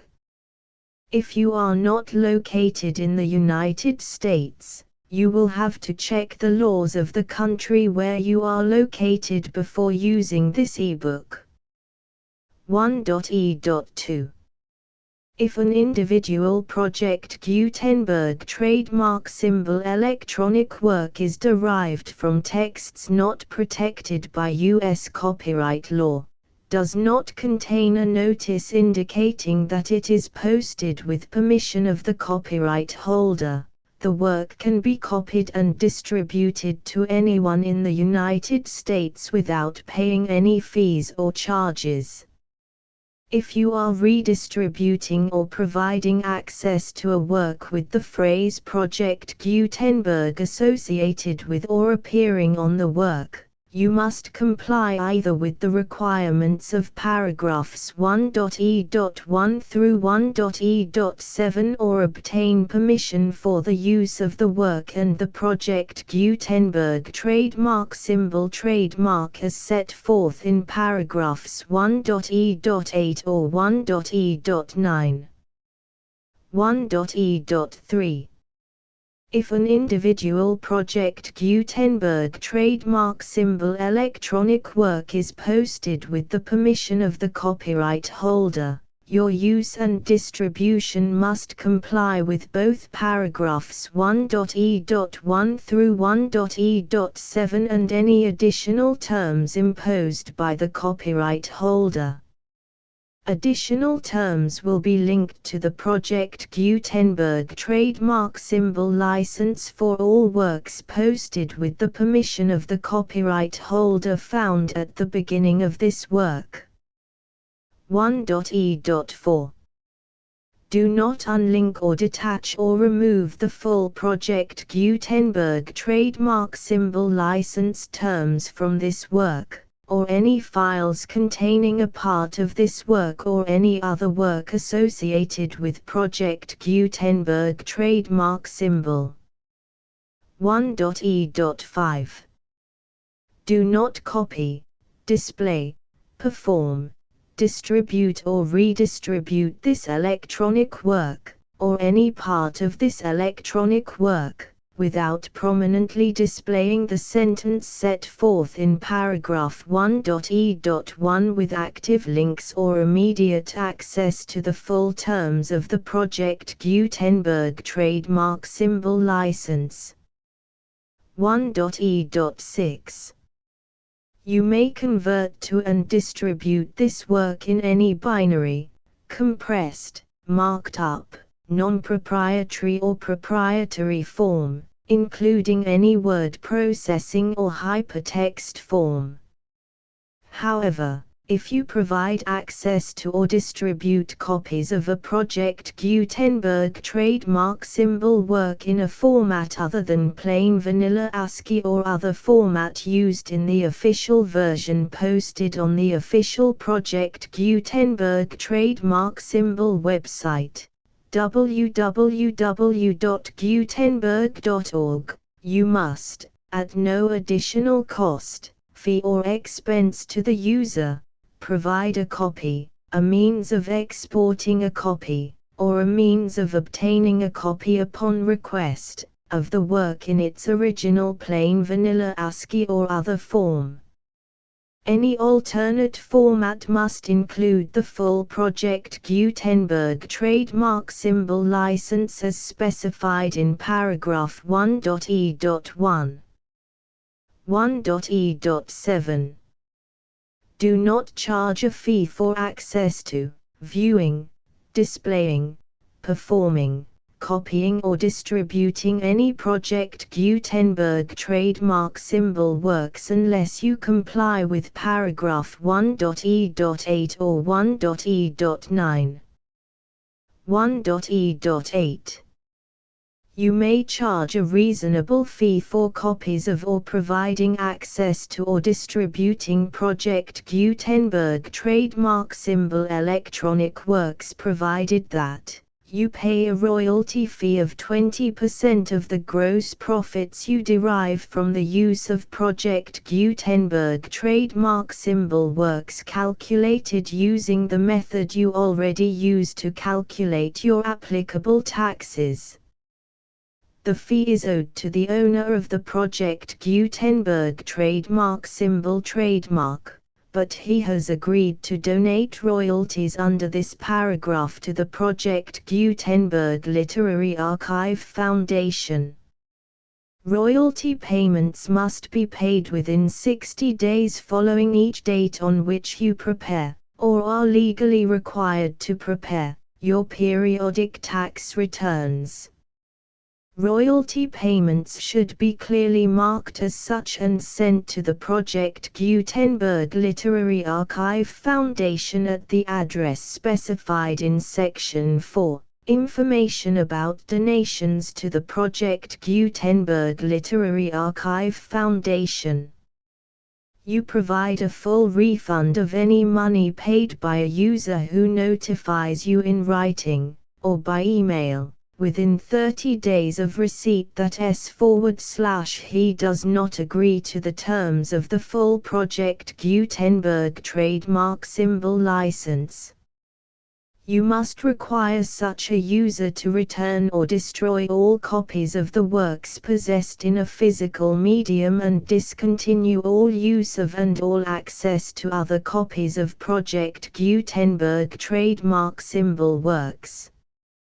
You provide, in accordance with paragraph 1.f.3, a full refund of any money paid for a work or a replacement copy, if a defect in the electronic work is discovered and reported to you within 90 days of receipt of the work.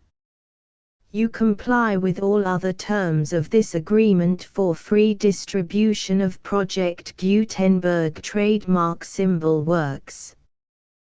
1.e.9.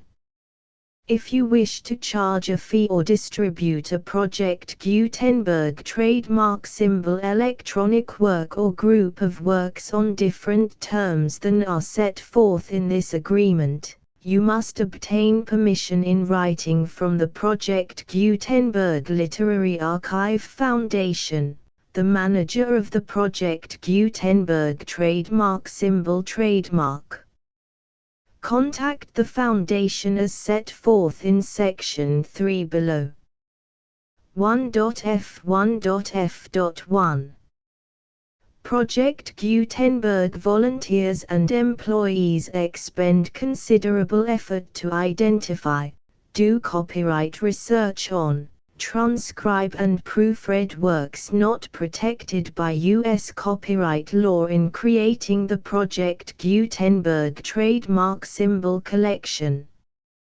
Despite these efforts, Project Gutenberg trademark symbol electronic works, and the medium on which they may be stored, may contain defects such as, but not limited to, incomplete, inaccurate or corrupt data, transcription errors, a copyright or other intellectual property infringement, a defective or damaged disk or other medium, a computer virus, or computer codes that damage or cannot be read by your equipment.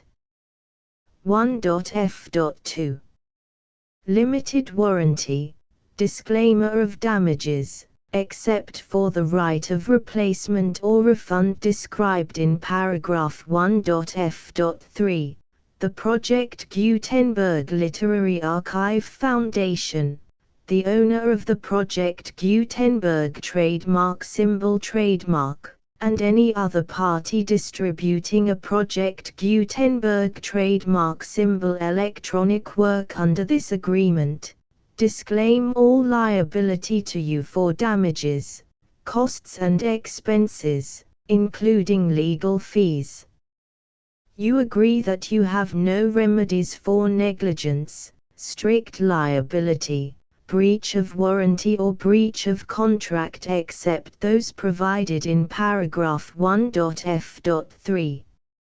You agree that the Foundation, the trademark owner, and any distributor under this agreement will not be liable to you for actual, direct, indirect, consequential, punitive or incidental damages even if you give notice of the possibility of such damage. 1.f.3 Limited right of replacement or refund. If you discover a defect in this electronic work within 90 days of receiving it, you can receive a refund of the money, if any, you paid for it by sending a written explanation to the person you received the work from. If you received the work on a physical medium, you must return the medium with your written explanation. The person or entity that provided you with the defective work may elect to provide a replacement copy in lieu of a refund. If you received the work electronically, the person or entity providing it to you may choose to give you a second opportunity to receive the work electronically in lieu of a refund. If the second copy is also defective, you may demand a refund in writing without further opportunities to fix the problem.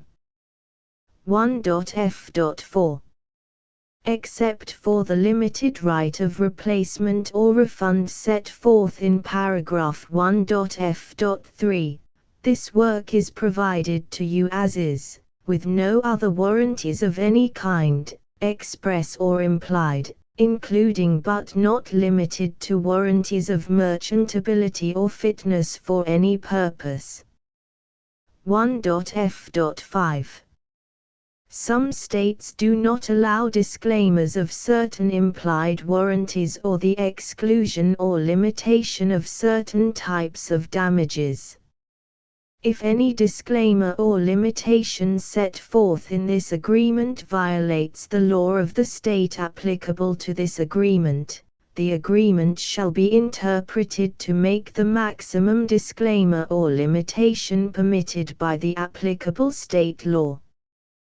The invalidity or unenforceability of any provision of this agreement shall not void the remaining provisions.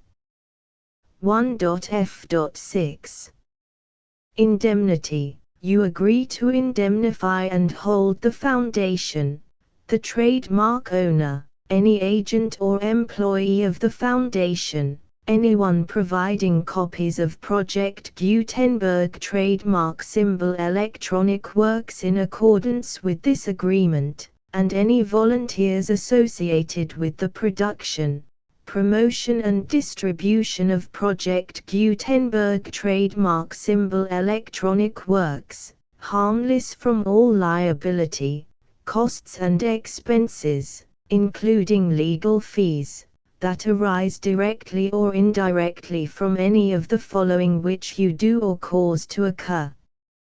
A.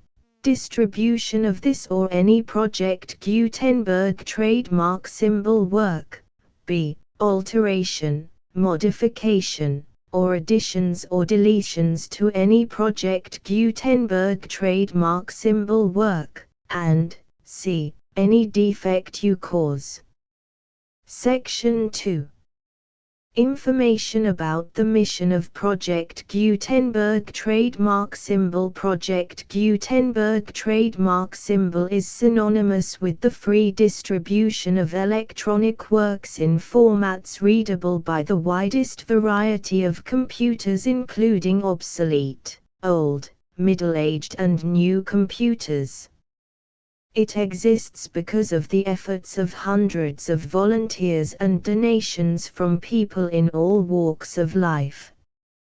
Volunteers and financial support to provide volunteers with the assistance they need are critical to reaching Project Gutenberg trademark symbol's goals and ensuring that the Project Gutenberg trademark symbol collection will remain freely available for generations to come.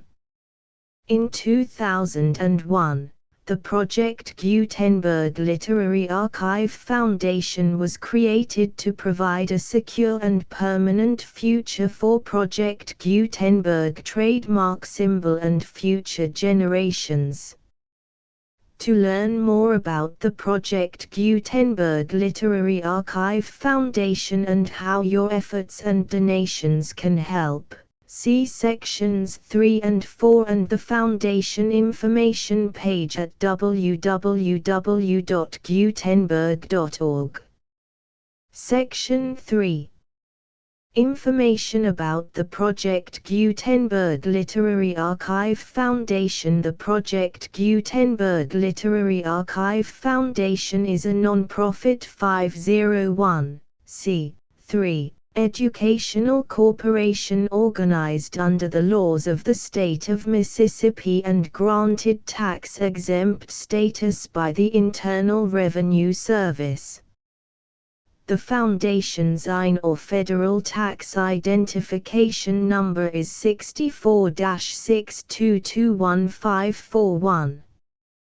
Contributions to the Project Gutenberg Literary Archive Foundation are tax-deductible to the full extent permitted by U.S. federal laws and your state's laws.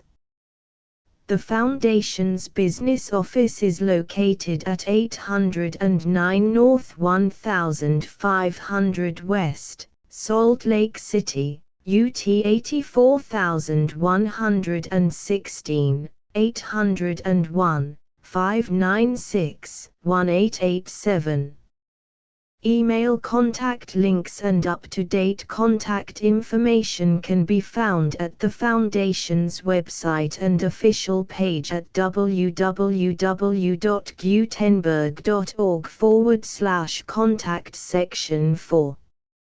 Information about donations to the Project Gutenberg Literary Archive Foundation. Project Gutenberg trademark symbol depends upon and cannot survive without widespread public support and donations to carry out its mission of increasing the number of public domain and licensed works that can be freely distributed in machine-readable form accessible by the widest array of equipment, including outdated equipment.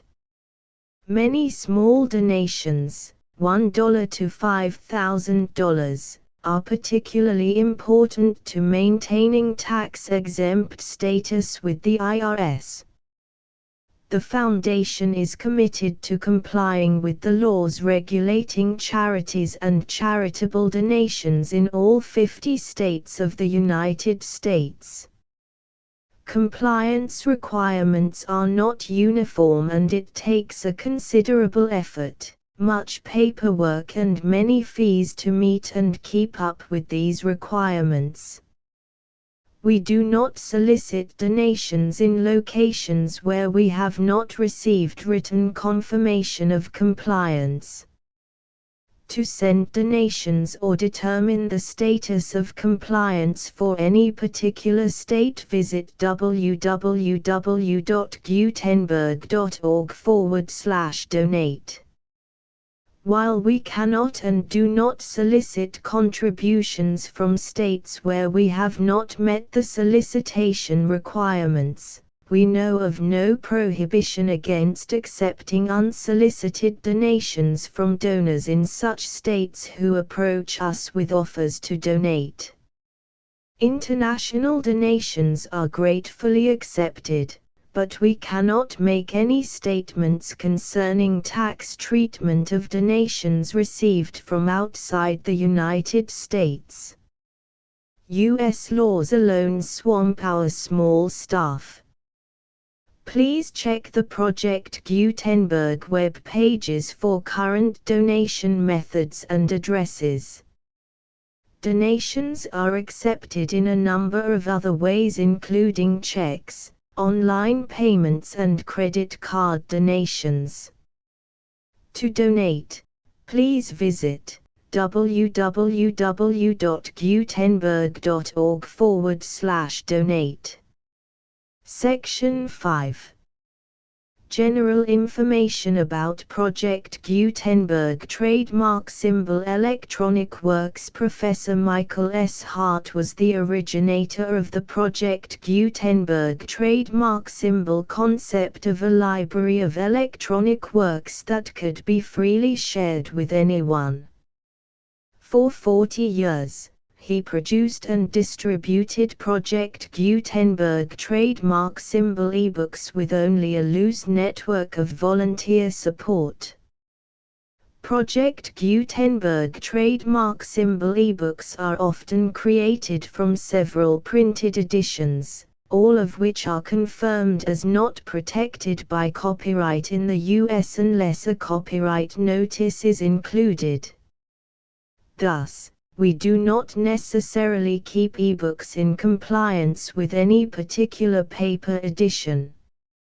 Most people start at our website, which has the main PG search facility, www.gutenberg.org.